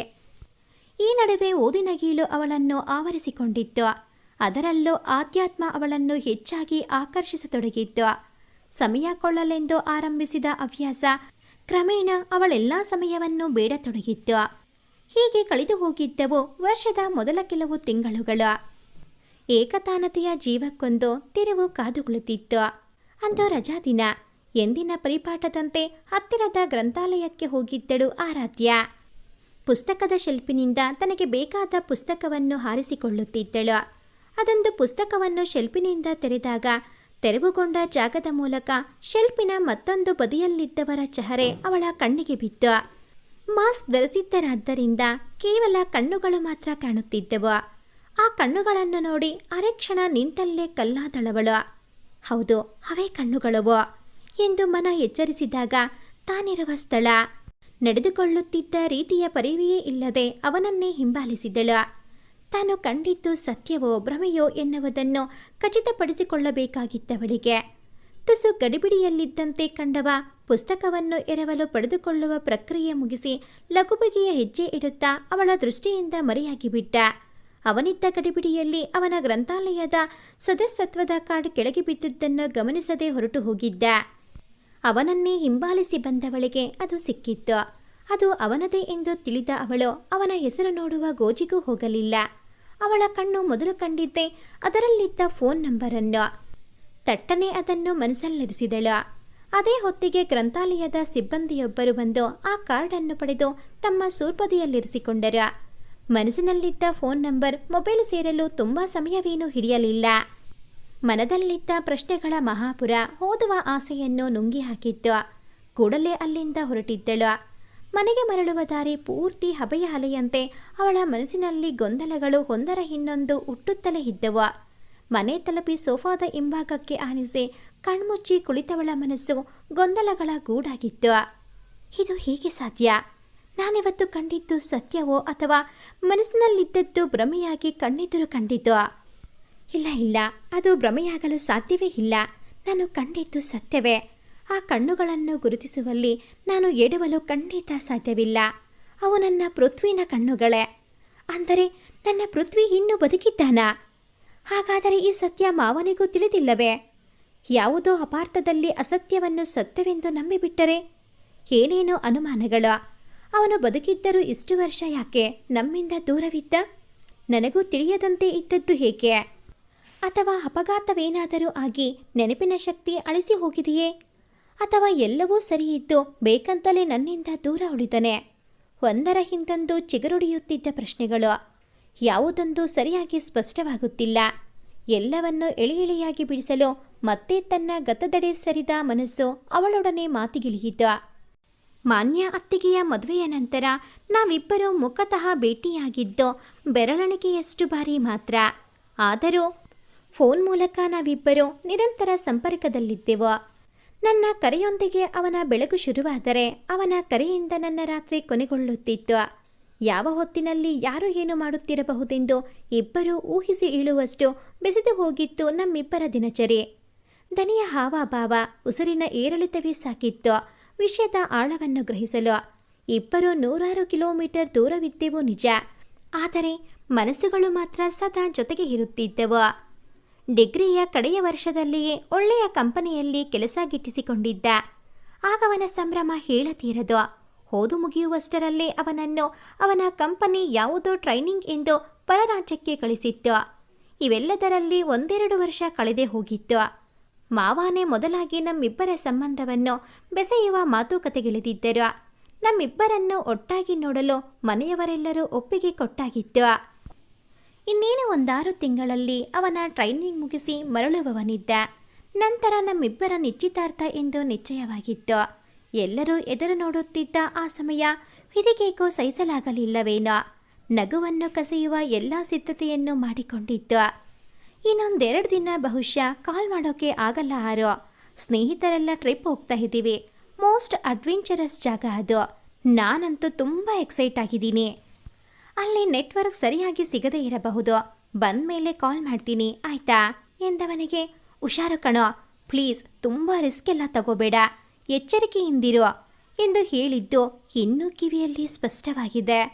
ಆದರೆ ಸ್ವಲ್ಪ ದಿನಗಳಲ್ಲಿ ಗೆಳೆಯನ ಸಾವಿನ ಸುದ್ದಿ ಸಿಡಿಲಿನಂತೆ ಬಂದೆರಗಿದಾಗ ನಂಬಲೇ ಆಗಿರಲಿಲ್ಲ. ನಿನ್ನೆ ಮೊನ್ನೆಯವರೆಗೂ ನನ್ನೊಡನೆ ಖುಷಿಯಾಗಿ ಮಾತನಾಡುತ್ತಿದ್ದವ ಇಂದು ಇದ್ದಕ್ಕಿದ್ದಂತೆ ಯಾರಿಗೂ ಹೇಳದೆ ಕೇಳದೆ ಎಲ್ಲರನ್ನೂ ಹೀಗೆ ಏಕಾಏಕಿ ಬಿಟ್ಟು ಹೋಗಿಬಿಡುವುದೆಂದರೆ ನಂಬಲಾದರೂ ಹೀಗೆ ಸಾಧ್ಯ? ಮನಸ್ಸಿಗೆ ನೋವನ್ನು ಸಹಿಸಲಾಗುತ್ತಿಲ್ಲ. ಅತ್ತು ಬಿಡೋಣ ಎಂದರೆ ಕಣ್ಣೀರೇ ಬಾರದು. ಸೂಕ್ತ ಮನಸ್ಸಲ್ಲಿ ಅದೇನು ಹಳಗು. ಅತ್ತು ಹಗುರಾಗಿ ಬಿಟ್ಟರೆ, ಅವನು ನನ್ನ ಮನಸ್ಸಿಂದ ಸರಿದು ಬಿಟ್ಟರೆ ಎನ್ನುವ ಭಯವ, ಕಣ್ಣೀರಿನ ಜೊತೆ ಅವನ ನೆನಪೂ ಸಹ ಅರಿದು ಹೋದರೆ ಎನ್ನುವ ಆತಂಕವ, ದುಃಖ ಮನಸ್ಸಲ್ಲೇ ಮಡುಗಟ್ಟಿತ್ತು. ಬವಳಿ ಬೆನ್ನಂತಾಗಿ ನೆಲವನ್ನಪ್ಪಿದ್ದಷ್ಟೇ ನೆನಪು. ಎಚ್ಚರವಾದಾಗ ಎಲ್ಲವೂ ಮುಗಿದೇ ಹೋಗಿತ್ತು. ಮೌನದ ಕೋಟೆಯೊಳಗೆ ನನ್ನನ್ನು ನಾನು ಬಂಧಿಸಿಕೊಂಡಿದ್ದೆ. ಜೀವನೋತ್ಸಾಹ ಒಳಗೆ ಕುಂದುತ್ತಿತ್ತು. ನನ್ನ ಸ್ಥಿತಿಯನ್ನು ಕಂಡು ಹೆತ್ತವರು ಮರುಗುವುದು ಇನ್ನಷ್ಟು ಹಿಂಸೆ ನೀಡುತ್ತಿದ್ದದ್ದು ಸುಳ್ಳಲ್ಲ. ಕಟು ಸತ್ಯವನ್ನು ಒಪ್ಪಿಕೊಳ್ಳಲು ಮನಸ್ಸು ಹೊಯ್ದಾಡುತ್ತಿತ್ತು. ಹಾಗಿರುವಾಗ ಅವನ ಅಂತ್ಯ ಎಲ್ಲಾಯಿತು, ಹೇಗಾಯಿತು, ಯಾಕಾಯಿತು, ಅವನ ಕೊನೆಯ ಕ್ಷಣಗಳು ಹೇಗಿದ್ದವೋ ಇದ್ಯಾವುದೂ ನನಗೆ ಬೇಕಿರಲಿಲ್ಲ. ಅವನಲ್ಲಿ ಪ್ರಾಣವನ್ನೇ ಇರಿಸಿಕೊಂಡಿದ್ದ ಅತ್ತೆ ಮಾವನ ಕುಟುಂಬವನ್ನು ಎದುರಿಸುವ ಶಕ್ತಿ ನನಗಿರಲಿಲ್ಲ. ಅದಕ್ಕೂ ಮೇಲಾಗಿ ಅವನಿಲ್ಲ ಎಂದು ಪದೇ ಪದೇ ನೆನಪಿಸುವ ಗೋಡೆಯ ಮೇಲೆ ನಗುತ್ತಾ ನಿಂತವನ ಫೋಟೋ ನೋಡುವ ಧೈರ್ಯ ನನ್ನಲ್ಲಿರಲಿಲ್ಲ. ಹಾಗಾಗಿಯೇ ಅವನ ಅಪರಕರ್ಮ ಕ್ರಿಯೆಗಳಿಗಾಗಲಿ ನಂತರವಾಗಲಿ ಅವರ ಮನೆಗೆ ಹೋಗುವ ಧೈರ್ಯವನ್ನು ಮಾಡಿರಲಿಲ್ಲ. ನಿಲ್ಲದೆ ಓಡುವ ಕಾಲಕ್ಕೆ ಎಲ್ಲವನ್ನೂ ಮಾಯಿಸುವ ಶಕ್ತಿ ಇದೆಯಂತೆ. ಅವನಿಲ್ಲದ ಬದುಕನ್ನು ನಿಧಾನವಾಗಿ ಒಪ್ಪಿಕೊಳ್ಳಲಾರಂಭಿಸಿದ್ದೆ. ಆದರೆ ಮನಸ್ಸಿನಲ್ಲಾಗಲಿ ಜೀವನದಲ್ಲಾಗಲಿ ಇನ್ಯಾರಿಗೂ ಪ್ರವೇಶ ಕೊಡಲು ನನ್ನಿಂದ ಸಾಧ್ಯವಾಗಲಿಲ್ಲ. ಯಾಕೆಂದರೆ ಎಂದೆಂದೂ ನಿನ್ನೊಡನೆ ಇರ್ತೀನಿ ಯಾರೋ ಎಂದು ಮಾತು ಕೊಟ್ಟವನ ನಂಬಿಕೆಯನ್ನು ಕಡೆಯವರೆಗೂ ಮನಸ್ಸು ಉಳಿಸಿಕೊಳ್ಳಲಿಚ್ಛಿಸಿತ್ತು. ಮಂದಹಾಸದ ಹೊರತೆ ಚಿಮ್ಮುತ್ತಿದ್ದ ಆ ನಗುಮಗ, ಸದಾ ಕಾಂತಿ ಚಿಮ್ಮುತ್ತಿದ್ದ ಆ ಕಂಗಳು, ಲವಲವಿಕೆಯಿಂದ ಸುತ್ತಲೂ ಸಂತಸವನ್ನು ಹರಡುತ್ತಿದ್ದ ಅವನ ಕಾಯ, ಅವನ ಈ ಸುಂದರ ರೂಪವನ್ನೇ ಬೆಚ್ಚಗೆ ಇರಿಸಿಕೊಂಡಿದ್ದ ಮನಸ್ಸಿಗೆ ಅದನ್ನೇ ಕೊನೆಯವರೆಗೂ ಉಳಿಸಿಕೊಳ್ಳುವಾಸೆ. ಅವನು ನೀಡಿ ಹೋದ ಸುಮಧುರ ನೆನಪುಗಳೇ ಸಂಗಾತಿಯಾದವು. ಆದರೆ ಇಷ್ಟು ವರ್ಷಗಳ ನಂತರ ಮತ್ತೆ ನಾನವನನ್ನು ಕಾಣುವುದೆಂದರೆ ಏನರ್ಥ? ಅವನ ಇರುವನ್ನು ನಾನು ಮನಗಾಣಲೆಂದೇ ವಿಧಿ ನನ್ನನ್ನು ಇಲ್ಲಿಯವರೆಗೂ ಕರೆಸಿದೆ. ಇದ್ದರೂ ಇರಬಹುದು. ಹೇಗಿದ್ದರೂ ಅವನು ಬದುಕಿರುವ ಸತ್ಯ ಗೊತ್ತಾಯಿತಲ್ಲ. ಅಷ್ಟೇ ಅಲ್ಲ, ಅವನ ಫೋನ್ ನಂಬರ್ ಸಹ ಸಿಕ್ಕಿದೆ. ಇನ್ನು ಅವನನ್ನು ಸೇರಲು ಬಹಳ ಸಮಯವೇನಿಲ್ಲ. ಅವನೊಂದಿಗೆ ಬಾಳುವ ಆಸೆ ಮತ್ತೆ ಚಿಗುರೊಡೆಯಿತು. ಮನಸ್ಸು ಭವಿಷ್ಯದ ನಗುವನ್ನು ನೆನೆದು ಸಂತಸದಲ್ಲಿ ಜೀಕುತ್ತಿತ್ತು. ಅದೇ ಖುಷಿಯಲ್ಲಿ ಪಕ್ಕದಲ್ಲಿದ್ದ ಮೊಬೈಲ್ ತೆಗೆದುಕೊಂಡು ಅವನ ನಂಬರ್ ಡಯಲ್ ಮಾಡಿದಳು. 1-2 ಸೆಕೆಂಡಿನ ವಿಳಂಬದ ನಂತರ ಅತ್ತ ಕಡೆಯ ಮೊಬೈಲ್ ರಿಂಗ್ ಆಗುತ್ತಿರುವುದು ಕೇಳಿಸಿತು. ಅಲ್ಲಿಯವರೆಗೂ ಜೊತೆಗಿದ್ದ ಧೈರ್ಯ ರಿಂಗ್ ಕೇಳಿದ ಕೂಡಲೇ ಮೆಲ್ಲಗೆ ಸೋರತೊಡಗಿತ್ತು. ಅವಳು ತನ್ನ ಮನಸ್ಸನ್ನು ಹತೋಟಿಗೆ ತರುವ ಪ್ರಯತ್ನದಲ್ಲಿರುವಾಗಲೇ ರಿಂಗ್ ಬದಲಾಗಿ ಅಲ್ಲೊಂದು ದನಿ ಕೇಳಿಬಂತು. ಹಲೋ, ಪೃಥ್ವಿಯೋ? ಅವನ ದನಿಯ ಕಂಪನ ಇವಳಲ್ಲಿ ಭಾವೋದ್ವೇಗದ ಕಡಲನ್ನೇ ಉಕ್ಕಿ ಹರಿಸಿತ್ತು.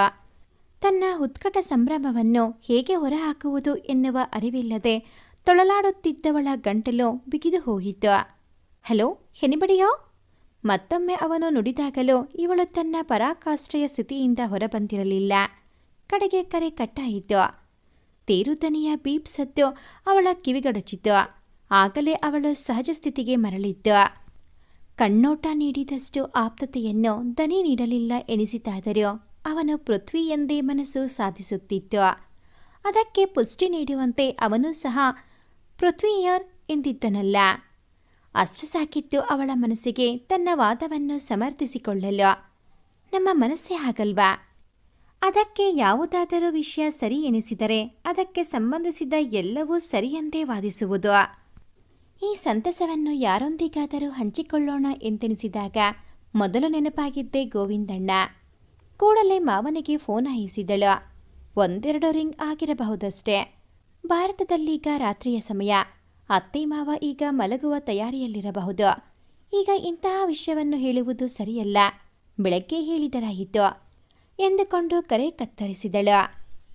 ಅಪ್ಪ ಅಮ್ಮನಿಗಾದರೂ ಹೇಳೋಣ ಎನಿಸಿದಾದರೂ ತನ್ನಲ್ಲೇ ಉತ್ತರವಿಲ್ಲದ ಎಷ್ಟೊಂದು ಪ್ರಶ್ನೆಗಳಿವೆ. ಅಂಥದ್ರಲ್ಲಿ ಅಪ್ಪ ಅಮ್ಮನ ಪ್ರಶ್ನೆಗಳಿಗೆ ಉತ್ತರಿಸೋದು ಕಷ್ಟ ಸಾಧ್ಯ. ಮೊದಲು ಪೃಥ್ವಿಯೊಂದಿಗೆ ಮಾತನಾಡಿ ಎಲ್ಲವನ್ನೂ ಇತ್ಯರ್ಥ ಮಾಡಿಕೊಂಡು ನಂತರ ವಿಷಯ ತಿಳಿಸಿದರಾಯಿತು ಎಂದಾಗ ಮನಸ್ಸು ಸ್ವಲ್ಪ ನಿರಾಳವಾಯಿತು. ಫೆಬ್ರವರಿಯ ಕಡುಕಪ್ಪನ್ನು ನುಂಗುತ್ತಾ ಬೆಳಕಿನ ಕಿರಣಗಳನ್ನು ಹೊರಸೂಸುತ್ತಾ ಮೆಲ್ಲನೆ ಮೂಡಣದಿಂದ ಮೇಲೇರುತ್ತಿದ್ದ ವಿಭಾವಸು. ಬಾನಾಡಿಗಳ ಕಲವರಕ್ಕೆ ಎಚ್ಚೆತ್ತ ಗೋವಿಂದಣ್ಣ ತಮ್ಮ ನಿತ್ಯ ಕರ್ಮಗಳನ್ನು ಪೂರೈಸಿ ಬೆಳಗಿನ ವಿಹಾರಕ್ಕೆಂದು ಹೊರಡಲು ಸಿದ್ಧರಾದರು. ಎಂದಿನ ರೂಢಿಯಂತೆ ಮೊಬೈಲ್ ಕೈಗೆತ್ತಿಕೊಂಡಾಗ ಹಿಂದಿನ ದಿನ ತಡರಾತ್ರಿಯಲ್ಲಿ ಆರಾಧ್ಯ ಕರೆ ಮಾಡಿದ್ದನ್ನು ತೋರಿಸುತ್ತಿತ್ತು ಮೊಬೈಲ್ ಪರದೆ. ಅಷ್ಟು ರಾತ್ರಿಯಲ್ಲಿ ಕರೆ ಮಾಡಿದ್ದಾಳೆಂದರೆ ವಿಷಯ ಮುಖ್ಯವಾಗಿದ್ದೇ ಇರಬೇಕು. ಅವಳಿಗೇನಾದರೂ ತೊಂದರೆ ಆಗಿರಬಹುದಾ? ಕೇಡಿನ ಯೋಚನೆ ಮನಸ್ಸನ್ನು ಹೊಕ್ಕೊಡನೆ ಕೆನಡಾದ ಸಮಯವನ್ನು ಲೆಕ್ಕಿಸದೆ ಅವಳಿಗೆ ಮರಳಿ ಕರೆ ಮಾಡಿದರು. ಅವನೊಡನೆ ಸುಂದರ ಭವಿಷ್ಯವನ್ನು ರೂಪಿಸಿಕೊಳ್ಳುವ ಕನಸಲ್ಲಿ ಮೈಮರೆತಿದ್ದ ಆರಾಧ್ಯ ನಿದ್ರಾದೇವಿಯನ್ನು ದೂರವೇ ಇಟ್ಟಿದ್ದಳು. ದಿಢೀರನೆ ಫೋನ್ ರಿಂಗ್ ಆದಾಗ ಬೆಚ್ಚಿಬಿದ್ದಳವಳು. ಮಾವನ ಹೆಸರನ್ನು ನೋಡಿದೊಡನೆ ಕೂಡಲೇ ಮೊಬೈಲ್ ಕೈಗೆತ್ತಿಕೊಂಡು ಕರೆಯನ್ನು ಸ್ವೀಕರಿಸಿದಳು. ಹಲೋ ಮಾವ, ಹೇಗಿದ್ದೀರಿ? ಅವಳ ದನಿಯಲ್ಲಿದ್ದ ಶಾಂತತೆಯನ್ನು ಗ್ರಹಿಸಿದ ಗೋವಿಂದಣ್ಣರಿಗೆ ಸ್ವಲ್ಪ ಸಮಾಧಾನವಾಯಿತಾದರೂ ಅವಳಿಗೆ ಅವಶ್ಯಕತೆ ಇರುವಾಗ ತಾನು ಲಭ್ಯವಾಗಲಿಲ್ಲವಲ್ಲ ಎಂದೆನಿಸಿ ಪಿಚ್ಚೆನಿಸಿತು. ನಾವೆಲ್ಲ ಆರಾಮಾಗಿ ಇದ್ದೀವಿ ಯಾರೋ. ನೀ ಹೇಗಿದ್ದೀಯಮ್ಮ? ನಿನ್ನೆ ಸ್ವಲ್ಪ ಬೇಗ ಮಲಗಿಬಿಟ್ಟೆ ಕಣಮ್ಮ, ಹಾಗಾಗಿ ನಿನ್ನ ಕರೆ ಗೊತ್ತಾಗಲೇ ಇಲ್ಲ ನೋಡು. ಎಲ್ಲ ಸೌಖ್ಯ ತಾನೇ? ಒಂದೇ ಉಸಿರಿನಲ್ಲಿ ತಮ್ಮ ಆತಂಕವನ್ನು ಹೊರಹಾಕಿದರು ಗೋವಿಂದಣ್ಣ. ಹಾ ಮಾವ, ನಾನು ಆರಾಮಾಗಿದ್ದೀನಿ. ಮಾವ, ನಿನ್ನೆ ನಾನು ಪೃಥ್ವಿನ ನೋಡಿದೆ. ಏನು ಯಾರು? ನಮ್ಮ ಪೃಥ್ವಿ? ಏನಮ್ಮ ಮಾತಾಡ್ತಾ ಇದ್ದೀಯಾ? ತಮಾಷೆ ಮಾಡ್ತಾ ಇದ್ದೀಯಾ? ಪೃಥ್ವಿನ ಹೆಸರು ಹೆಂಡತಿಯ ಕಿವಿಗೆ ಕೇಳಿಸುವ ಮೊದಲು ಮನೆಯಿಂದ ಹೊರಬಂದಿದ್ದರು ಗೋವಿಂದಣ್ಣ. ಮಾವ, ಇದು ತಮಾಷೆ ಮಾಡೋ ಸಮಯನಾ ಅಥವಾ ತಮಾಷೆ ಮಾಡೋ ವಿಷಯನಾ? ನಾನು ನಿಜವಾಗ್ಲೂ ಅವನನ್ನೇ ನೋಡಿದೆ ಮಾವ. ತನ್ನ ಅನುಭವ ಎಲ್ಲವನ್ನೂ ಹೇಳಿಕೊಂಡಳವಳು. ಉದ್ಯಾನವನದ ದಾರಿ ತುಳಿಯುತ್ತಲೇ ಅವಳ ಮಾತುಗಳಿಗೆ ಕಿವಿಯಾಗಿದ್ದರವರು. ಅಲ್ಲಮ್ಮ, ಕೇವಲ ಕಣ್ಣುಗಳನ್ನು ನೋಡಿ ಅವನೇ ಎಂಬ ತೀರ್ಮಾನಕ್ಕೆ ಬರೋದು ನನಗೇನೋ ಸರಿ ಅನ್ನಿಸಲ್ಲ. ಅವರಿಗಿನ್ನೂ ನಂಬಿಕೆ ಬಂದಿರಲಿಲ್ಲ. ಮಾವ, ನಾನು ಖಂಡಿತವಾಗಿಯೂ ಹೇಳಬಲ್ಲೆ, ಅದು ಅವನದೇ ಕಣ್ಣುಗಳು ಮತ್ತು ಅದು ಅವನೇ. ಇನ್ನೊಂದೆರಡು ದಿನ ಕಾಯಿರಿ, ನಿಮಗೆ ನಾನು ಪ್ರೂವ್ ಮಾಡಿ ತೋರಿಸ್ತೀನಿ ಎಂದವಳ ದನಿಯಲ್ಲಿ ನಿಶ್ಚಿತತೆ ಇತ್ತು. ಕರೆ ಕಡಿತಗೊಳ್ಳುತ್ತಲೇ ಇದ್ದ ಗೋವಿಂದಣ್ಣರಿಗೆ ಎಲ್ಲವೂ ಅಯೋಮಯ. ತಲೆಯಲ್ಲಿ ಏನೋ ಯೋಚನೆ ಹೊಳೆದಂತಾಗಿ ಕೂಡಲೇ ತಮ್ಮ ಫೋನ್ನಲ್ಲಿ ಒಂದಷ್ಟು ನಂಬರ್ಗಳನ್ನು ಹುಡುಕಾಡಿದವರು ಒಂದೆರಡು ಕರೆಗಳನ್ನು ತ್ವರಿತವಾಗಿ ಮಾಡಿ ಮುಗಿಸಿದ್ದರು. ಅವರ ಮನಸ್ಸಲ್ಲಿ ಮೂಡಿದ ಪ್ರಶ್ನೆಗೆ ಉತ್ತರ ದೊರಕಲು ಇನ್ನೊಂದು ದಿನ ಸಮಯ ಹಿಡಿಯುವ ಸಂಭವವಿತ್ತು. ಕಳವಳ ತುಂಬಿದ ಮಗುವನ್ನು ಹೊತ್ತು ಅಲ್ಲೇ ಇದ್ದ ಬೆಂಚ್ ಮೇಲೆ ಕುಸಿದು ಕುಳಿತರವರು. ಛೆ, ನಾನು ವಿಷಯವನ್ನು ಆರಾಧ್ಯಾಳಿಂದ ಮುಚ್ಚಿಡಬಾರದಿತ್ತು. ಗೋವಿಂದಣ್ಣ ಯಾವ ವಿಷಯವನ್ನು ಮುಚ್ಚಿಟ್ಟಿದ್ದರು? ಬದುಕಿದ್ದರೂ ಅವನೇಕೆ ತನ್ನವರೆಲ್ಲರಿಂದ ದೂರವಿದ್ದ? ಇಲ್ಲ, ನಾನೇನು ಬೇಕು ಅಂತ ಮುಚ್ಚಿಡಲಿಲ್ಲ. ಅಸಲಿಗೆ ಮುಚ್ಚಿಟ್ಟಿದ್ದು ಅಂತಲ್ಲ, ಅವಳಿಗೆ ಸತ್ಯವನ್ನು ಹೇಳುವ ಪ್ರಸಂಗವೇ ಬಂದಿರಲಿಲ್ಲ. ಹಾಗಾಗಿ ಹೇಳಿರಲಿಲ್ಲ ಅಷ್ಟೇ. ಹೇಳಬೇಕೆಂದುಕೊಂಡಾಗ ಅವಳಿದ್ದ ಪರಿಸ್ಥಿತಿ ಮನಸ್ಥಿತಿ ಎರಡೂ ಅನುಕೂಲಕರವಾಗಿರಲಿಲ್ಲವಲ್ಲ. ಆದರೆ ಈಗ ಇಷ್ಟು ವರ್ಷಗಳ ನಂತರ ವಿಷಯ ಹೀಗೆ ಹೊರಬರಬಹುದು ಅಂತ ಎಣಿಸಿರಲೇ ಇಲ್ಲ. ವಿಷಯ ಗೊತ್ತಾದಾಗ ಅವಳಿಗಾಗುವ ಮಾನಸಿಕ ಆಘಾತವನ್ನು ತಪ್ಪಿಸಲು ಏನಾದರೂ ಒಂದು ದಾರಿ ಕಂಡುಹಿಡಿಯಲೇಬೇಕು. ಆಲೋಚನೆಯಲ್ಲಿ ಮುಳುಗಿದವರಿಗೆ ಸಮಯದ ಪರಿವೆಯೇ ಮರೆತು ಹೋಗಿತ್ತು. ಇತ್ತ ಆರಾಧ್ಯ ದಿನ ಆರಂಭವಾಗುತ್ತಲೇ ತನ್ನ ಯೋಜನೆಯೆಡೆ ಕಾರ್ಯೋನ್ಮುಖಳಾದಳು. ಅವನ ನಂಬರ್ಗೆ ಮತ್ತೆ ಕರೆ ಮಾಡಿದಳು. ಈ ಬಾರಿ ಮಾತ್ರ ಧೈರ್ಯವನ್ನು ಅಂಗೈಯಲ್ಲೇ ಭದ್ರಪಡಿಸಿಕೊಂಡಿದ್ದಳು. ಹಿಂದಿನ ದಿನದಂತೆ ಕುಸಿದು ಹೋಗುತ್ತಿರಲೆಂದು. ಫೋನ್ ರಿಂಗ್ ಆಯಿತು. ಇವಳ ಎದೆ ಬಡಿತ ಮತ್ತೆ ಏರುಪೇರು. ಹಲೋ, ಅತ್ತ ಕಡೆಯಿಂದ ಬಂದಿತ್ತವನ ದನಿ. ಉತ್ತರಿಸಬೇಕೆಂದುಕೊಂಡವಳಿಗೆ ಅವನ ದನಿಯನ್ನು ಇನ್ನೂ ಸ್ವಲ್ಪ ಹೊತ್ತು ಕೇಳಬೇಕೆಂದೆನಿಸಿ ಸುಮ್ಮನಾಗಿದ್ದಳು.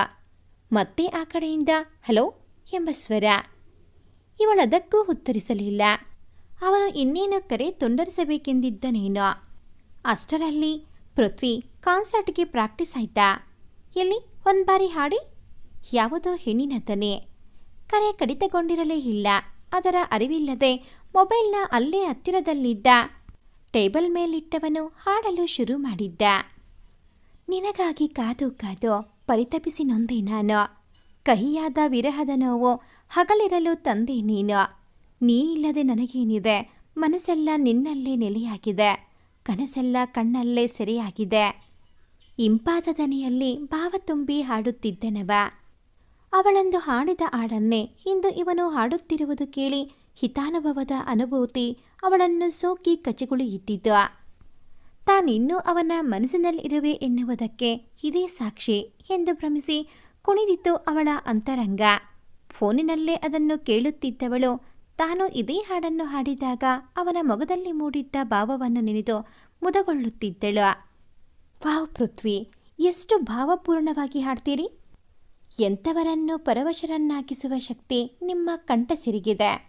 ಹೆಣ್ಣು ದನಿಯೊಂದು ಅವನ ಹಾಡನ್ನು ಮೆಚ್ಚು ಹೊಗಳುವುದು ಕೇಳಿಸಿದಾಗ ಕುತೂಹಲದಿಂದ ಆರಾಧ್ಯ ಕಿವಿಯನ್ನಗಲಿಸಿದಳು. ನಿನ್ನಂಥ ಚೆಲುವೆ ಎದುರಿಗಿರುವಾಗ ಭಾವ ತಾನಾಗೆ ಹುಗುಮಿಸುತ್ತೆ ಕೃತಿ ಎಂದವನ ಮಾತಿನ ದಾಟಿ ಮಾತಿನ ಬಿಸುವು ಹೇಳುತ್ತಿದ್ದವು ಅವರಿಬ್ಬರ ನಡುವಿನ ಅನ್ಯೋನ್ಯತೆಯನ್ನು, ಸಂಬಂಧದ ಸಾಮೀಪ್ಯವನ್ನು. ತನ್ನ ಕಿವಿಯನ್ನು ತಾನು ನಂಬದಾದಳು ಆರಾಧ್ಯ. ಅಂದರೆ ಅವನ ಜೀವನದಲ್ಲಿ ಬೇರೆ ಯಾರು ನನ್ನ ಸ್ಥಾನವನ್ನು ತುಂಬಿಯಾಗಿದೆ ಮತ್ತು ಅದನ್ನವನು ಸ್ವೀಕರಿಸಿಯೂ ಆಗಿದೆ.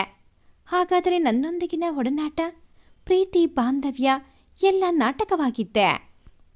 ನಾನಿಲ್ಲಿ ಅವನದೇ ಧ್ಯಾನದಲ್ಲಿ ನಮ್ಮ ಪ್ರೀತಿಗೆ ಪ್ರಮಾಣಿಗಳಾಗಿರುವಾಗ ಅವನು ನಮ್ಮ ಪವಿತ್ರ ಸಂಬಂಧಕ್ಕೆ ಬೆಲೆ ಕೊಡದೆ ಕಡೆಗಣಿಸಿಬಿಟ್ಟನ. ಆಕ್ರೋಶ, ಸಂಶಯ, ಆವೇಶಗಳೆಲ್ಲವೂ ಅವಳನ್ನು ತಮ್ಮ ಸೂರ್ಪದಿಗೆ ತೆಗೆದುಕೊಂಡು ಬಿಟ್ಟಿದ್ದವು. ತಾನೇನು ಮಾತನಾಡುತ್ತಿದ್ದೀನಿ ಎನ್ನುವ ಪರಿಜ್ಞಾನವೂ ಇಲ್ಲದೆ ಪೃಥ್ವಿ ಪೃಥ್ವಿ ಎಂದು ಅರ್ಜಿದವಳ ದನಿ ಸ್ಪೀಕರ್ನಲ್ಲಿಲ್ಲದ ಮೊಬೈಲ್ನಿಂದಲೂ ಆಚೆ ಬಂದು ಅವನ ಕಿವಿಗಪ್ಪಳಿಸಿದ್ದು. ಆಗಲೇ ಅವನಿಗೆ ಅರಿವಾಗಿದ್ದು ತಾನು ಕರೆ ತುಂಡರಿಸಲೇ ಇಲ್ಲ ಅಂತ. ಕೂಡಲೇ ಟೇಬಲ್ ಬಳಿ ಬಂದವನು ಮೊಬೈಲ್ ಕೈಗೆತ್ತಿಕೊಂಡು, hello, may I know who you speaking? ಅತ್ತ ಕಡೆ ಇರುವವರನ್ನು ಪರಿಚಯಿಸಿಕೊಳ್ಳುವ ತವಕ ಅವನಿಗೆ. ಹೋ, ಈಗ ನನ್ನ ಧ್ವನಿಯೂ ಮರೆತು ಹೋಯ್ತಾ ಪೃಥ್ವಿ ನಿಂಗೆ? ಕ್ಷಮಿಸಿ, ಯಾರು ಅಂತ ಗೊತ್ತಾಗಲಿಲ್ಲ. ಹೋ, ದನಿ ಅಂತೂ ಗೊತ್ತಾಗಲಿಲ್ಲ. ಈಗ ನಾನು ಯಾರೋ ಅಂತಾನೂ ಮರೆತು ಹೋಗಿದೀಯಾ? ಅದೇಗೆ ನೀನು ಇಷ್ಟೆಲ್ಲ ಬದಲಾದೆ ಪೃಥ್ವಿ? ಸರಿ, ನನ್ನನ್ನು ಮರೆತೆ ಹೋಗ್ಲಿ, ಅತ್ತೆ ಮಾವನು ನಿನಗೆ ನೆನಪಾಗಲಿಲ್ವಾ? ತನ್ನ ಮೇಲಾಗಲಿ ತನ್ನ ಮಾತುಗಳ ಮೇಲಾಗಲಿ ಅವಳಿಗೆ ಹಿಡಿತವೇ ಇರಲಿಲ್ಲವೇನೋ. ಎಡೆಬಿಡದೆ ಮನಸ್ಸಿನಲ್ಲಿ ಇರುವುದನ್ನೆಲ್ಲ ನುಡಿಯುತ್ತಿದ್ದಳು. ಆದರೆ ಅವಳ ಮಾತುಗಳಲ್ಲಿ ಒಂದಕ್ಷರವೂ ಅವನಿಗೆ ಅರ್ಥವಾಗಿರಲಿಲ್ಲ. ಕ್ಷಮಿಸಿ, ನೀವು ನನ್ನನ್ನು ಬೇರೆ ಯಾರೋ ಎಂದು ತಪ್ಪು ತಿಳಿದುಕೊಂಡಿದ್ದೀರಿ ಅನಿಸುತ್ತೆ. ನೀವು ಎಣಿಸಿರುವ ವ್ಯಕ್ತಿ ನಾನಲ್ಲ. ನೀನು ನನಗೆ ಮೋಸ ಮಾಡಬಹುದು ಪೃಥ್ವಿ, ಆದರೆ ನನ್ನ ಕಣ್ಣು ನನಗೆ ಮೋಸ ಮಾಡಲ್ಲ. ನಿನ್ನೆ ನಾನು ನಿನ್ನನ್ನು ನೋಡಿದೆ. ತಪ್ಪು ತಿಳಿದುಕೊಂಡಿದ್ದು ನಾನಲ್ಲ, ನೀನು. ಬಿಕ್ಕುತ್ತಲೇ ಕರೆ ಕತ್ತರಿಸಿದಳು ಆರಾಧ್ಯ. ಅವನಿಂದ ಇಂತಹ ನಡೆ ಅವಳೆಂದಿಗೂ ನಿರೀಕ್ಷಿಸಿ ಇರಲಿಲ್ಲವಲ್ಲ. ಅವನಿಲ್ಲ ಎಂದಾಗೆಗಿಂತ ಇಂದು ಅವಳಿಗೆ ಹೆಚ್ಚಿನ ನೋವಾಗಿತ್ತು. ನಿಂತ ನೆಲವು ಭದ್ರವೆನಿಸದೆ ಕುಸಿದು ಕುಳಿತಿದ್ದಳು ಆರಾಧ್ಯ. ಅವಳ ಮಾತುಗಳು ಅವನಲ್ಲಿ ತಿಳಿಯಲಾಗದ ಗೊಂದಲಗಳನ್ನು ಹುಟ್ಟುಹಾಕಿದ್ದವು. ಅವನಿಗಷ್ಟೇ ಅಲ್ಲ, ಅವನ ಜೊತೆ ಇದ್ದ ಕೃತಿಯ ಸ್ಥಿತಿ ಕೂಡ ಅಯೋಮಯವಾಗಿತ್ತು. ಅವಳಾಡಿದ ಅಷ್ಟೂ ಮಾತುಗಳಲ್ಲಿ ಅವನಿಗೆ ಅರ್ಥವಾಗಿದ್ದು ಪೃಥ್ವಿ ಎನ್ನುವ ಶಬ್ದವೊಂದೇ. ಏನು ಎತ್ತ ಎಂದು ಯೋಚಿಸುತ್ತಿರುವಾಗಲೇ ಅವನ ಮೊಬೈಲ್ಗೆ ಮತ್ತೊಂದು ಕರೆ ಬಂದಿದ್ದು. ಮನೆಯಿಂದ ಬಂದ ಕರೆಯಾಗಿದ್ದದು. ಕರೆ ಸ್ವೀಕರಿಸಿ ಸ್ಪೀಕರ್ಗೆ ಹಾಕಿದವ ಮಾತಿಗಿಳಿದಿದ್ದ. ಕೃತಿ ಸಹ ಅಲ್ಲಿ ನಡೆಯುತ್ತಿದ್ದ ಸಂಭಾಷಣೆಗೆ ಸಾಕ್ಷಿಯಾದಳು. ಆ ಸಂಭಾಷಣೆ ಕೇಳುತ್ತಿದ್ದ ಈರ್ವರ ಮೊಗದಲ್ಲೂ ಕ್ಷಣ ಕ್ಷಣಕ್ಕೂ ಬದಲಾಗುತ್ತಿದ್ದವು ಭಾವನೆಗಳು. ಗೋವಿಂದಣ್ಣ ಫೋನ್ ಮಾಡಿದ್ದು. ಆರಾಧ್ಯ ಅವನನ್ನು ನೋಡಿದ್ದು, ಅವಳಿಗೆ ಅನುಮಾನ ಹುಟ್ಟಿದ್ದು, ಎಲ್ಲವನ್ನೂ ಹೇಳುತ್ತಿದ್ದರು ಎತ್ತವರು. ಕೆಲವು ನಿಮಿಷಗಳ ಸಂಭಾಷಣೆ ಮುಗಿದ ಬಳಿಕ ಕರೆ ತುಂಡಾಯಿತು. ಸ್ವಲ್ಪ ಹೊತ್ತಿನ ಮುಂಚೆ ಆರಾಧ್ಯಾಳಿಂದ ಬಂದಿದ್ದ ಕರೆ ಮತ್ತವಳ ಮಾತುಗಳು ಈಗ ಒಂದೊಂದಾಗಿ ಅವರಿಬ್ಬರಿಗೆ ಅರ್ಥವಾಗತೊಡಗಿದ್ದವು. ತುಸು ಹೊತ್ತು ತಮ್ಮ ತಮ್ಮಲ್ಲೇ ಚರ್ಚಿಸಿದ ನಂತರ ಮತ್ತೆ ಫೋನ್ ಕೈಗೆತ್ತಿಕೊಂಡಿದ್ದನವ ಆರಾಧ್ಯಾಳಿಗೆ ಕರೆ ಮಾಡಲು.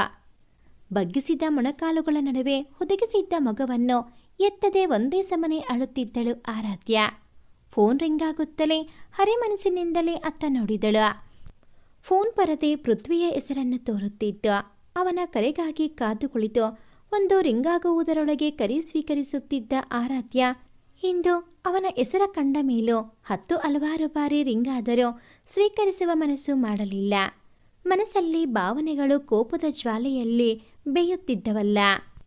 ಬಿಟ್ಟು ಬಿಡದೆ ಪದೇ ಪದೇ ಫೋನ್ ರಿಂಗಾಗತೊಡಗಿದಾಗ ಕಡೆಗೊಮ್ಮೆ ಸ್ವೀಕರಿಸುವ ಮನಸ್ಸು ಮಾಡಿದಳವಳು. ಕರೆ ಸ್ವೀಕರಿಸಿದ ಸೂಚನೆ ದೊರೆತ ಕೂಡಲೇ, ನೋಡಿ, ದಯವಿಟ್ಟು ನನ್ನ ಮಾತನ್ನು ಪೂರ್ತಿಯಾಗಿ ಕೇಳಿ. ಫೋನ್ ಕಟ್ ಮಾಡಬೇಡಿ.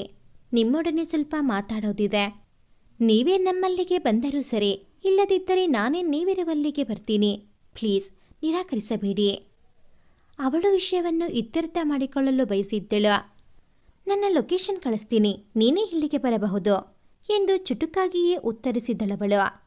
ಕರೆ ತುಂಡರಿಸಿ ತನ್ನ ಮನೆಯ ಲೊಕೇಶನ್ ಕಳಿಸಿಕೊಟ್ಟಳು.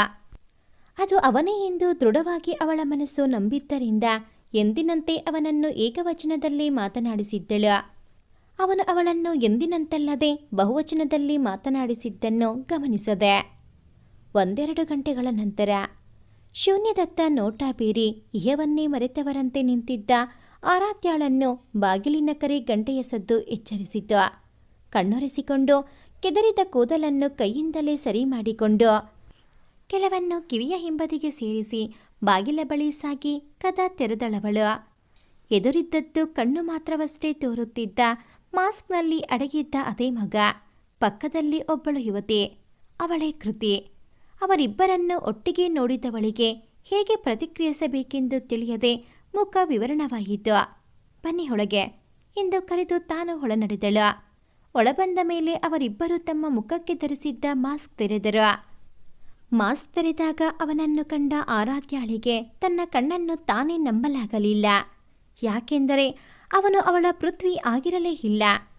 ಮತ್ತೆ ಅವನ ಕಣ್ಣುಗಳನ್ನೇ ನೋಡಿದಳು. ಹೌದು, ಅವು ಮಾತ್ರ ನನ್ನ ಪೃಥ್ವಿನನ್ನೇ ನೆನಪಿಸುತ್ತಿವೆ. ಆದರೆ ಏನೊಂದು ಅರ್ಥವಾಗದ ಸ್ಥಿತಿ ಈಗ ಆರಾಧ್ಯಾಳದ್ದು. ಅದೇ ಸಮಯಕ್ಕೆ ಸರಿಯಾಗಿ ಆರಾಧ್ಯಾಳ ಫೋನ್ ರಿಂಗಾಗತೊಡಗಿತು. ಗೋವಿಂದಣ್ಣನ ಹೆಸರು ತೋರುತ್ತಿತ್ತು. ಮೊಬೈಲ್ನ ಪರದೆ. ಪ್ಲೀಸ್ ಕರೆ ಸ್ವೀಕರಿಸಿ ಎಂದನವ. ಅವಳು ಅವನ ಮಾತನ್ನು ಅನುಮೋದಿಸಿದಳು. ಅತ್ತಲಿಂದ ಮಾತನಾಡುತ್ತಿದ್ದ ಗೋವಿಂದಣ್ಣ ಸತ್ಯವನ್ನು ಅನಾವರಣಗೊಳಿಸಲಾರಂಭಿಸಿದರು. ಸ್ಪೀಕರ್ನಲ್ಲಿದ್ದ ಫೋನ್ನ ಮೂಲಕ ಅದು ಅಲ್ಲಿದ್ದವರೆಲ್ಲರ ಮುಂದೆ ತೆರೆದುಕೊಳ್ಳುತ್ತಿತ್ತು. ಆರಾಧ್ಯ, ನಿನಗೊಂದು ಮುಖ್ಯವಾದ ವಿಷಯವನ್ನು ಹೇಳಬೇಕಿತ್ತಮ್ಮ. ಇದನ್ನು ತುಂಬ ಮೊದಲೇ ನಿನಗೆ ಹೇಳಬೇಕಿತ್ತು. ಆದರೆ ಆಗಿನ ಸಮಯ, ಸಂದರ್ಭ ಮತ್ತು ನಿನ್ನ ಮನಸ್ಥಿತಿ ತುಂಬ ನಾಜೂಕಾಗಿತ್ತು. ಹಾಗಾಗಿ ಏನೂ ಹೇಳಲಾಗಿರಲಿಲ್ಲ. ಆದರೆ ಇವತ್ತು ಅದನ್ನು ಹೇಳುವ ಸಮಯ ಬಂದಿದೆ. ನಿನಗೂ ಗೊತ್ತು, ಪೃಥ್ವಿ ತನ್ನ ಗೆಳೆಯರೊಂದಿಗೆ ಟ್ರಿಪ್ಗೆ ಹೋಗಿದ್ದನಲ್ಲ. ಆಗ ಮೋಜಿನಲ್ಲಿ ಕೊಂಚ ಆಯ ತಪ್ಪಿದ ತನ್ನ ಸ್ನೇಹಿತನನ್ನು ಉಳಿಸಲು ಹೋದ ನಮ್ಮ ಪೃಥ್ವಿ ಎಂದೂ ಸಿಗದಂತೆ ಕಳೆದು ಹೋದನಮ್ಮ. ತಾನು ರಕ್ಷಿಸಬೇಕೆಂದುಕೊಂಡಿದ್ದವನನ್ನು ರಕ್ಷಿಸುವಲ್ಲಿ ಯಶಸ್ವಿಯಾದ ನಮ್ಮ ಪೃಥ್ವಿ ನಿಯತಿಯ ಬಲೆಯಿಂದ ತನ್ನನ್ನು ತಾನು ರಕ್ಷಿಸಿಕೊಳ್ಳುವಲ್ಲಿ ಸೋತು ಹೋದ.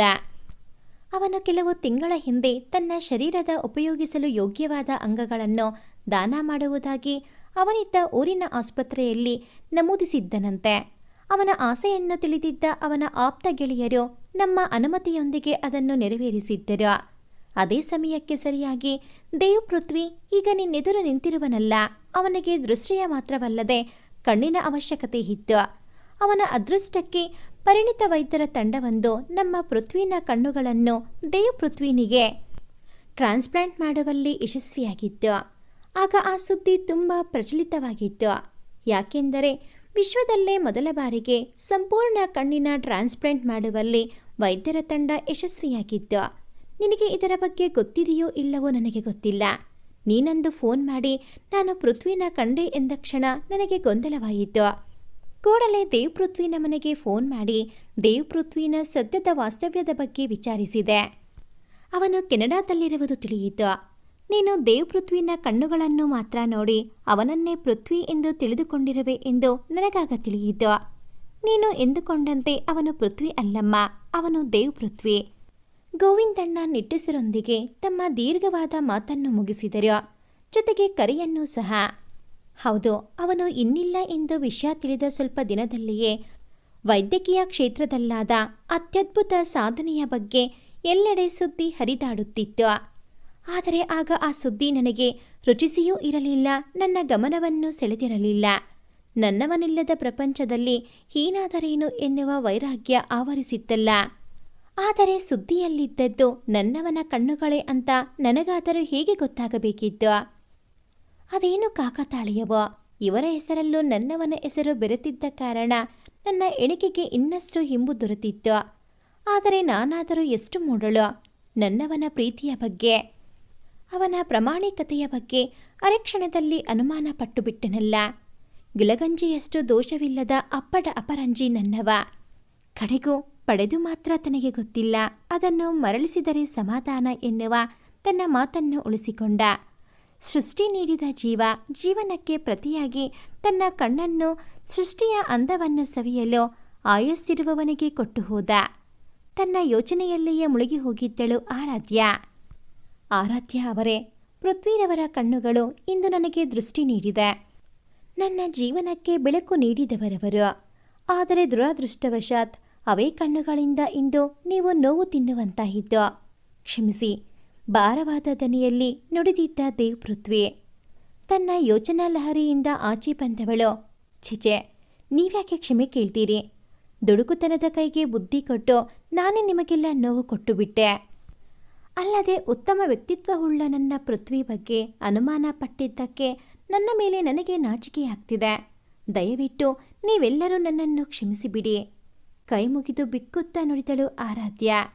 ದುಃಖ, ಹತಾಶೆ, ನಿರಾಸೆ, ತಪ್ಪಿತಸ್ಥ ಭಾವದಿಂದ ಬಾಗುತ್ತಿದ್ದ ಅವಳ ತಲೆಗೆ ಜೋಡಿಸಿದ್ದ ಕೈಯ ಬೆರಳುಗಳು ಆಧಾರ ನೀಡಿದ್ದವು. ಪರಿಸ್ಥಿತಿ ತಿಳಿಯಾದ ಮೇಲೆ ಮತ್ತೊಮ್ಮೆ ಅವಳಿಗೆ ಕ್ಷಮೆಯಾಚಿಸಿ ಏನೇ ಸಹಾಯ ಬೇಕಿದ್ದರೂ ತನ್ನನ್ನು ಸಂಪರ್ಕಿಸುವ ಕೋರಿಕೆ ಇಟ್ಟು ಅಲ್ಲಿಂದ ತೆರಳಿದ್ದರು ದೇವ್ ಪೃಥ್ವಿ ಮತ್ತು ಕೃತಿ. ವಿಧಿಯಾಟಕ್ಕೆ ನಲಗಿ ಹೋಗಿದ್ದಳು ಆರಾಧ್ಯ. ಎಲ್ಲವೂ ಈಗ ಸ್ಪಷ್ಟವಾಗತೊಡಗಿತ್ತು. ಮೋಜು ನೋಡಲೆಂದೇ ಅವನ ಕಣ್ಣುಗಳಷ್ಟೇ ನನಗೆ ಕಾಣುವ ಹಾಗೆ ಮಾಡಿದ್ದನೇನೋ. ಅದು ಸಾಲದು ಅಂತ ಅವನ ಹೆಸರಲ್ಲೂ ನನ್ನವನ ಹೆಸರನ್ನು ಬೆರೆಸಿ ನನ್ನ ಎಣಿಕೆಯನ್ನು ಪುಷ್ಟೀಕರಿಸಿದ್ದ.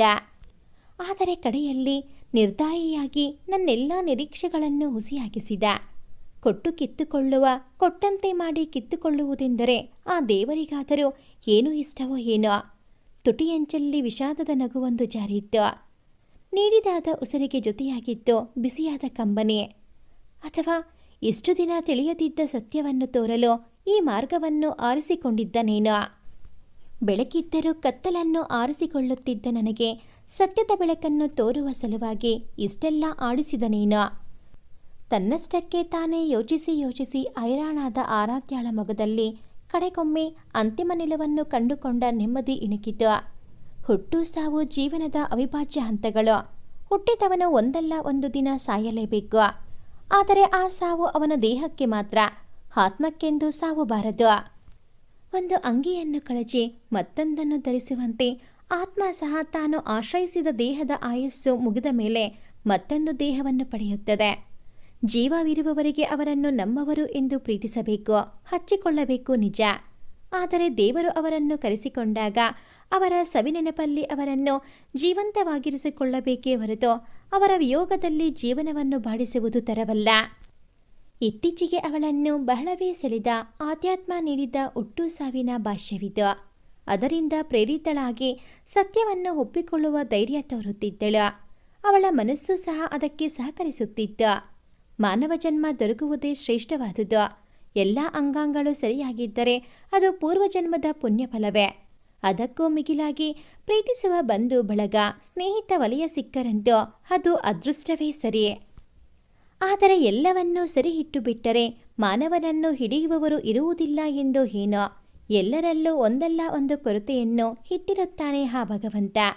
ಪಂಚಭೂತಗಳಿಂದಾದ ಈ ದೇಹ ಮಣ್ಣಲ್ಲಿ ಮಣ್ಣಾಗುವ ಮುನ್ನ ದೇಹದಿಂದ ಬಳಸಬಹುದಾದ ಅಂಗಗಳನ್ನು ಅವಶ್ಯವಿದ್ದವರಿಗೆ ದಾನ ಮಾಡುವುದು ನಾವು ಮಾಡಬಹುದಾದ ಅತ್ಯಂತ ಶ್ರೇಷ್ಠವಾದ ದಾನವಲ್ಲವೇ?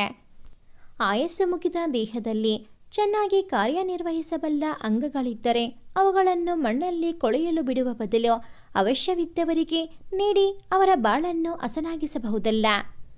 ಅಳಿದ ಮೇಲೂ ಈ ರೀತಿಯಲ್ಲಿ ಉಳಿಯಬಹುದಲ್ಲ. ಪೃಥ್ವಿಯ ಅಂಗದಾನದ ಬಗ್ಗೆ ಯೋಚಿಸಿದವಳಿಗೆ ಅವನ ಬಗ್ಗೆ ಇನ್ನಷ್ಟು ಹೆಮ್ಮೆಯಾಯಿತು. ಗೆಳೆಯ ಮಾಡಿದ ಅಂಗದಾನ ಅವನ ಬದುಕನ್ನು ನೋಡಿದ ಮತ್ತು ಬಾಳಿದ ರೀತಿ ಅವನನ್ನು ಇನ್ನಷ್ಟು ಎತ್ತರಕ್ಕೇರಿಸಿ ನಿಲ್ಲಿಸಿದ್ದವು ಅವಳ ದೃಷ್ಟಿಯಲ್ಲಿ.